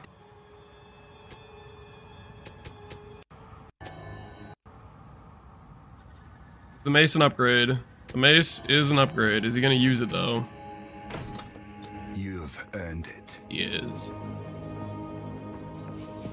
Maybe has guaranteed crit now? Yeah, but it's one of those like really long channel skills. I feel like you're gonna get stun locked out of it type of thing. Corruption has twisted these wilds. I'm doing something similar with poison breaking armor and creating bonuses for crit. Crit? I don't know, man. I'm a bit nervous about the crit stuff. I wonder how that'll feel. Okay, wait. What is this zone called? The hunting grounds. Okay, so that's the next thing on our list. The hunting grounds.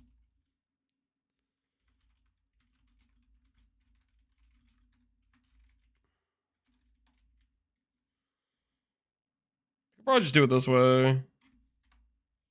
Auckland boss fight into hunting grounds.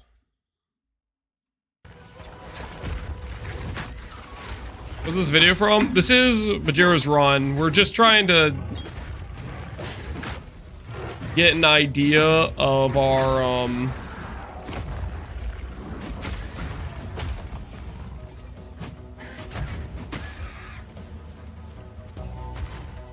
Act 1 progression, essentially.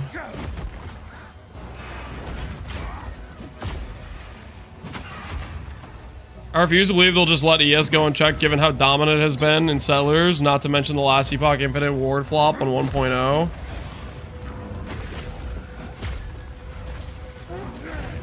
It's definitely not going to be as egregious as the ES, as the ward was, but I feel like they have a blind spot for it, mainly because it's something that's tied by gearing, and they haven't done a ton of endgame testing. So I think they have a blind spot for it. I think they'll probably just end up nerfing it.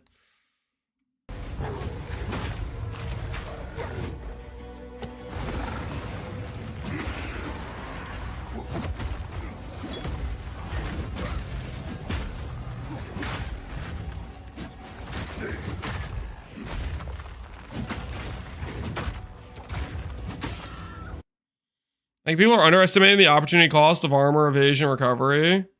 Recovery is the thing I think is an appropriate thing to be considering as an opportunity cost. Armor and evasion, I just don't see it. Like, for example, if you're an armor build, let's take an armor build for an example. Armor only applies to Fizz.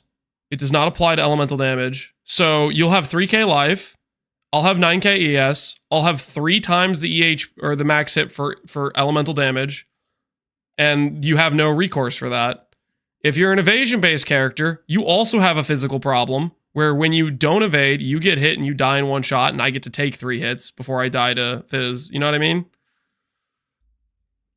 I think a raw base number is much stronger than something that only applies to Fizz and something that has a big weakness to being one shot.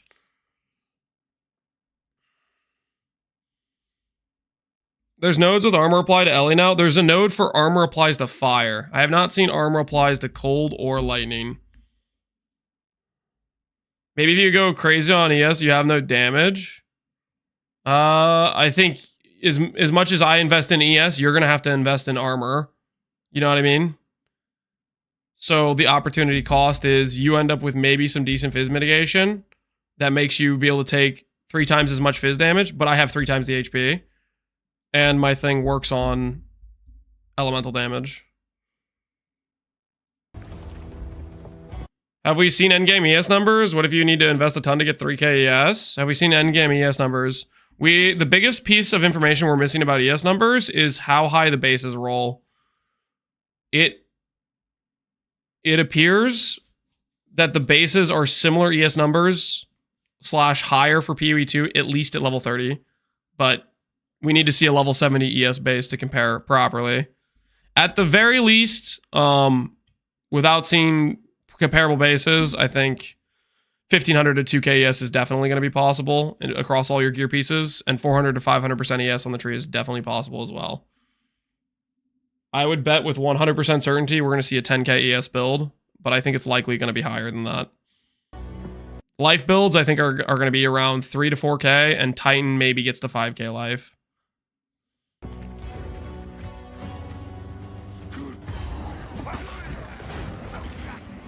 What is this? Perhaps the boy might The more we bait Lance into talking about ES, the more likely GG devs are to balance it. Shut up. They're not listening. We're fine. We've seen items that have base level 90. Yeah, we've seen weapons. We've seen the staff, right? You get to fight the King of the Mist in here. Click the altar. Let's see.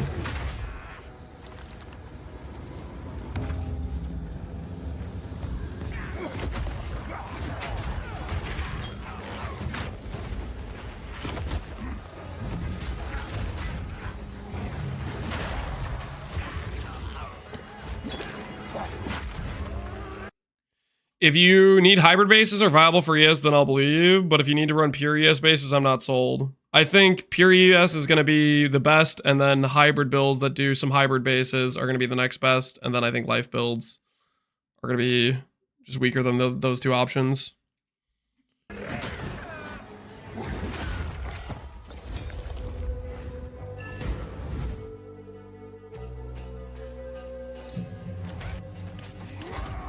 Arnold Cry. Shockwave Totem repeatedly thumps the ground. Is that not the thing he already has? What was different about this that it allowed him to see... Level 4. Okay.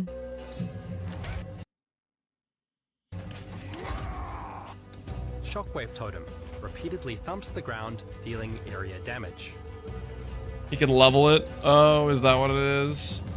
Oh, level 3 to 4, 22 mana cost, goes from 10 to 16. I see. Oh, that's kind of neat. That is very neat.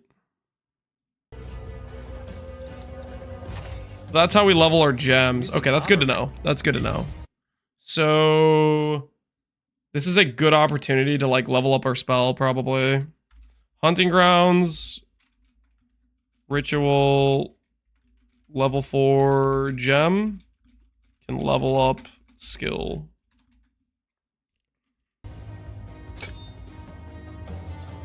Neat.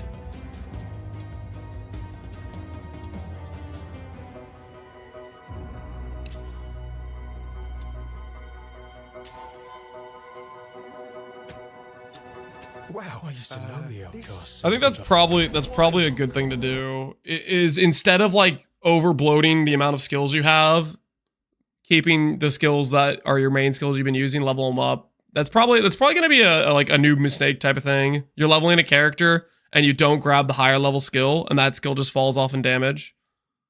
Because they don't level while you play, right?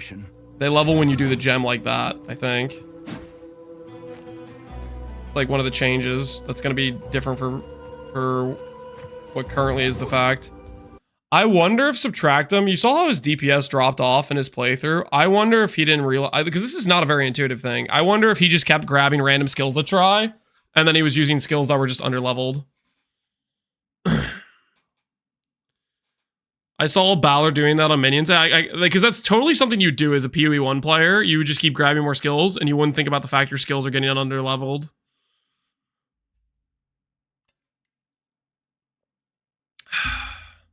Chaos got changed to be doing double damage against ES instead of bypassing. Correct. So now if you have that's why you want to go CI as an ES build. He's using Ice Nova the whole time. Yeah, what I'm saying is I'm wondering if he just didn't know to necessarily upgrade it. Like I think if I was in this playtest, I wouldn't have necessarily realized that. So I could totally see myself using the skill, and the DPS is getting worse and worse and worse, and I haven't leveled it up, you know?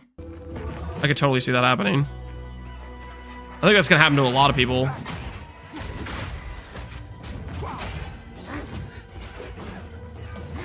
I think that might be like the biggest like mistake that people are gonna make early on. Do gems auto level? No. The way you level them is when you get a new gem that's a higher tier gem, that's a higher level gem, you have to apply it to that skill or whatever to level it up. Or that skill just continues to be lower level than lower level and lower level compared to the zone you're in. The new skill you grab will be instantly the correct level, but the other skills that you don't grab a new gem for are going to be behind, I think. Mana Harvest. Yeah, I think that with SRS is going to be a good idea. That's not intuitive at all. It's just way different than what we're used to with PoE 1. Like, I think it's a very, like, different system. Because we're used to in PoE 1 that the gem just keeps leveling up. We're so used to it. We turned our brain off to it, right?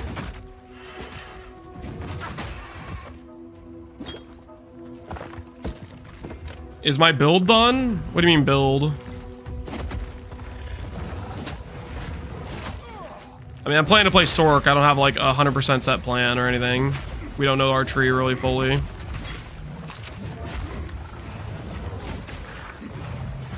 We need a lot of uncut gems. You get a decent amount of uncut gems. You get a lot of them, I think.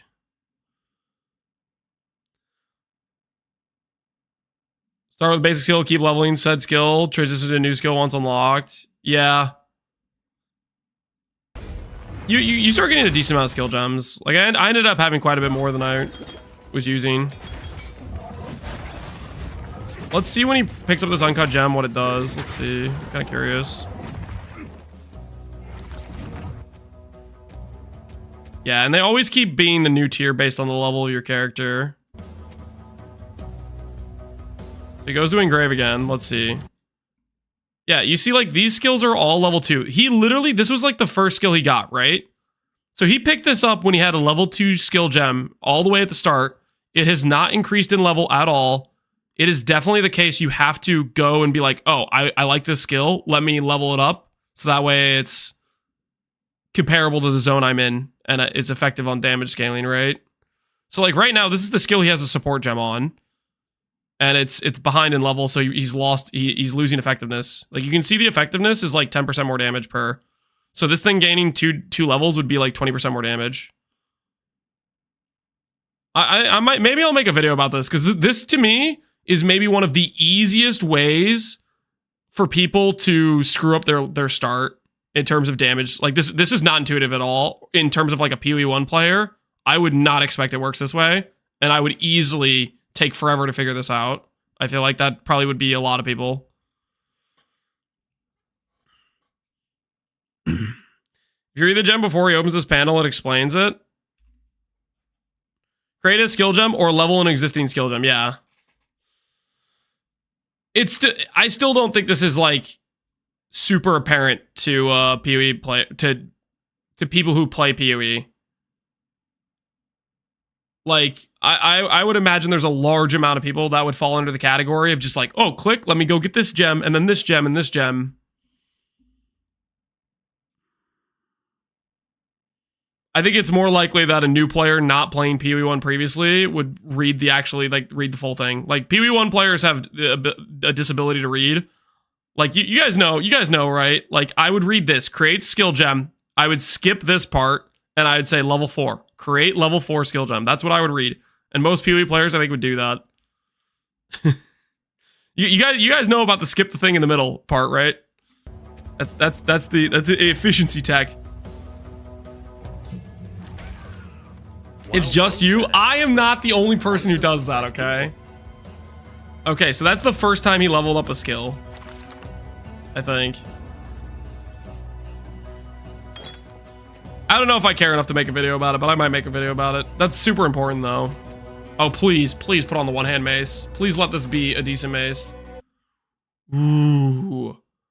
Oh, look at that block chance. Yo, put this on. 35 spell and attack block. Yo, put that on. Put it on. It's so good. Put it on. Equip it. No, it's so much better than your current shield. Put it on.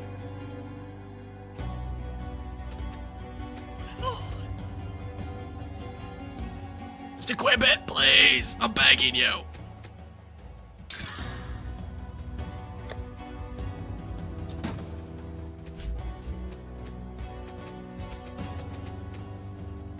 This is also better than his one-hand mace. Is he gonna put it on? Okay, good. At least he's doing that. Okay.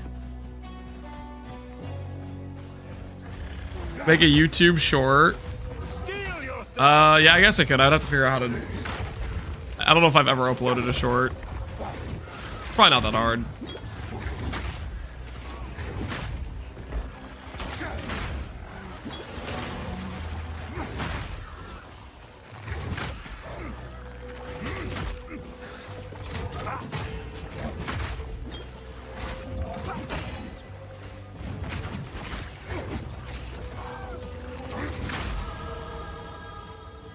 Level 11 achieved. Holy Giga Chad mode.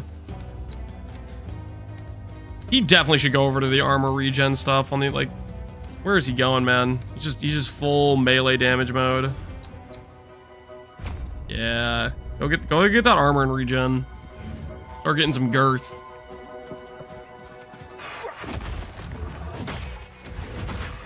Route 2 is going Chonk, Orb of Storm, Spell Echo, plus Unlimited Procket with Tempest Flurry, and Vaulting Impact for movement with Mom CI. I hope so much he's doing that. That is gonna be...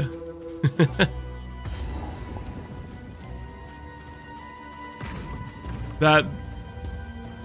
Okay, wait. So he's doing Orb of Storms, Spell Echo, +1 limit, Tempest.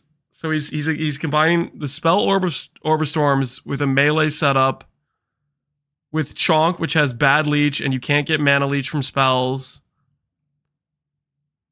You think it'd be awful? Oh, it'd be horrible. I would bet that would be a terrible idea. But I don't know. Who knows? Maybe the Darkness Reservation will be a thing, and that'll make the Darkness nodes good, but...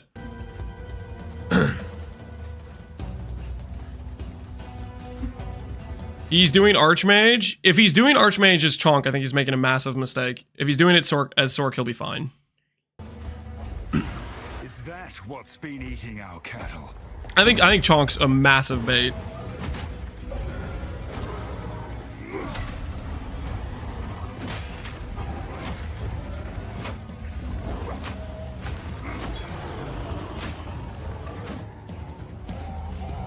But he can leech the ES. Guys, have you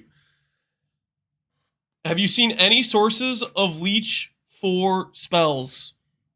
Has anyone seen any leech sources for spells? Okay, there's a very big problem with this whole plan. Leech depends on how much damage you deal. He wants to invest into Archmage, so his damage is coming from his spell. There is no leech for spells. Only for Blood Mage? Yeah, and it's Life Leech. It's not Mana Leech, it's not ES Leech. So you click Chonk, there's no spell leech anywhere, and your instant leech is based on your attack, and you're trying to scale a spell to do damage with the spell, which means your attacks don't deal damage, which means you barely leech anything. There is a massive flaw in that whole plan. The only way it works is if there's spell leech for mana, and there just isn't going to be.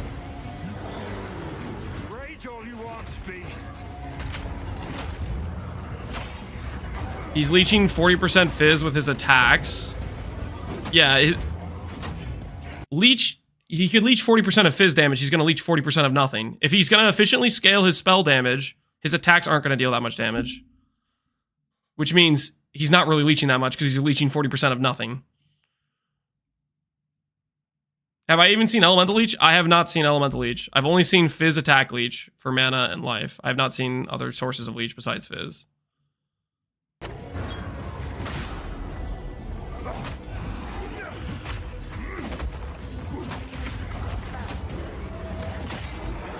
Also accuracy problems. Yeah, there's so many flaws with that plan. I hope he does it because it'll expose him.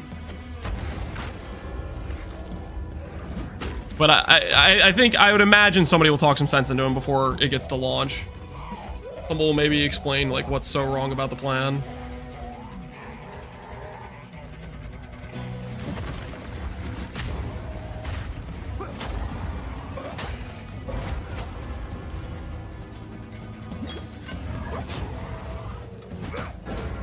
The boss just dipped? Yeah. Oh, I should probably... just add this to the note section. Crowbell. Hunting Grounds is where we find Crowbell. Corner Camper. He gives a passive buff, I think. Can I use his bell? You can use a bell that looks just like it if you're a monk. Book of Specialization. So that's the first two sets of weapon passives, right? +2 weapon passives. It's a pretty big buff, or pretty big thing to get. You don't want to skip that guy at all.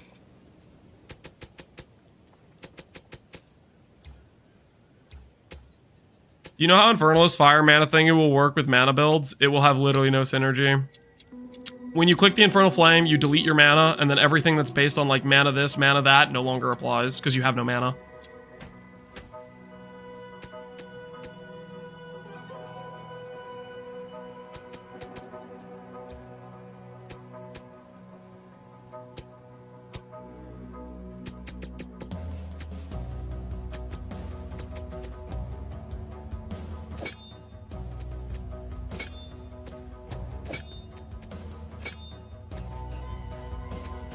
When did he get another support gem? I totally missed it. Maybe he got it when he fought the Tomb Lady or whatever in the footage that wasn't there. How old is this footage? It's from November 8th. So by the time the game launches, this will be 1 month before the launch, basically.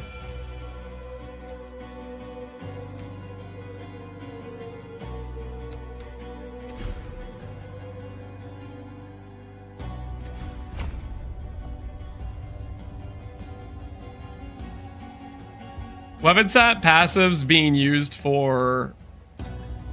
It's gonna be weird later on when you have to... I guess the weapon set passive things, you don't... It doesn't necessarily tie it to those 2 nodes you spec. Later on, it's just whatever... You can kind of choose which nodes are the weapon set passives. It's kind of easiest to adjust, I guess.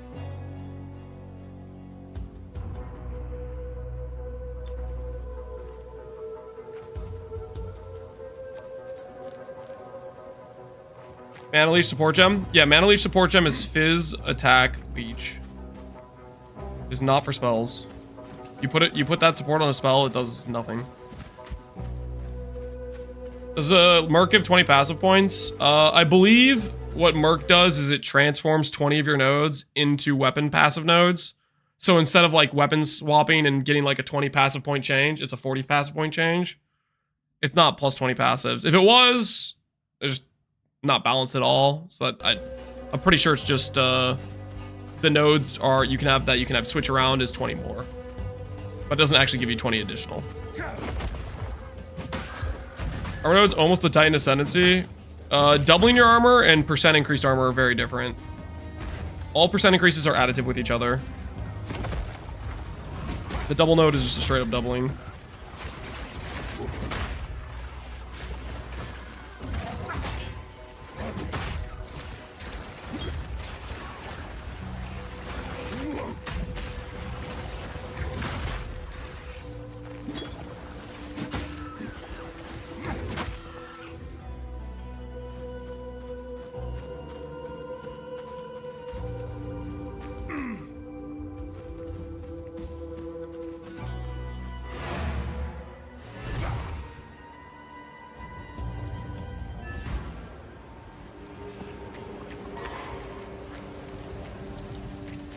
If Earl's wording is replace mana, not remove add, like Darkness, do you think it won't work as mana?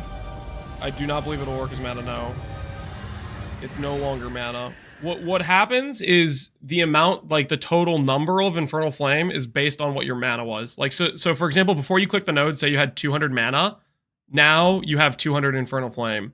The main benefit of scaling some additional mana to make the Infernal Flame or Infernal Flame higher is that it takes longer before you proc the self-hit, is like, I think the only thing that is a crossover between the mana and the Infernal Flame. How am I supposed to bridge the time till release? Go in a coma for 6 days.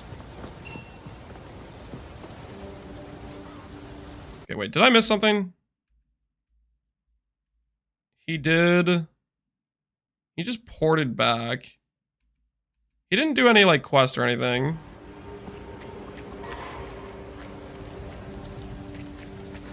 Found the ring.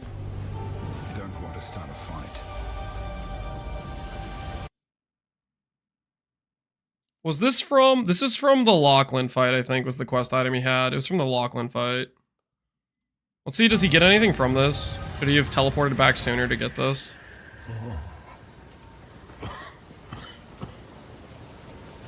Yeah, Defender, yeah, but he was still... He was carrying the quest item from Lachlan.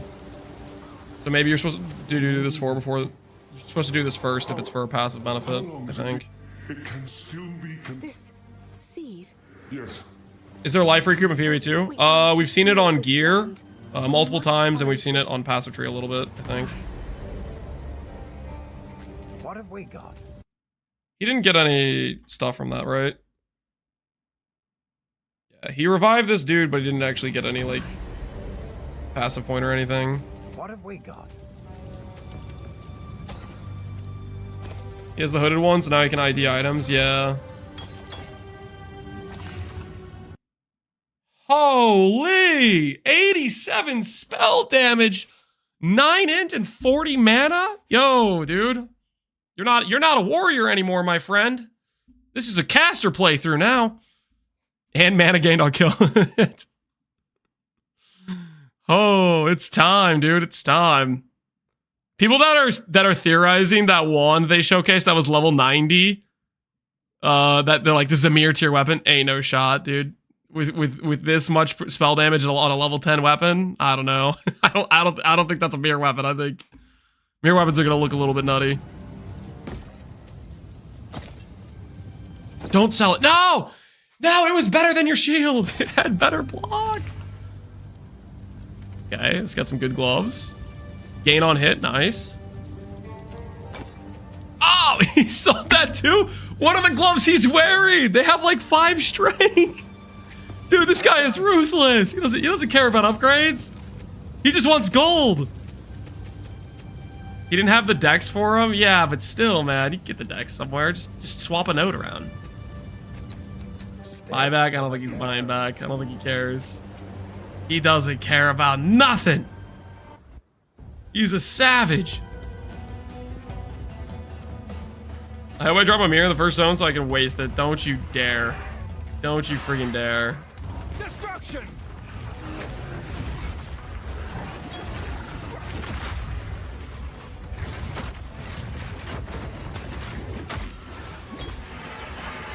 Revive hooded one. He can ID your items now. And is it respec? I don't know if it's respec through him or not.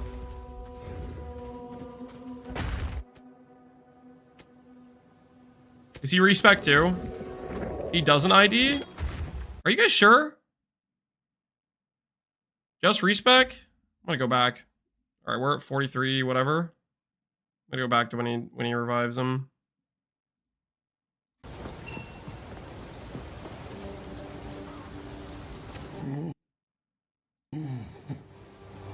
How long has it been? It can still be This seed. Yes. Please. So if we are to heal this land, we must find this. Fire cell items, disenchant. Yeah, he's these. I think you can mass ID. He doesn't. I guess he doesn't talk to him, but I'm pretty sure you can mass ID. I'm gonna put in mass ID. I'll look it up after. I think if I remember to. ID your items. Respec. I'm pretty sure he mass IDs. Disenchant. Disenchant is you sell an item for like a transmute shard, I think. Like a magic item, you get transmute shard. Rare item, you get regal. I don't know. Selling rare item for gold seems like a better play because then you can buy a rare item from the shop. It's like 300 gold to get you a new item in the shop, so that gold's worth it initially more. Valve's the currency exchange later on, yeah.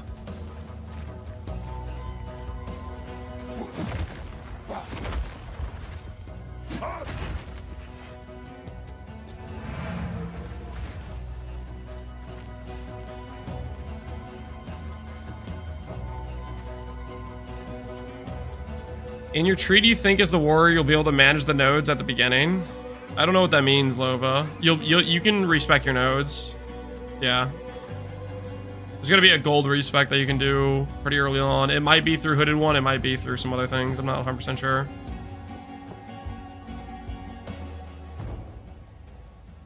Right. We went to the farmland, I think.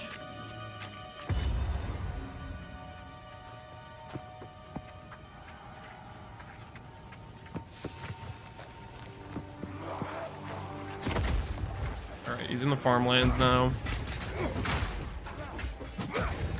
Oh, farmland for a side quest? I don't know if it's a side quest. I think it's part of the main quest. But maybe it is a side quest. I thought you could go through here to like the rest of the Act 1 stuff. This zone's pretty cool. Seeing the enemies like run through the wheat. Performance? I don't think people know too well because we haven't like. Who's the people that got to play on their own PC? Basically, just the people under NDA. I can tell you from my playtest with a PS5, it played fine. So that's the amount of information I can give you.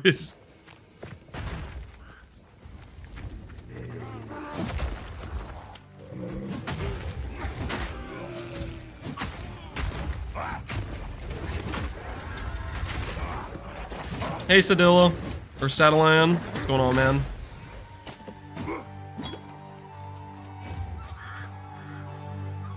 My 1070 is gonna burn. I think there's min requirements the 1070 maybe meets, but recommended is 2060, I think. I keep trying to play different games. Dude, just give up. I literally was excited about making the ES Guardian and continuing the project. Ever since the launch, I lost all ability to like continue the project. And I'm a PoE 1 addict. I am stun locked for until PoE 2 launches, basically. Completely stun locked. I have no will to do other things right now. I play this on a cathode ray tube. I have no idea what that is.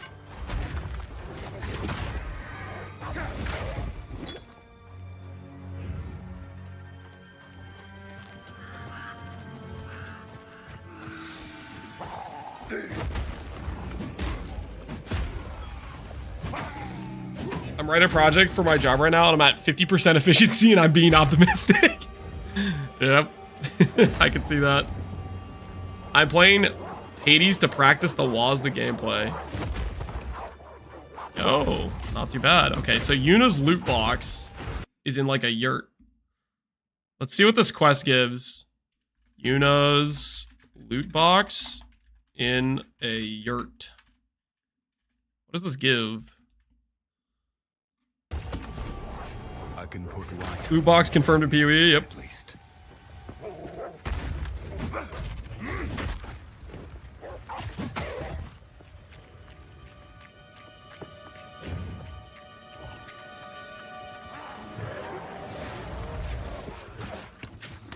I did the best league skip ever since right now. I got back to Necro Settlers, and I'm slowly getting my Void Stones while waiting for PoE 2.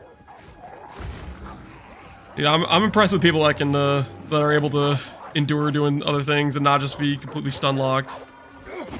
You're about to get surrounded, right? Dogs are gonna keep chasing them through the wheat. Top right, you have the quest indicators. Yeah, I know the quest indicators are there. I want just like a bullet point list for myself, because I want to know what the general like progression is throughout the Act 1, and then I'll probably make a video on it for other people who would like something like this so they have a good idea of like, okay, you do this boss, then you do this boss, and that's kind of like the progression of the campaign. Any big takeaways from the past 2 hours? The biggest takeaway was gem leveling. They do not level while you play the game. You need to apply the higher level gem to the skill to level it up, which is, in my opinion, extremely important for like whatever you're using as your main skill for damage. Sure, listen to those. Yeah, I think I'll make a video on it with like a notepad link or PUB or a pastebin link for it.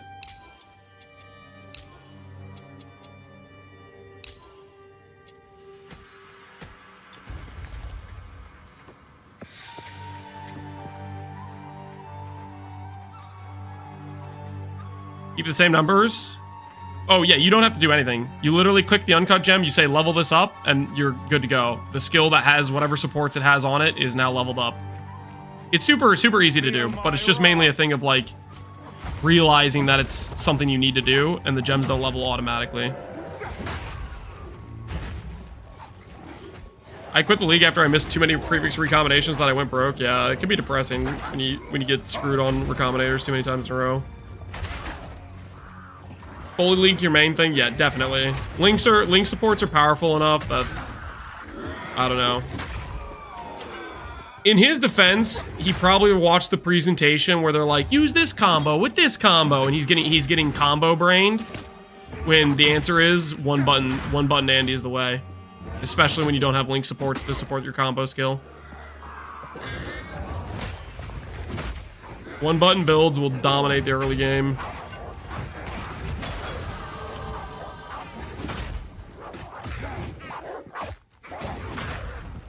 You can skip levels, yep. I got tantalized by hitting triple T1, then missing the annul after that I filled the suffixes. Oh no. Not like this. ET looks so good. Best ARPG coming out. Oh, it looks incredible. Stagger empties 50% faster while your shield is lowered. 12% increased chance to block. How much block chance would this be? Would this be... So you have, let's say your shield has 35 block chance, which we saw earlier with a 40% roll. This would be worth 3.5 block plus 0.7 block. This would be four block chance. Honestly, that's pretty decent. Even with a shield that doesn't have a high increased block chance roll. Because it's spell and attacks. Blocks just seems so good. 40-ish, yeah. So you'd go from 35 to 39. Is it additive with the local mod? I would imagine it is not additive with the local mod. Yeah, similarly to how, like, say you have % increased ES on gear pieces. You know what I mean? Like, you say you have a 100 ES gear piece, it has 100% increased ES gear, or 100% increased ES, which makes it a 200 ES piece.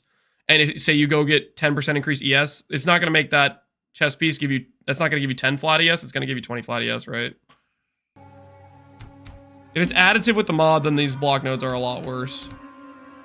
But I don't think that's going to be the case. What dictates the shield break limit? I think that's an active block only mechanic. Is this just like a big strength node right here? Dude, why isn't this node in the Dreamcore video? I want to know what this is. I want to know what the int node is. Dreamcore, what the hell?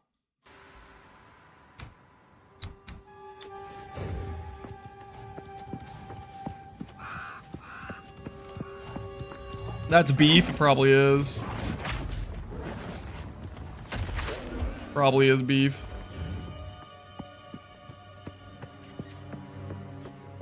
So we posted a Death's Oath build on Reddit. Oh no. They're looking at like the decay int thing, aren't they?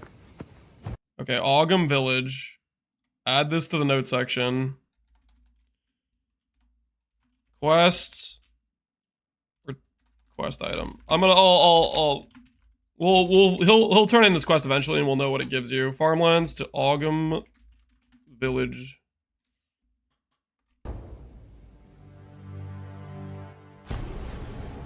He said in one of his videos is 25. Yo, it's good, man. 25 flat's pretty good. That'd be 50 flat life. Or 50 flat mana.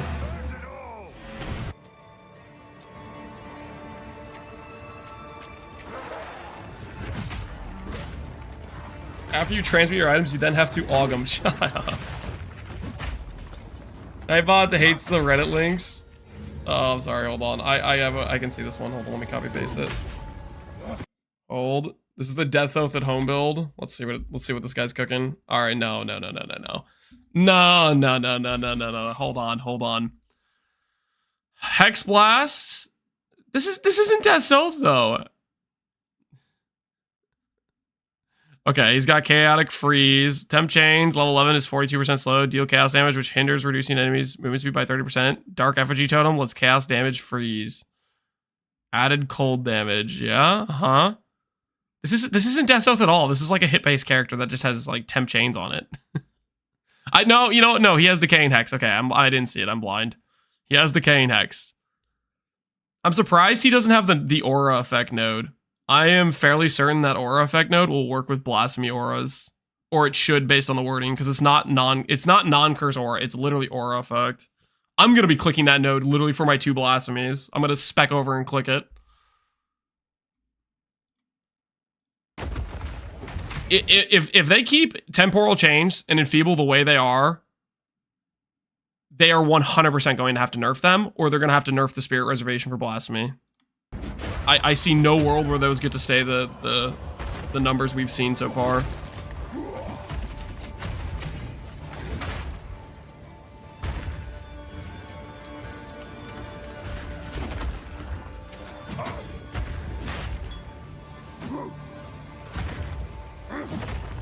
It's for Sanctum. Did you say that's what it's for?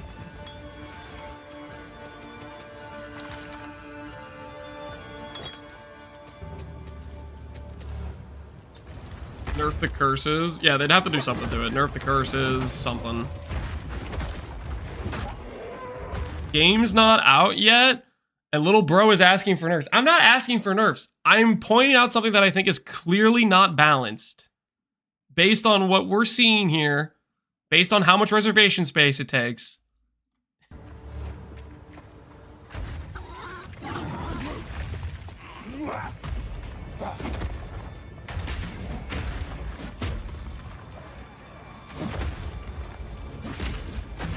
Lance be snitching? I'm just pointing out the obvious things.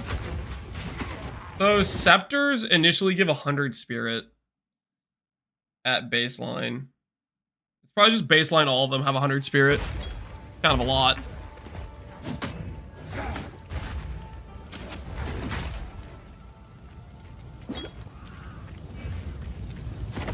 One second for curse. Mob has to stay in the aura for 1 second. Well, that's why you use blasphemy. It's instantaneous once they get in the radius.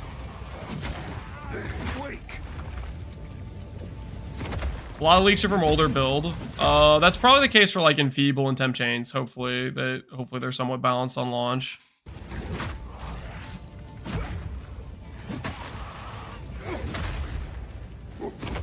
It's not interesting. It's too slow. Okay, go back to playing PoE 1, man. Let me know how much fun you're having. Okay, I'm gonna play PoE 2. I'm gonna log in. You could keep complaining about slow this, slow that. It's freaking Act 1.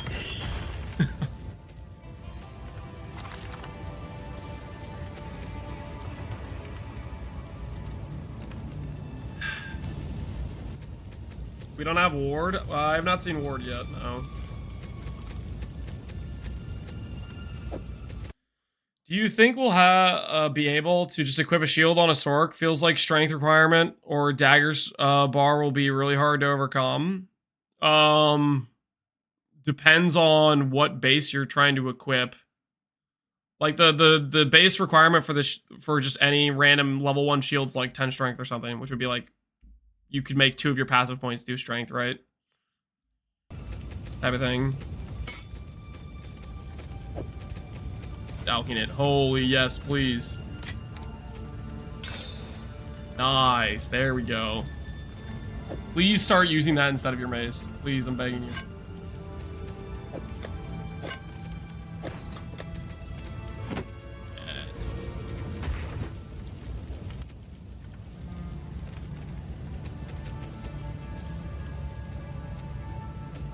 People complain about the slowness. They're really just upset about how that the monsters are fighting back. Yeah, I don't know. It's the weirdest thing to me. It's always in the context of looking like at Act 1 gameplay too. Wild. Have we seen evasion on shields? Yep, they exist. We've seen armor evasion in this playthrough alone. I'm pretty sure I've seen evasion too. You think support's limited to 1 is a good thing? Yep, I do. I think they're absolutely right about the if you don't limit them, then people don't have a choice. You just click the best supports every single time. And you don't think about it all, you don't make any plan.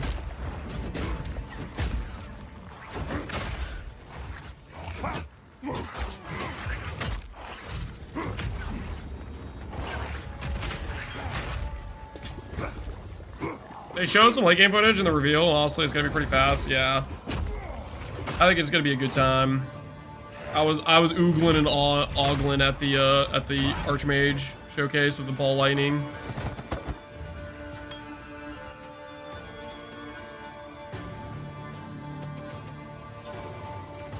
Jung was an advocate of just click the support on PB, recommends it's the highest DPS. You can't do that anymore.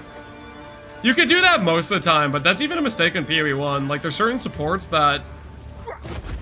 Mainly supports that, like, you know, allow for shotgunning and stuff is a good example, right? Where it doesn't necessarily tell you the right thing to use. Blasphemy limited to 1? No.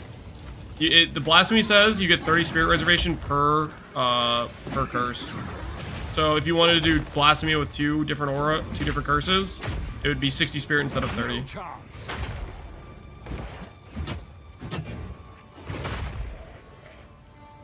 The monk spraying projectiles around. The monk looks really freaking fun when they have like that stuff set up, but I don't know how awkward it is to get that thing going, like where they're shooting out the lasers and stuff. Cast on Ignite, higher elemental invocation, fireball build. Probably could be a good time. Fireball looks really fun to me.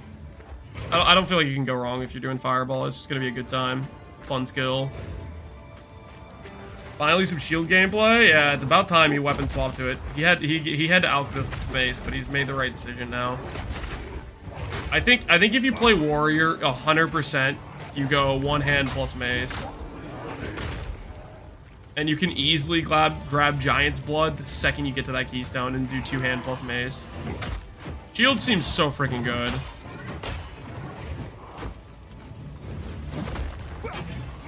Still need to be able to play. Yeah, you need like, you know, Whispers of Doom or need +1 curse somewhere. Raise shield is a channeled skill, so I think you can do castle channeling while holding your shield. Wait, for real? That's so funny. You might be right. Castle channeling build, just walking around with your shield.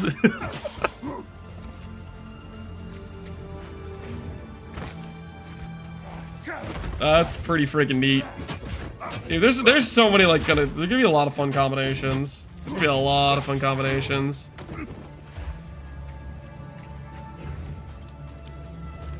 I'm worried Giant's Blood is going to make using 2-hand not a choice though. I think for certain builds it's not going to be really a choice. I think they need to make the downside worse. I don't know. We'll see how bad the downside is double attribute requirement.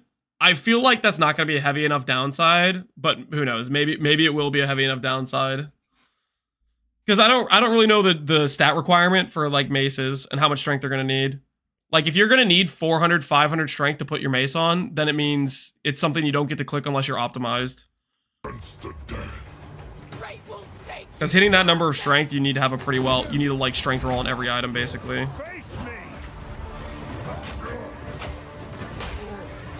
Is there a channel? Yeah, there's resonating shield.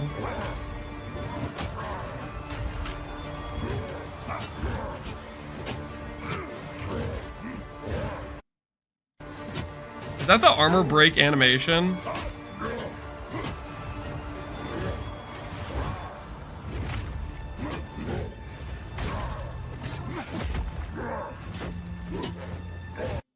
I feel like when you lie down to sleep, all you're thinking about is PoE2 builds. A little bit. That'll be me literally when I go to bed, like the night before, for sure. I'm not gonna be able to sleep the night before. And then the night of, I'm gonna have trouble sleeping as well. And that's gonna continue for like a week afterwards.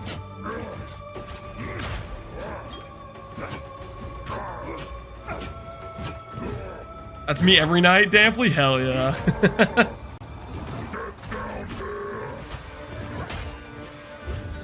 Mark said he was gonna make a trigger monk.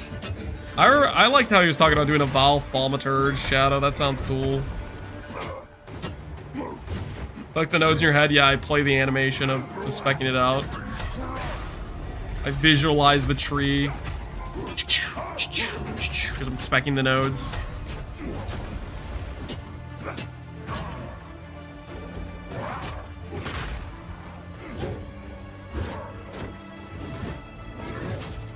Is there Witch Summoner gameplay videos?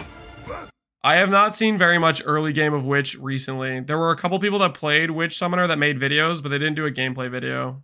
like Goblin Incorporated. He did a video, but he was basically not showcasing like a playthrough. He was showcasing like a couple of highlights and like things he liked, and some, he highlighted a couple nodes he was going to use on his tree and stuff like that, but he didn't like, it was not a actual gameplay showcase.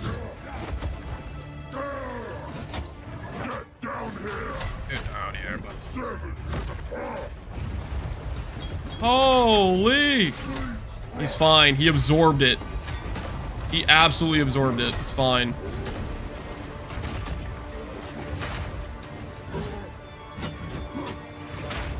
What do you think about the Witch?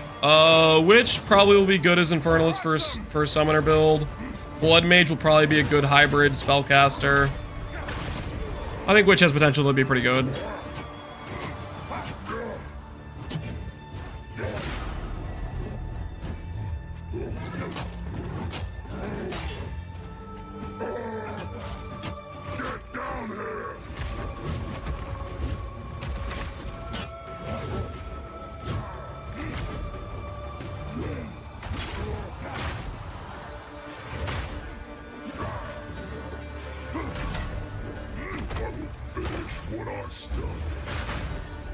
On, mess him up.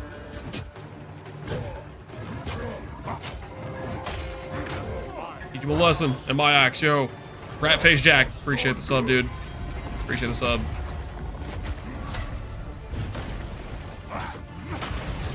Nice. Clean executioner kill. Enough for what you've done.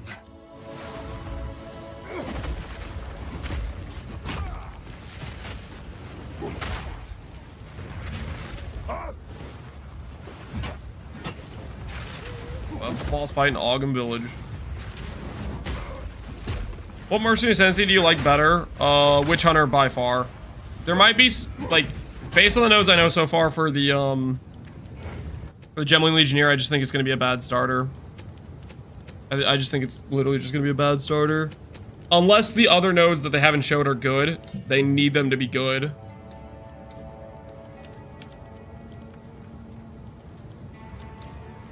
I'm worried not going 100% minions could be a bad thing. I mean, you could go pretty 100% minions, I think. You definitely can do that, Griffin. You don't need to be combo spellcasting. Are you gonna put that notepad sheet up front? Yeah, I'll think I'll make a video on it. And I'll have a, like, a pastebin link for it. Rage on hit.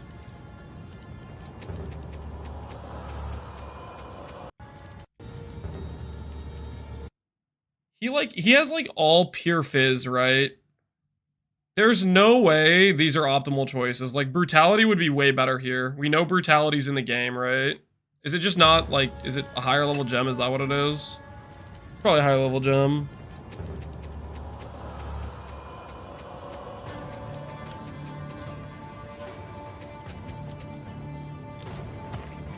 Wonder how big quality on gem's gonna be? Yeah, that's a big unknown. I've nowhere to keep that. Probably decent. Hey, Tickle Me, how you doing, man? Good to see you, Tickle Me.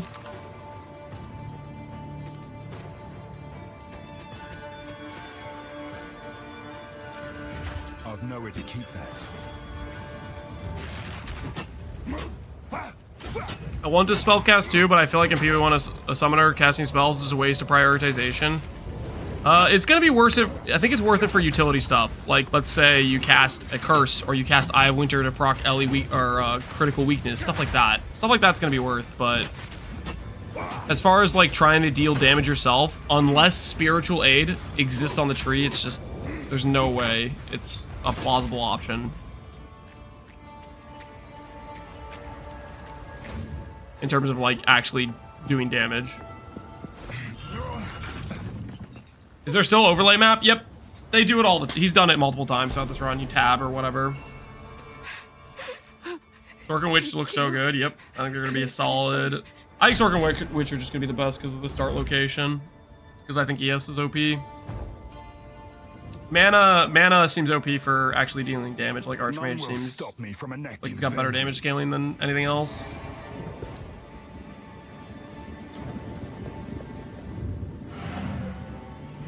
Since you can't scale EB with increased ES anymore, does it only scale with mana and flat ES? correct. If you're doing... Okay, first of all, I've been told multiple times EB might be different. Snap has a special inside source, whatever that means. But outside of that, if EB is the way it is, then yes, it does not... The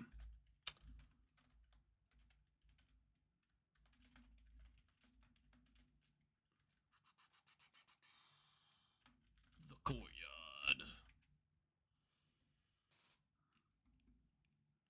It would not be remotely balanced if you could get 15k ES and turn that 15k ES into 15,000 mana. So that if it's that way in game, it's going to be a case of you have 2k ES on your gear and now you have 2k extra mana, right?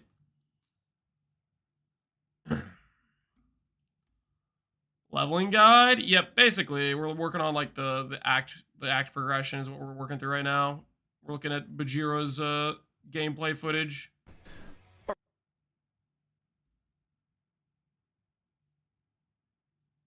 Okay, we are at part 3.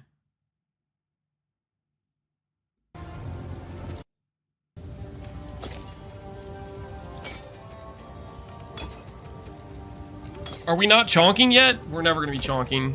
I think chonk is one of the biggest baits of the Ascendancy options. I think people are not understanding the fact that mana leech for spells doesn't exist. I think they're overestimating how much access to leech in general they're going to have. Is Connor playing chonk? Connor didn't want to back down about the monk movement skill thing. So I said he was going to I said, okay, you're going to play monk then. And then he was like, no, please. He begged me for forgiveness. And so I gracefully allowed him to play warrior. I wasn't going to let him play witch or sork though. Because he that'd be too close to what I'm doing. And I don't want to compete with Connor. Connor's actually good at build making. I don't want him to be on my turf.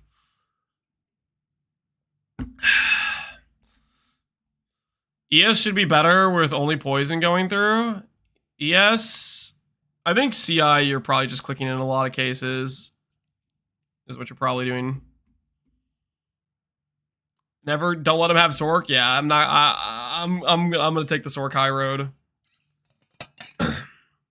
Is Rutu a good build maker? Generally.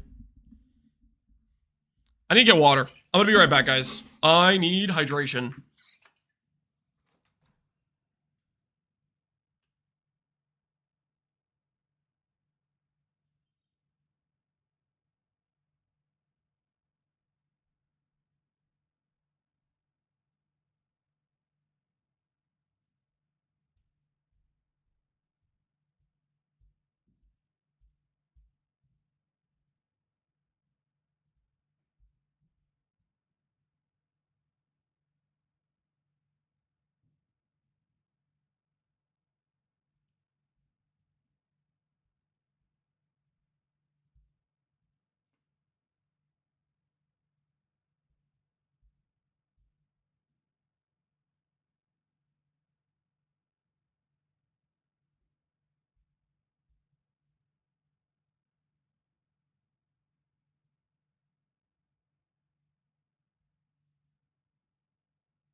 Oh, man.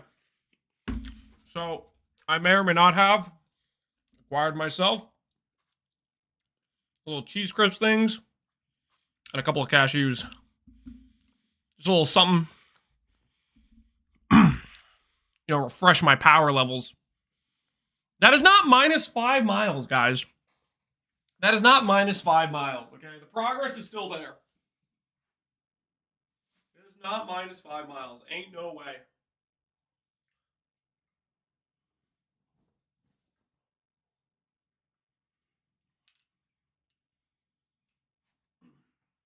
It is not -5. Cow shoes, yummy. No, cashews. Cashews. The nut.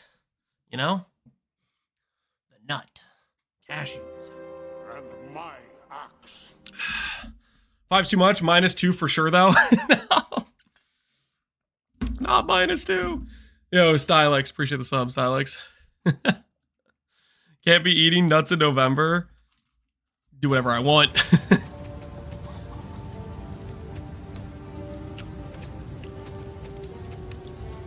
All right, he still has the loot box. Wait, is he? Did he try to vendor the loot box? He didn't, right? For what it isn't worth. Okay, this is after the executioner, I think.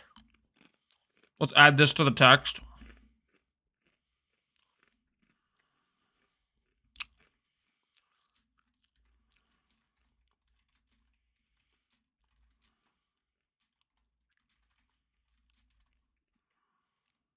This is from who? What's her name? Elitist. Elitist. Elitist.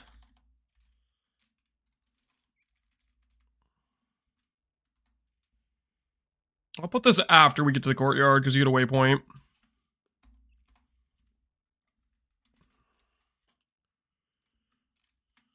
Waypoints into Act 1. There we go.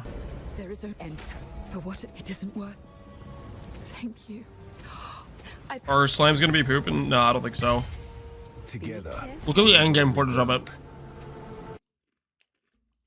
So the loot box, which gives 2 passive points, you can get before doing the executioner. I think that's important.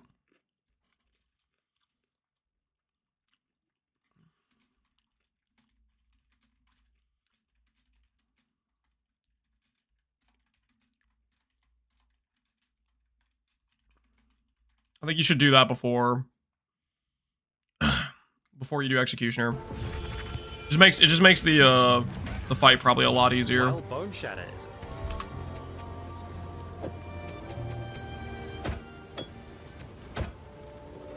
Do sword gems level? No, they're just at base level 1.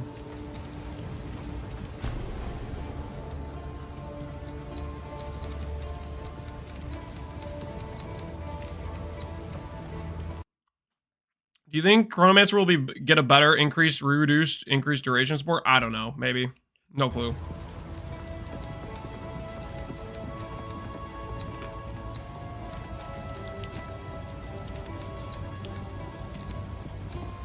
You get quality on supports? I do not know. When you click the uncut gem, did it let him back a node? Or is he too low level for it? We will rebuild.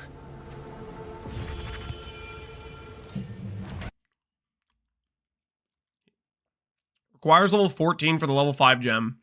So when he killed the executioner, he was probably under leveled for it. They expect you to be level 14 when you kill that, it looks like. Because they give you a level 5 gem for the fight. So he's kind of speedrunning. Wild bone.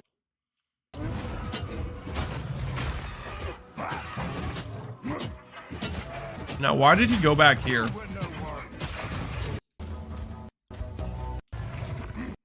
Did he miss something?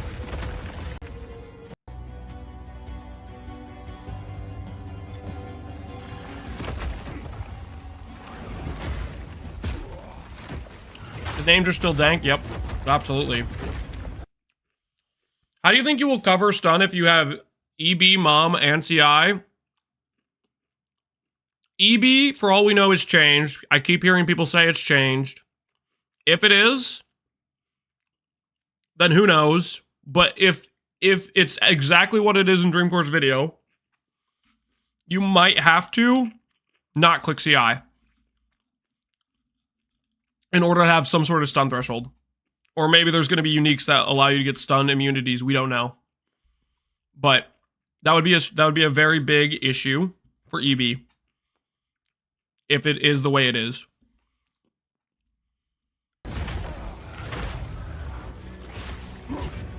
Charm for stun. The thing is, if your stun threshold is literally 1, you're going to get stunned by everything. A charm threshold is not going to be enough. At least I wouldn't think it would be enough.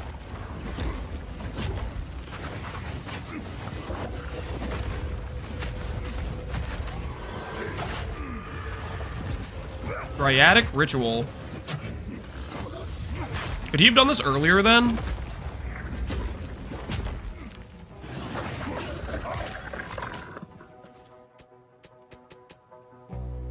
Support gem. I'm gonna assume that's a guaranteed drop.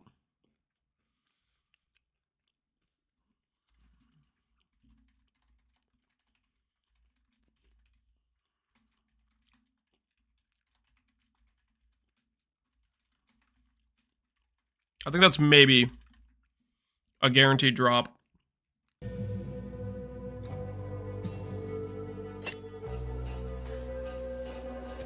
Is lightning conduit still a thing? I believe I've seen it, but I don't know how good it is, per se. Hard to judge. It might be decent, though.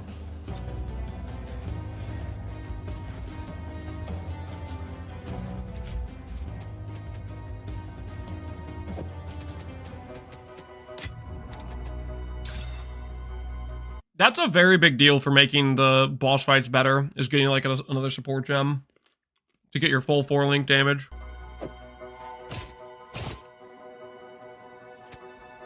Lightning conduit with Ellie focus, yeah. Destruction!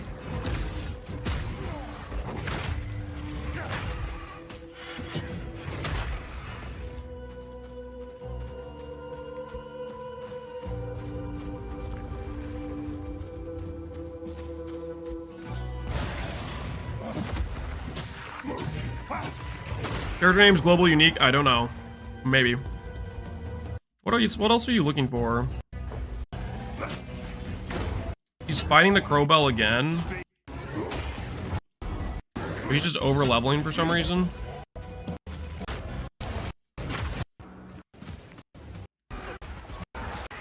It looks like he's just farming the zone. Okay, he's going to the canopy. Okay. This is maybe where you get the spirit, isn't it? Is this where you fight the what you call dude?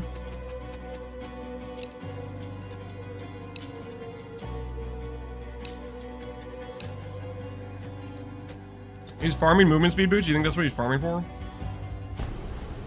Yeah, I think this is where you fight. I think this is where you fight King of the Mist. Okay, hold on. So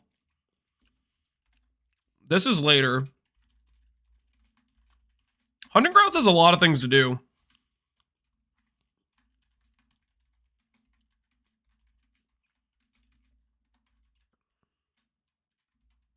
King of the Mist, which is the 30 spirit, right? This is where you get your first 30 spirit. This is where the clanless live. There are far more of them than I expected.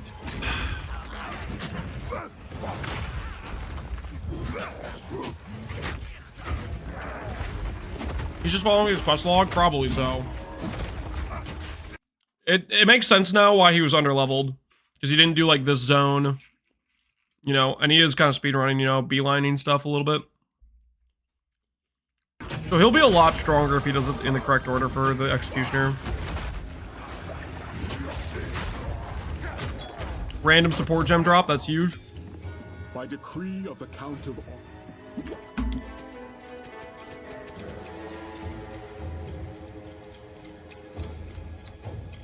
Wait a minute. In this playtest, he only has 2 support gems he can use. What the heck's going on?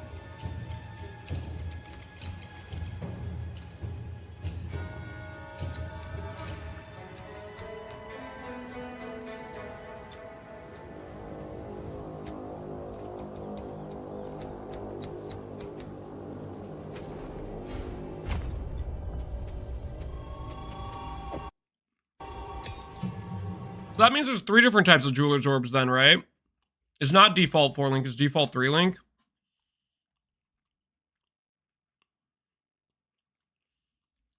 Does Rage still give 1% more damage per Rage? I don't think so. Rage is like... I think it's used to like exert attacks type of thing.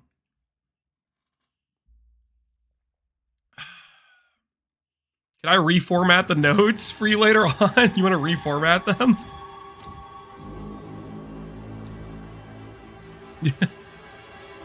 What? Are you like horrified with how I have it formatted right now?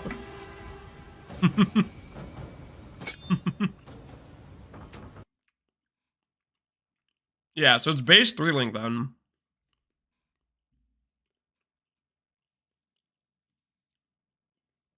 Lesser goes from 4 to 5, yeah. So I wonder what goes from 3 to 4. Can I come clean your bathroom? Yeah. I think if I formatted really that bad, guys? There's lesser, greater, and perfect. Okay, so lesser goes 3 to 4. So it is base 3-link additionally.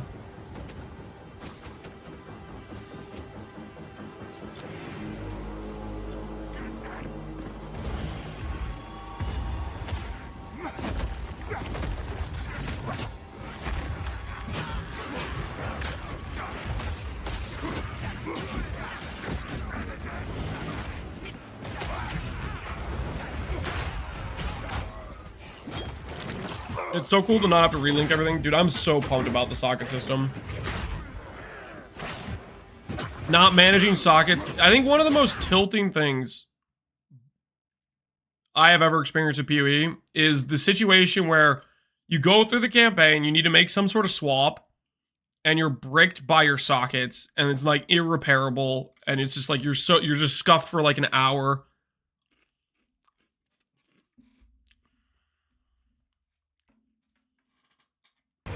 It's so obnoxious. This is I'm ready for this change. I'm ready. I'm gonna miss that. You think so? All right, there's the ritual altar. Is this the boss one? Which is gonna be the next one? No, there's multiple. You probably need to do all of them, right?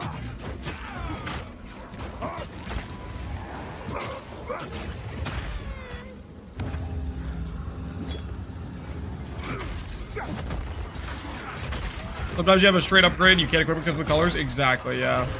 No, this will feel fantastic. You don't have to be like, I have to keep using this garbage because it's my 3-link. You can just pop it on and go. Lesser goes from 2 to 3? Yeah, so lesser takes you from the 3-link to the 4-link. Good to know. 6 shot currency guaranteed, yep. Basically.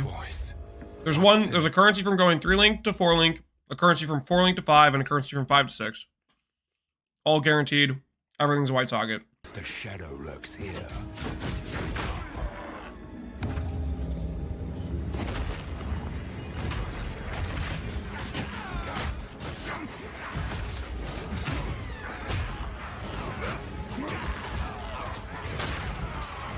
There'll be too much spoilers today. I can't watch. That's okay, man. If you don't want to watch, that's okay. If you're okay with these, like having a little guide thing, I'll make a video about it later. But I understand. You want to keep it fresh. I was so excited about the PoE, the soccer change for PoE that it was supposed to be that it was for PoE 2. Yeah. The thing is, for them to do the change for PoE 1, they have to balance a lot of things, because PoE 1's sockets are not balanced at all for the amount of sockets they're giving us in PoE 2. So they would have to change a ton to put the socket system in PoE 1.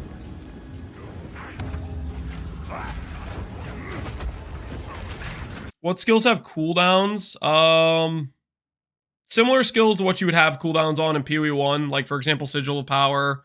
If there's guard skills, stuff like that. And then there's a couple of like heavy hitter abilities like Hammer of the Gods that has a cooldown. There's not too many I've seen, but normal stuff you'd expect in PoE 1, and then Hammer of the Gods is kind of a a heavy hitter cooldown skill.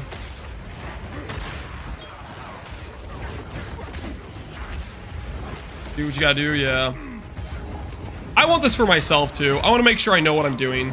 Like, for example, this guy on his playthrough, he went and killed the Executioner when he had some of this side stuff to do that would have made his character better for Executioner. And I personally want to have the easiest possible time on doing various hard bosses. Like, Executioner's a little bit hard. I'd rather go into Executioner overgeared than undergeared, and then chain die to him when I could maybe go in overgeared and kill him once, you know? Because you chain die to him, you're not going to get any XP doing that. You're not going to progress your character.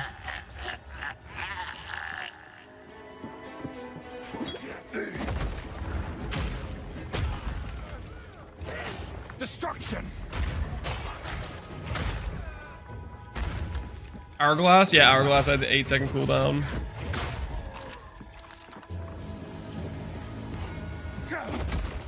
How many rituals does he have to do in this zone?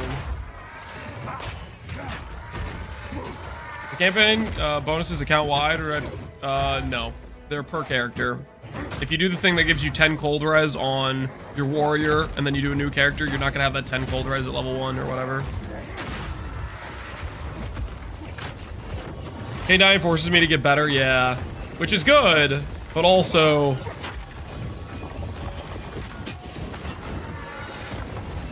I kind of want to I want to beat the fight through power as well.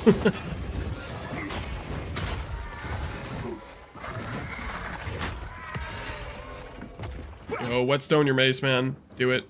Yes, he's doing it. Hell yeah. Come on. Wait, how good is that axe thing you have in your inventory? Never mind, too late. Mace is now better.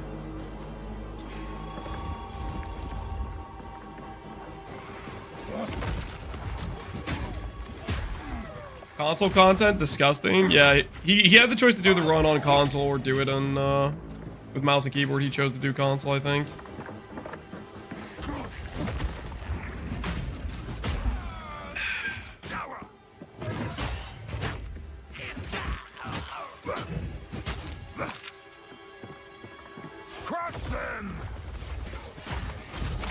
Oh, he's got a rare basket.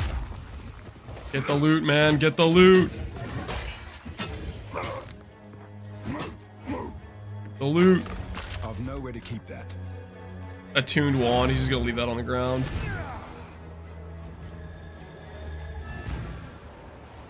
Is he auto attacking stuff? A couple of the melee skills are basically like heavy strike with a little bit of changed benefits. Found somebody in town, immediately starts spinning. What have we got?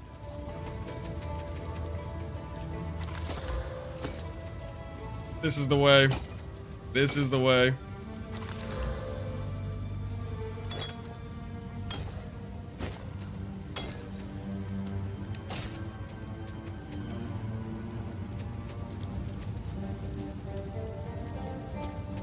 He's waiting for a transmute for his shield, it looks like. He wants that shield upgrade.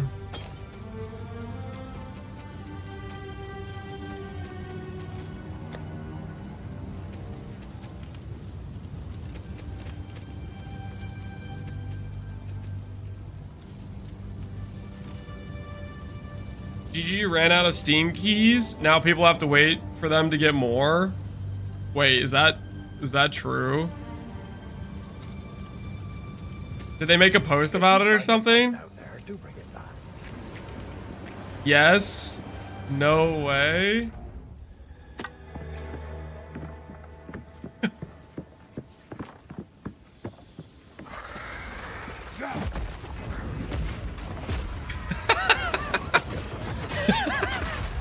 Oh, the servers are so screwed.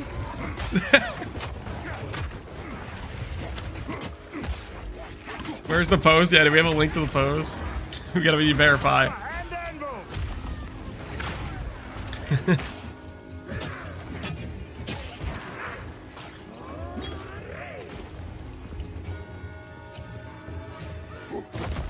Speaking of the Steam keys, just a random little side note. I have a Steam key that they like gave me for spending like the $480 or whatever. I feel like I'm just stupid or something, but I could not find where I redeemed the Steam key on Steam. I was like, I must be missing something. Bottom left ad game. I don't use Steam much at all. I literally downloaded Steam and was looking for the freaking thing, and I was like, where's this ad game option? It's on bottom left. Okay, I definitely did not look bottom left. Games, activate product. Okay, I'll find it. It'll be fine. Okay, Cap, we're not here for brain tape, man.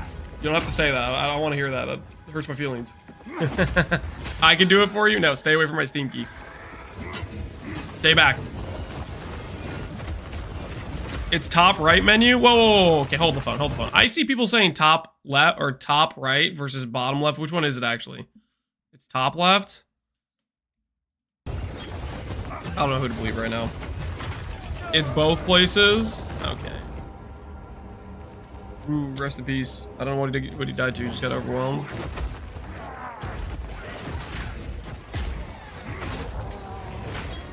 He doesn't have to redo the ritual, does he? Hopefully not. What's your CPU and GPU? I have a 4070,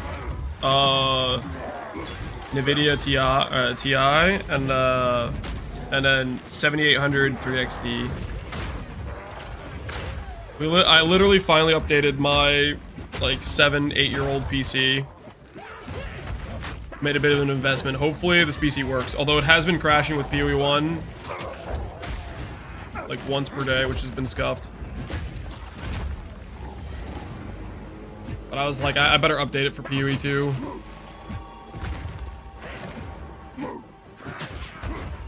I got the same CPU. I love it. Yeah, it seems pretty good so far. I saw a GTX 1080 Ti. You know what's funny, Swaggeroni, is that's what my that's what my PC had before. that's what I swapped from.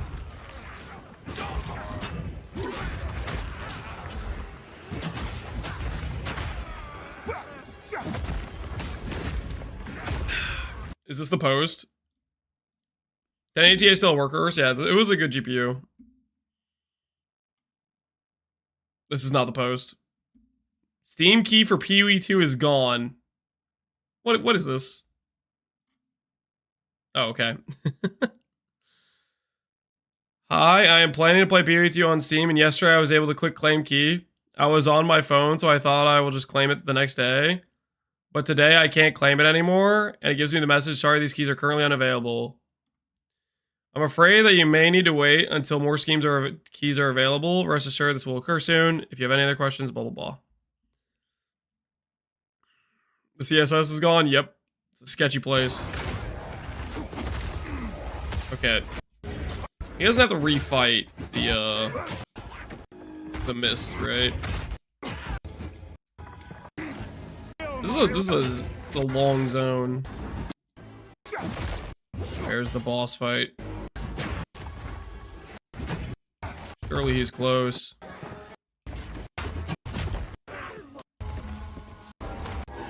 Did he die again? No.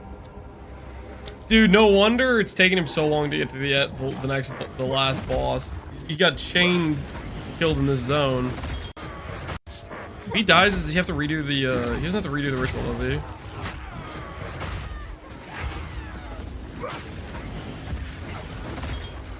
Should be roll slamming with a big mace. You get stunned out of it. And the big mace has like the same PDPS. Actually, no, his one-hand mace has better damage than his big mace right now. He definitely should click that hardwood targe though. It might have block chance. Please tell me it has block chance. Oh, please put it on. Please, it's so much better than your current. Please, it has block chance. Please, no, put it on. Put it on. You can't be serious. Here's what I think's happening. I think he sees the shield and he sees that it has like hybrid evasion, and he's like, I am armor build. I slam enemy. Me no need puny evasion based shield. And then he's like, he doesn't want to equip it.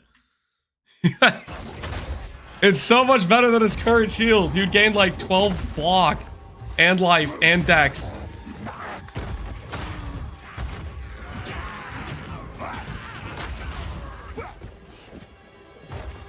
Are we sure this dude is good at WoW? That's what I've been told. Alright. So he walked all the way around, and I think this is actually the boss fight, right? So like all of the rituals were like all really close together, and it turns out he just had to walk left and he went right, and he like got chain locked into like this endless zone clear.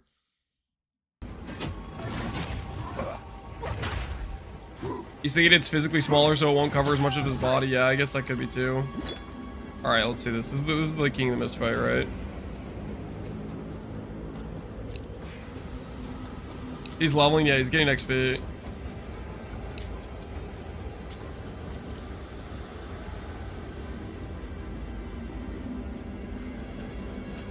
MMO players are infamous for being bad at video games. How do you explain Ben with that thought process?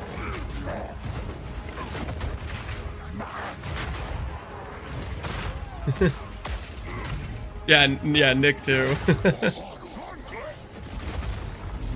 King of the Mist.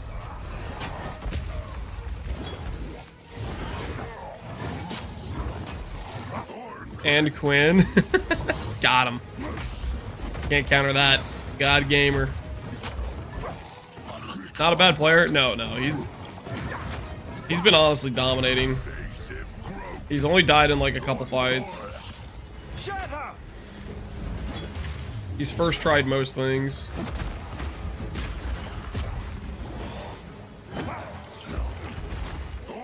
Wazza's gonna mess up your usual keybinds. Yeah. Gonna go with a fresh mindset of I need to learn new keybinds, and that's okay.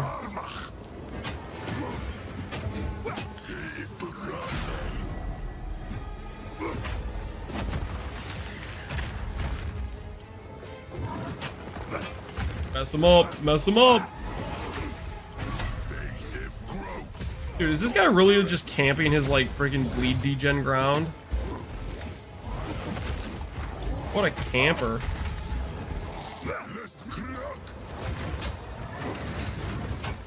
Who's gonna dare to play hardcore? Hardcore players that don't care about like competitive hardcore, probably.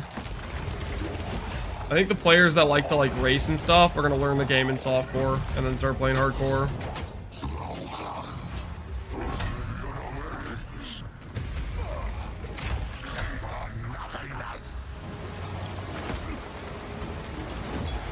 I'm a big Wazda hater. Have you played Wazda in Theory 2? How can you hate it without trying it? Nick's gonna play hardcore? Holy, that's pretty giga Chad.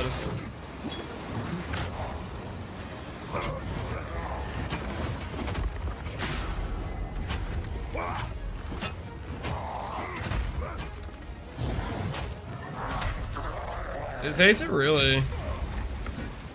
I think I'm gonna prefer it, but we'll see. I'm already using like keyboard keybinds to be my moved skill.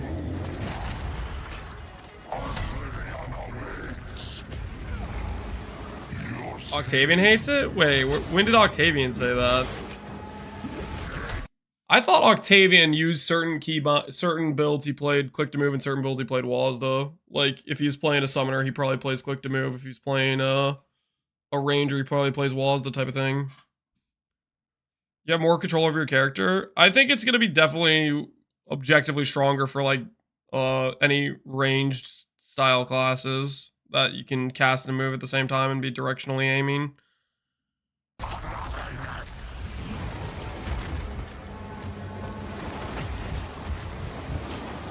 Come on, man. Don't die. Don't die. Come on. Get a stun lock. Get a stun lock. Yes. Okay, mess him up. Mess him up. Mess him up. Mess him up. Yeah! Let's go! Giga Chad.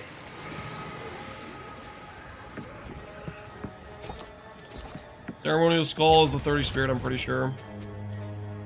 Oh, and you do get ritual. Oh, nice.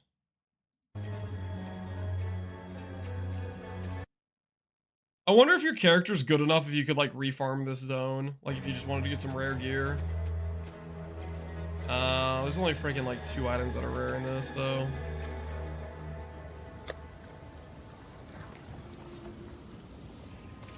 Imagine getting like a gold room or something. Yeah. Oh no, attribute requirement. Because it has int on it. Oh no.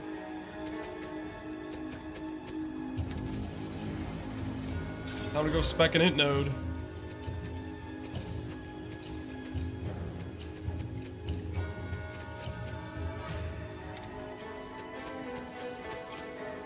It's so weird seeing non-trash looking gear.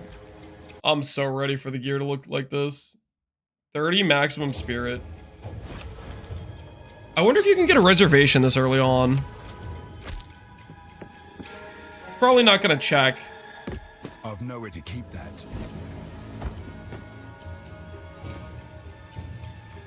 You can. There's reservation this early on. There's probably some good options. If I get like a blasphemy this early on, holy.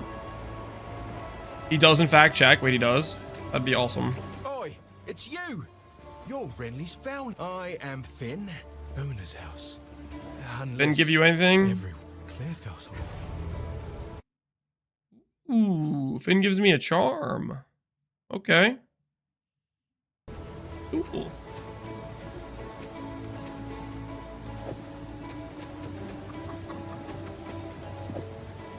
Temptations is better than Enfeeble. Why choose one when you can have both? And I disagree. I think Enfeeble is a stronger curse overall. Come back, sir. How can I help? I mean, that being said, Temp Chains does give you a lot bigger. It helps your DPS windows, right? So maybe while doing the campaign, it's better for that reason. Go well. We're using Feeble on my minion build, yeah. Feeble, Temp Chains. We get 30 Spirit. Whoa! Persistent buff gem, hold on. Ooh, so it gives you the persistent buff gem?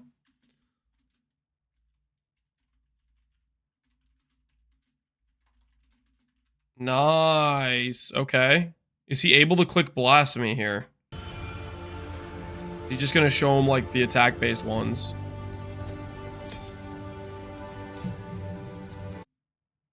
Magma Barrier, Scavenge Plating, Herald of Ash. So he has the melee ones, but he could go look at the other ones too. Did Havoc do? Dude, Havoc, oh my word. Please tell me somebody looked at these gems. I want to know what Time of Need is. I want to know what Overwhelming Present is. I want to know what Berserk is. Oh, we're missing such vital information right now.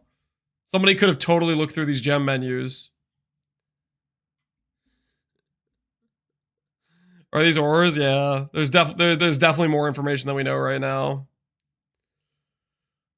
Cannot perform a Magma Barrier infused block. Raising your shield infuses it with magma for 0.5 seconds.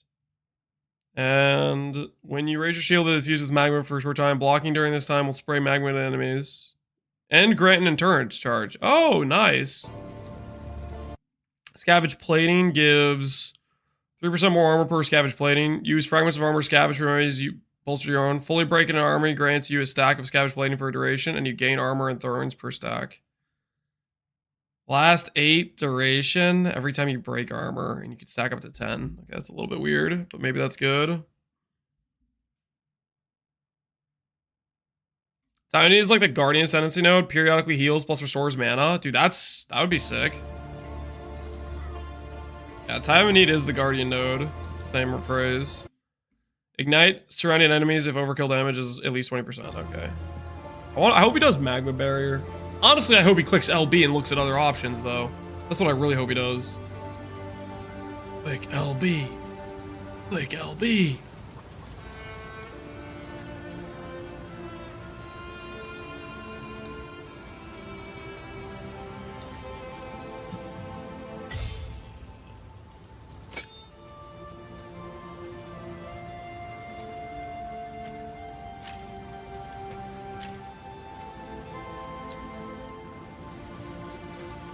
Yes, we'll never know.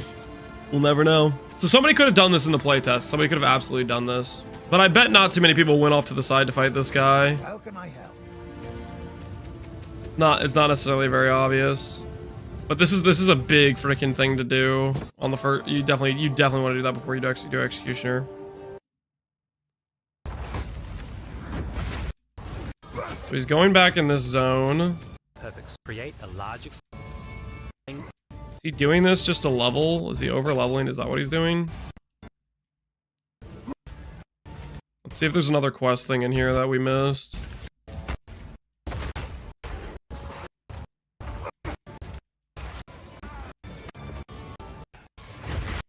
Checkpoint. There's a checkpoint. So maybe there is another boss fight in here.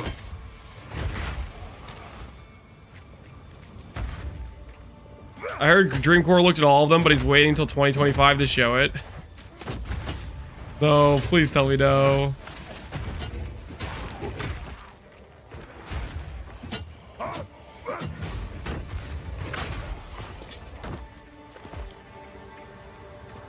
Last one is a tier 4 gem, so a tier 4. Okay, yeah, so you couldn't get it initially. Dude, that looks so cool. That magma barrier block. I don't know if it's actually gonna be good, but it just looks cool.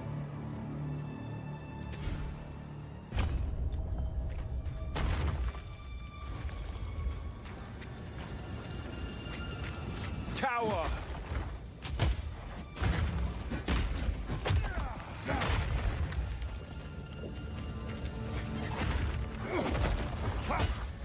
Okay, so he walked past where there was a checkpoint, so he has to go back to that, right? He needs to go back up here, right? He needs to go back to the checkpoint.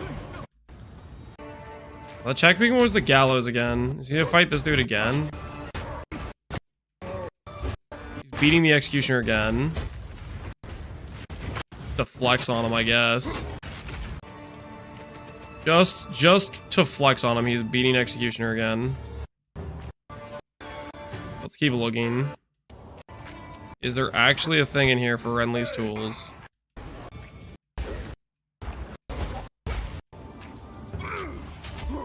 He's farming rares, yeah. Okay. Alright, so we need to add this to the thing then. So, hunting grounds or Ogum Village.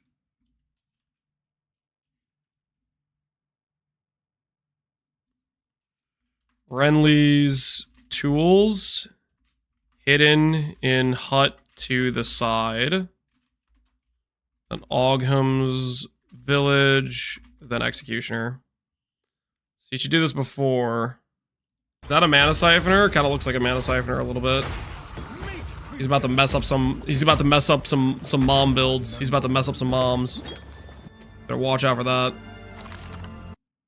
Oh, no movement speed. You find rare boots after 2 hours of grinding, and this is what you get. No movement speed. Rest in peace. I feel like Lance is vicariously playing PoE 2 through the notepad. I am. That's exactly what I'm doing. How did you know? Ooh. Is that like 2 whetstones, 2 armor, scraps? What was that? Oh, yeah, that's the juice. I've nowhere to keep that. That is the juice right there.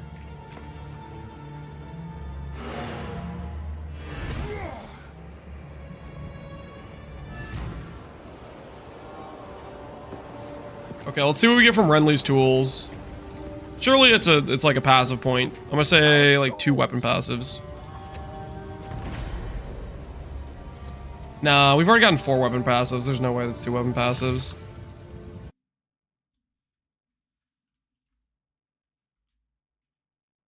$29 mana, chance to ignite, spell damage, crit bonus damage. Okay, level 5 fireball. This is trash.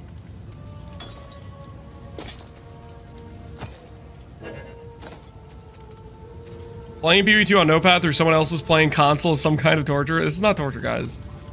You may not believe it, but I'm having fun right now, okay? How is he still holding on to that shield? No! Stop it! He's waiting for an alk. Ooh, an iron ring. Yo, ID that. You're gonna quadruple your damage. ID that. ID the ring. Oi, I am. ID the ring. Watch yourself out there. It is good to see you. Okay, yeah, he's looking to buy wisdom scrolls. He doesn't have any. But he can ID things with the hooded one, I'm pretty sure. Ooh, rarity, evasion, nice. I don't think he knows. Yeah, he probably doesn't know. Random amulet for 4,000 gold. This is literally all of your money. You have no amulet. Are you committing? He's not committing. He's like, nah, man, I'm out. Crafting bench, this got removed.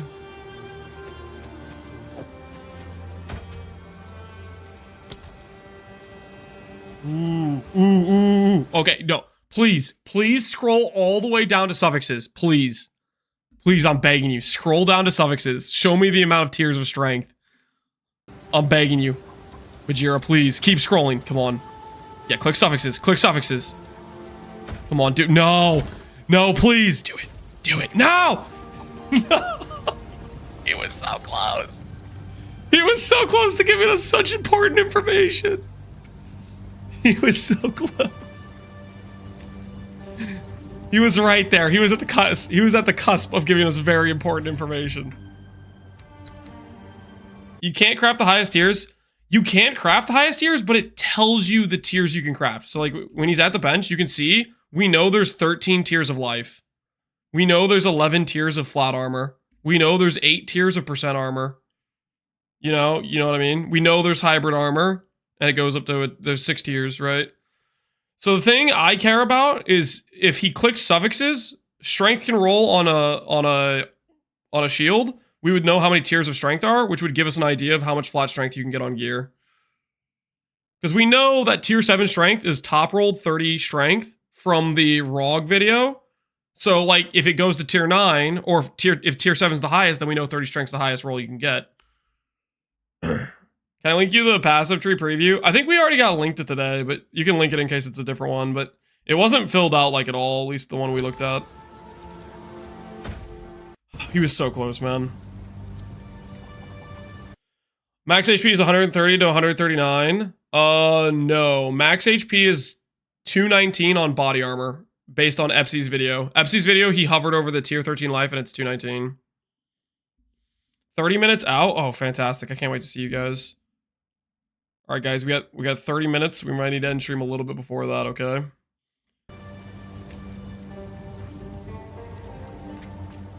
Chipotle incoming? Oh, no, I don't think so.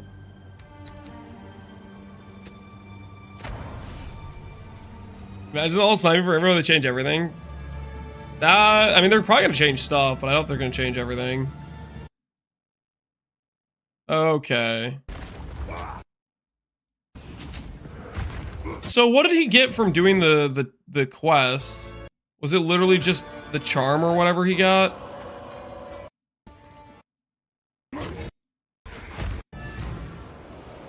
He got the tools.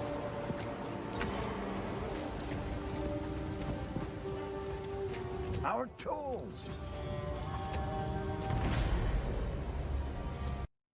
Our tools. That's it. So the tools give the bench. So that might not be a thing, then. Might not be a thing. Since this quest gave bench, which is gone now. Okay. Check, check. Bench is gone, yeah. The charms or the runes are the new bench. Hold on, hold on.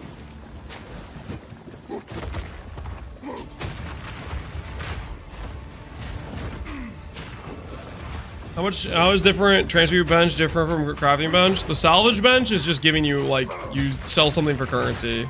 Crafting bench in PoE 1, you get to add on a custom mod. Tired baby's carrying? Yeah, I can imagine. A long drive. I'll be ready for you guys.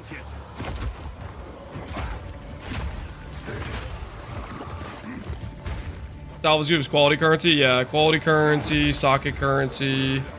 You can salvage transmute regal shards from like the one disenchanter thing. level 5 discipline. So you can get discipline early on. 100 spirits, Stoic Scepter. Nice. Nice, that's cool. So we could get like Malice, Crit Weakness, Scepter, which would be maybe pretty good early on. The thing is, early on, we won't have the reservation stuff for it. 21% chance for an additional chain on a bow. Interesting. 100 spirit. I think that's just the baseline amount of spirit you get on any scepter. It's just the normal amount is 100.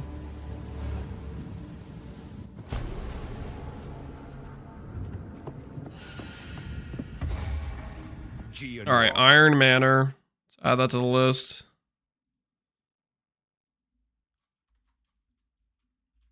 The Courtyard. Iron Manor. I wonder if there's a boss fight in Courtyard or not. Must be made to answer for his crime. 100 spirits, how much Archmage costs? Yeah, but you're not gonna do Archmage until you actually have a like some amount of mana to support it.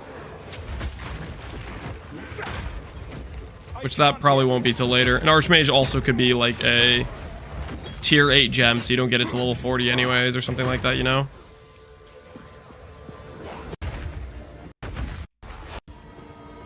Yeah, I want to get to the boss fight, and my wife's gonna be home soon, so I'm gonna skip a little bit. Candlemass is 20 life, I'm pretty sure.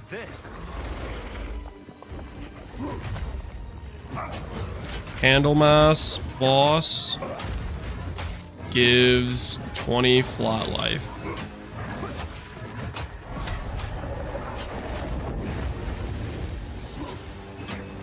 If you're clicking in nodes, you'll have a lot more mana than life easily. But the question is, do you have enough mana for it to be worth it to click Archmage? Because Archmage is 5% gain is extra per is it 100 mana? Right, so let's say you have 500 mana, it's only going to be 25 gain as. Would you rather do that or go dual curse plus some other passive benefit initially? It also makes your skills cost more, right? So it starts giving you a mana problem unless you have sustain for it. So much content in Act 1. Yeah, this is literally all Act 1, and they're all a lot of this stuff is just like boss fights and whatnot.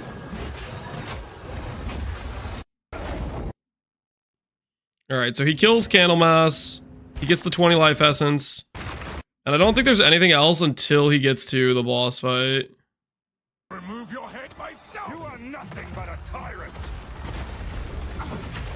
Bend the knee. Does he beat it first try? First one's iron. Doesn't look like he does. I think he does it first try.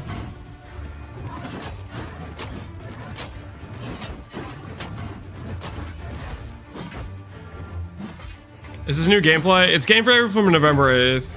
From Bajira. He gets frozen and dies. Great Wolf, have you? He does? You will pay for that. Doesn't look like it. First one's iron. Oriana, open the cage. Release the beast. Give me what you promised. He has 2 endurance charges. Whoa, whoa, whoa. Look at this, guys. He didn't grab any nodes that gave endurance charge duration. Charges look like at default they maybe last 20 seconds. The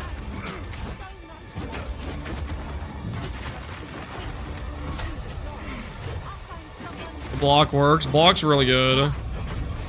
How dare you abandon me? After all I've given you.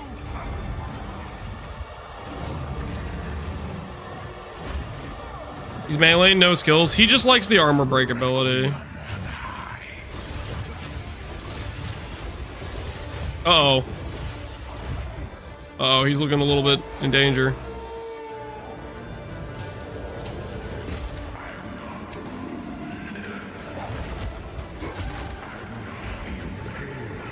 Does it proc that easily? It has half a... Basically, you have to press block at the correct timing. It's a skill thing. After half a second, it wears off. So you have to be like, oh, I see the attack, block, you know, like a responsive type of thing. If you're just holding block, after half a second, it no longer is going to give you the benefit.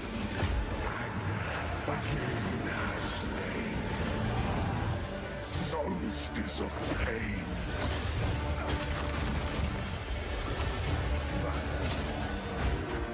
will take out your heart and savor each bite. Take out your heart and savor each bite. Holy. Dude's ruthless. Desolation. Requiem on high. Freeze Charm might be the pick. Freeze is I smell your blood. probably the most deadly ailment in PoE 1. Yeah, that'd probably be my first pick for the charm I would go for is Freeze. Ailments that are deadly in PoE 1 are Bleed, Freeze, and Shock. We'll see if it's the same in PoE 2. Are you guys sure he dies? He looks like he's doing fine. He's got 6 life flask. He's doing fine. And I am ravenous. Chilling frost. He dies. You have little faith, guys. He's cooking. Requiem on high. Ooh. Did he get one shot with that? Was that a one shot? No, it wasn't a one shot. It was like 4 shots. Okay, never mind. Alright, let's go back. Let's skip ahead. Alright, he's back on the wolf. Let's go.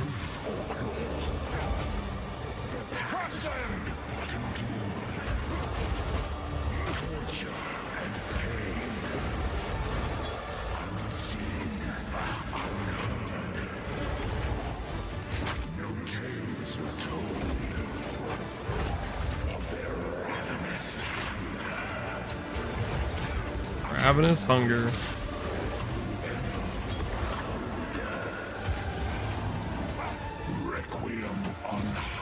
He didn't respect the beams? No. The beams they seem like they do a decent amount of damage. Desolation.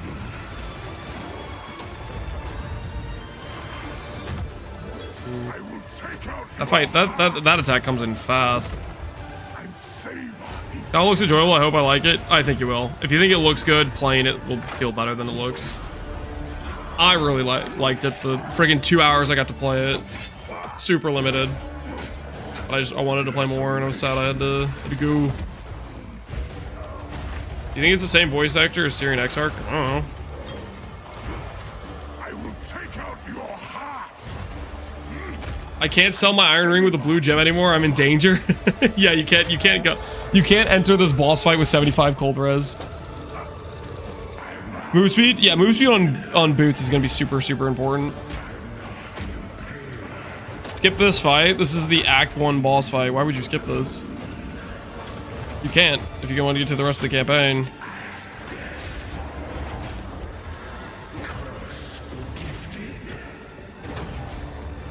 Can't take life notes because you didn't get gear? Yeah, just get life and strength on gear.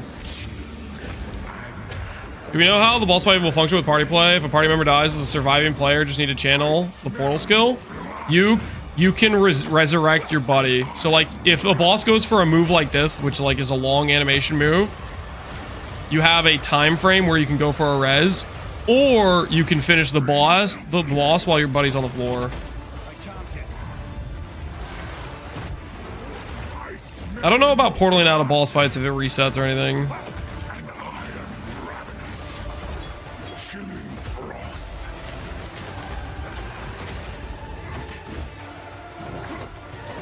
Can't portal anymore? Yeah, no portals then. So you can resurrect your homie or finish the fight. Jonathan said no res. Did they take it out? There was a res when I played in June, so they could have changed that. It was really hard to get the res off though. You needed a window where the boss is doing like a long animation. No resurrected maps. Okay, well that's a little bit different. Resurrected map versus campaign. All right, so that is finishing the campaign. Iron Manor into the Count, a final Act 1 boss. I feel like maybe Courtyard there's a fight that we missed, but who knows? They have a boss in like every zone, so there's maybe some passive benefit in Courtyard, but I feel like we got most of what the first act is supposed to have, I think. I feel like he did it. Bajira did us some favors by like full clearing. So I think tomorrow what we're gonna look through is we're gonna look at the Havoc Noogie playthrough, because I think they did most of Act 2, and so we'll have at least Act 1 and 2 done, and it'll be anybody's guess for Act 3 type of thing. Yeah, but that was the Bajira Act 1 run, which he has complete on his YouTube channel. All right, dudes. Just got done with some I'll link you guys to his channel. Not too bad of a day in the If you want to watch any of the full run through or analyze it, I'll link it in the YouTube chat too. Act 1 seems pretty crazy. Yeah, there's a lot of fights in that. As for me though, I gotta go. My wife's getting home with the kids, and I want to be there when they get here. So I'm gonna find out, see who's streaming, who we can host for the day. Let's send you guys over to see Waggle, Rob, DM. There's a lot of people playing Dwarven Realms. They must be sponsoring some streamers, it looks like. I'll send you guys over to... Let's send you guys over to Waggle. See what he's up to. Alright. Enjoy Waggle stream. Thanks for hanging out, guys. Hopefully you had fun. And for those of you in YouTube, have a good rest of your evenings. I'll see you guys later. Peace out.